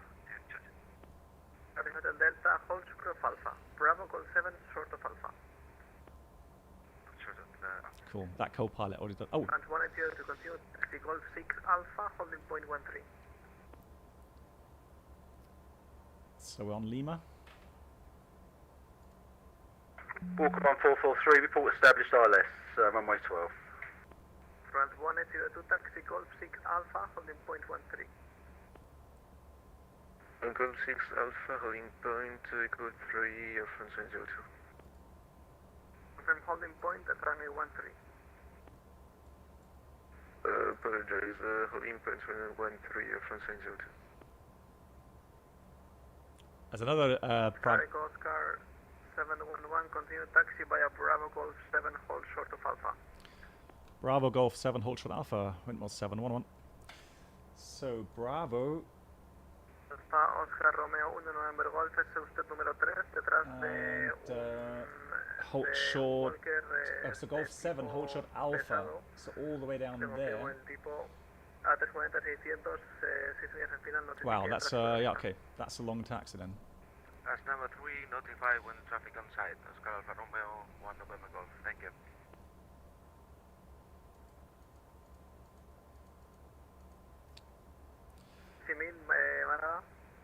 Where's my click for? Come on.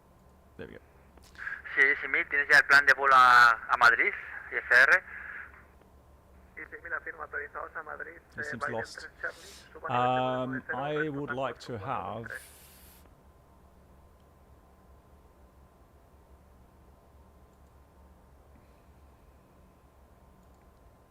¿Puedes repetir la salida, Isimil? Isimil, Bailén 3 Charlie. Oscar Alfa Romeo 1 November Golf, traffic on site. Which chart is that? That is chart... Salida Bailén 3 Charlie, responda en 4423. Altitud inicial, ¿puede repetir, Isimil? Te llamo, break, Tango 7 Alpha Charlie Juliet, taxi via Lima, hold short of Golf 10. Lima, short of Golf 10. There we go. So we're taxiing down to Bravo.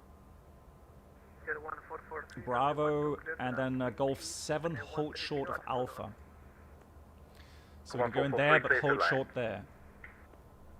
You know what, Tango 7 Alpha Charlie Joe, we're just going to park right here. Alpha blah, blah, blah. Exactly what I thought. Lol. See you later. Oscar Romeo 1 November Golf, behind 340 600, join final, runway 12, behind, caution. Salida, baile 3 Charlie, pista 31, respondan 4423 y 6000. Okay. Now to be careful. So this is... Malaga approach, good evening, Lufthansa 117. Oh, Jesus Christ! Blimey! Oh, that scared the hell out of me.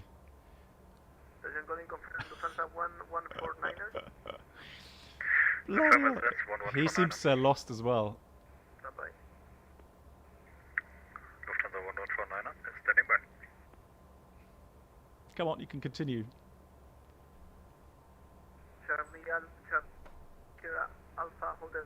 Yeah. Good morning, everyone. You just missed the landing. Welcome to Malaga.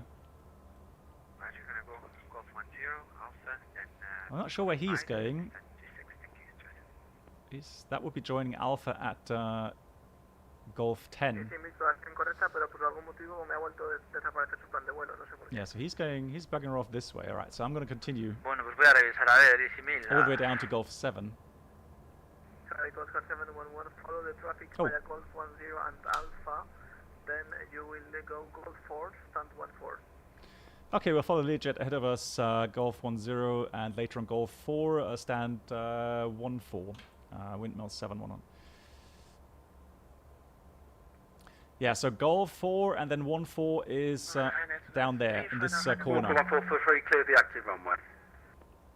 Okay, 1443, right on Delta, left on Lima, I call you back. No. Malaga approach, good BB, evening, not Lufthansa baby. 147, request clearance to Frankfurt. 1 November Golf for final runway 12. That was a cool flight. Man, I really enjoyed that. Lovely 5 hours, and it worked perfectly. All good. Lovely. Right on Delta, left on Lima. Aaron, good Right night on to you. Delta, left on Lima, thank you. Take care. Right, next stream, yeah, I'm planning to stream on Monday again. I am planning to fly shared cockpit or shared flight with Motosuva on Monday in the 319. For Lufthansa 147? There's going to be several shared flights in the next couple of days. So, oh yeah, you're right. Lufthansa 147 clear to Frankfurt by then 3 Charlie departure, flight level 90, squawk 6257. Hotstart Flight Support, Jenny speaking. How can we help? Clear to Frankfurt via Baylen 3 Charlie departure. Understood. We'll have that ready for you. Anything else? 190, flight plan route. Yeah, Uptat, I'm glad you enjoyed it. Always a pleasure. Take care. Well, he said Golf 4, they need to us. Alpha Golf 4. So he's going somewhere else. Yeah, big thank you to Toto, developer here of the Hotstart Challenger. What a pleasure. Wizbo, good night. Glad you enjoyed it. Yeah, he's heading off somewhere else.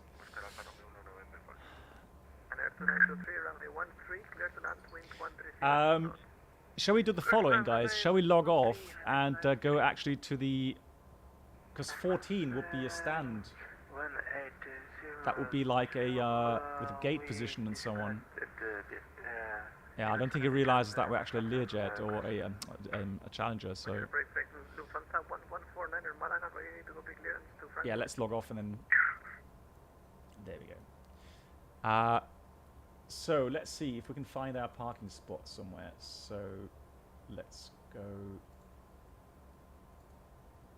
there. So it's Golf. We're going to continue. We're going to go continue Golf 1. Yeah, I'm curious about the taxi to Amsterdam. No.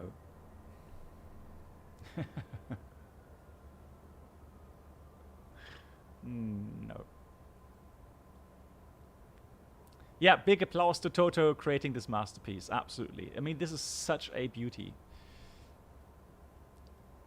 Golf 2, and then we'll take Golf 1 into the corner over there.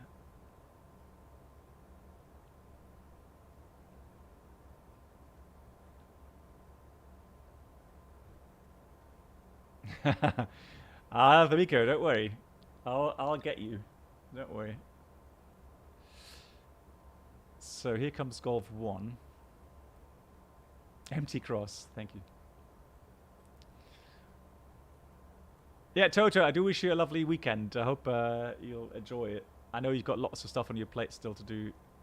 But hey, I hope you have a great Sunday.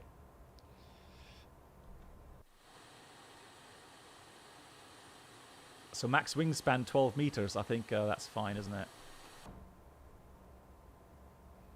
If not, we'll find out. Ooh. All good.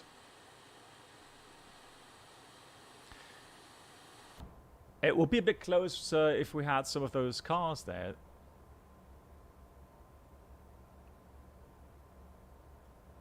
Yeah, that should fit. Famous Good last night, black box. Right. Not sure if what we can. Good night, Voyager. Dankeschön. Mach's gut. Schönen Sonntag.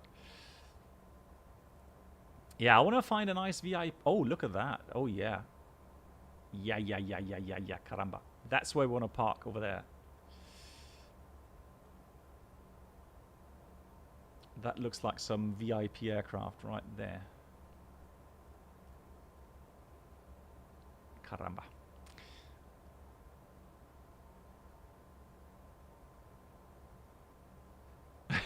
No, we don't. No, we don't have a return flight. No, I don't know where you got that idea from. No.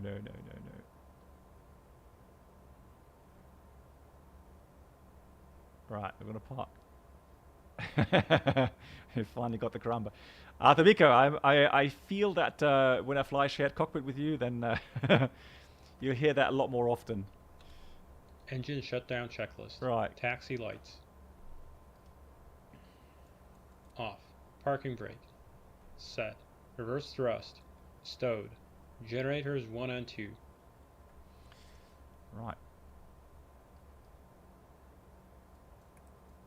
Off.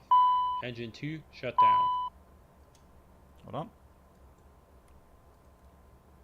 Fuel boost pumps. Where's my click spot for the... There we go. Fuel boost pumps. Off. Fuel system. Check. Engine 1 shut down. Check ITT below 350 degrees Celsius. Checked. Anti-ice. Off. 14th stage. I guess that goes off, correct?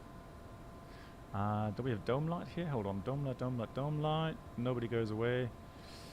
Kevin...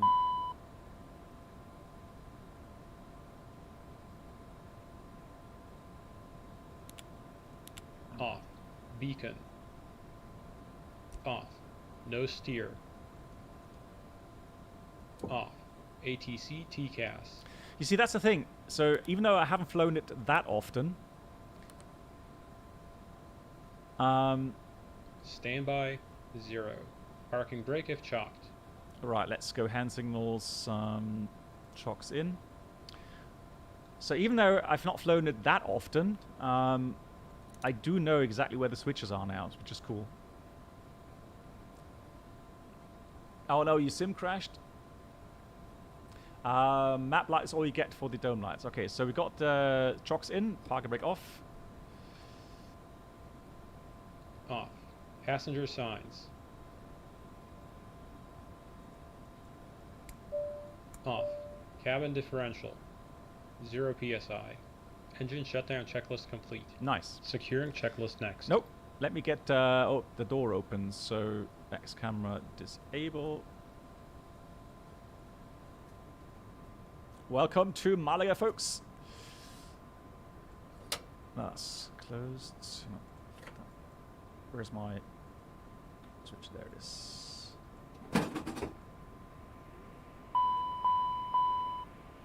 Yeah. Sim crash, definitely caramba. Absolutely agree. Right, so let's Our ride is here. There we are. Thank you, Captain. Always such a pleasure flying with you. Have a nice rest of your day. You too. Enjoy your stay at the beach.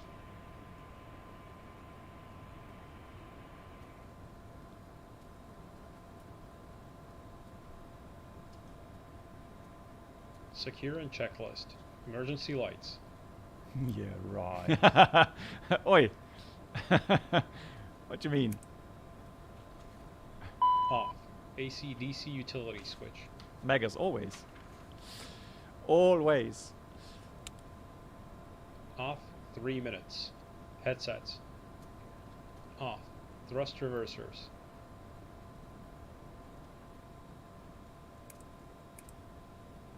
Off. Chocks. Installed.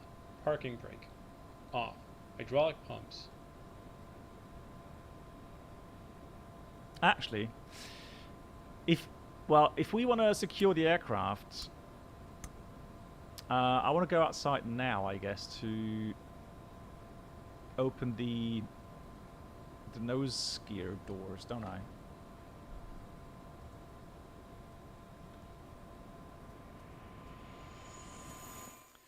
And Tota said something about that the real pilots, they will, or Pilsen knows that as well, they will leave the doors open so that next time they can take out the pins without having to switch on hydraulics.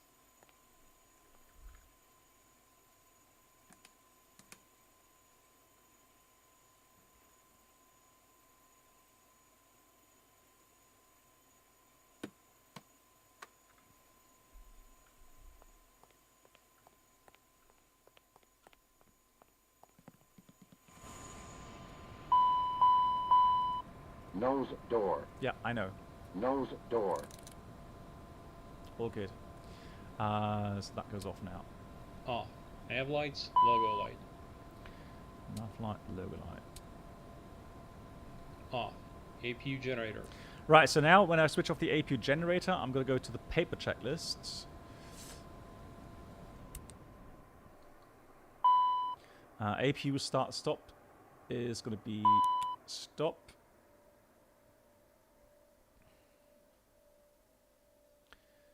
Then we got packs off. LCV 10th stage isolation off or close. And then APU power fuel off. ICAS APU gauge not displayed. Hang on.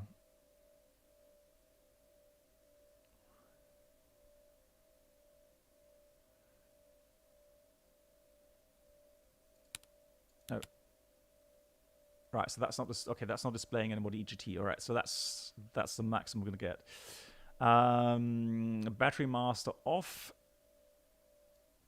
Cabin refuel panel off, and then service lights off. Pins covered installed. Yeah, pins covered installed. Of course, when we get outside, which we'll do.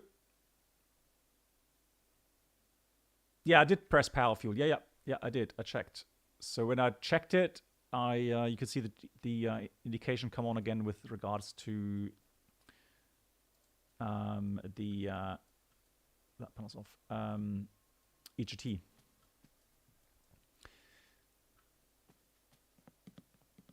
It takes a minute. Okay, it takes about 1 minute. Okay, cool.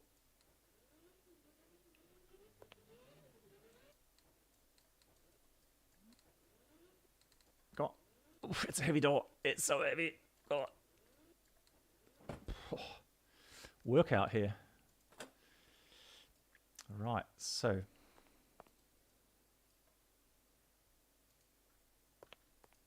make sure we get all the covers on. We need to get the pins as well. So the pin is there. There's the pin.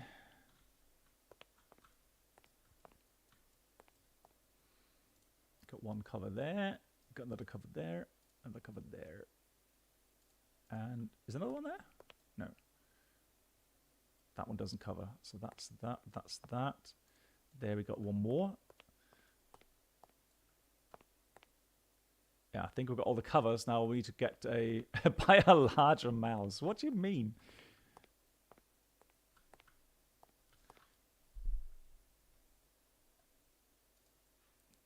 There we go. Will you get a gym membership so you can close the door? I have a gym membership. It's just that I've not been going for a while because of COVID.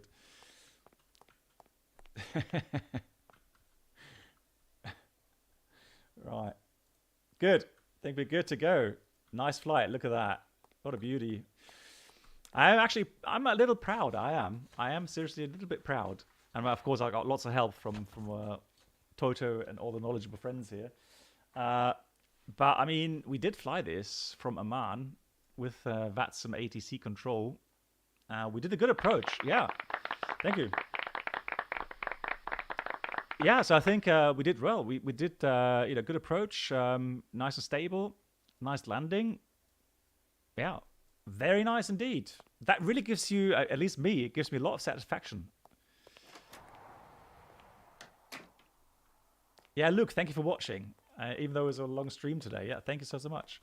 Good night to Jenny. Jenny, I think Jenny, isn't it? Jenny, yeah, there we go.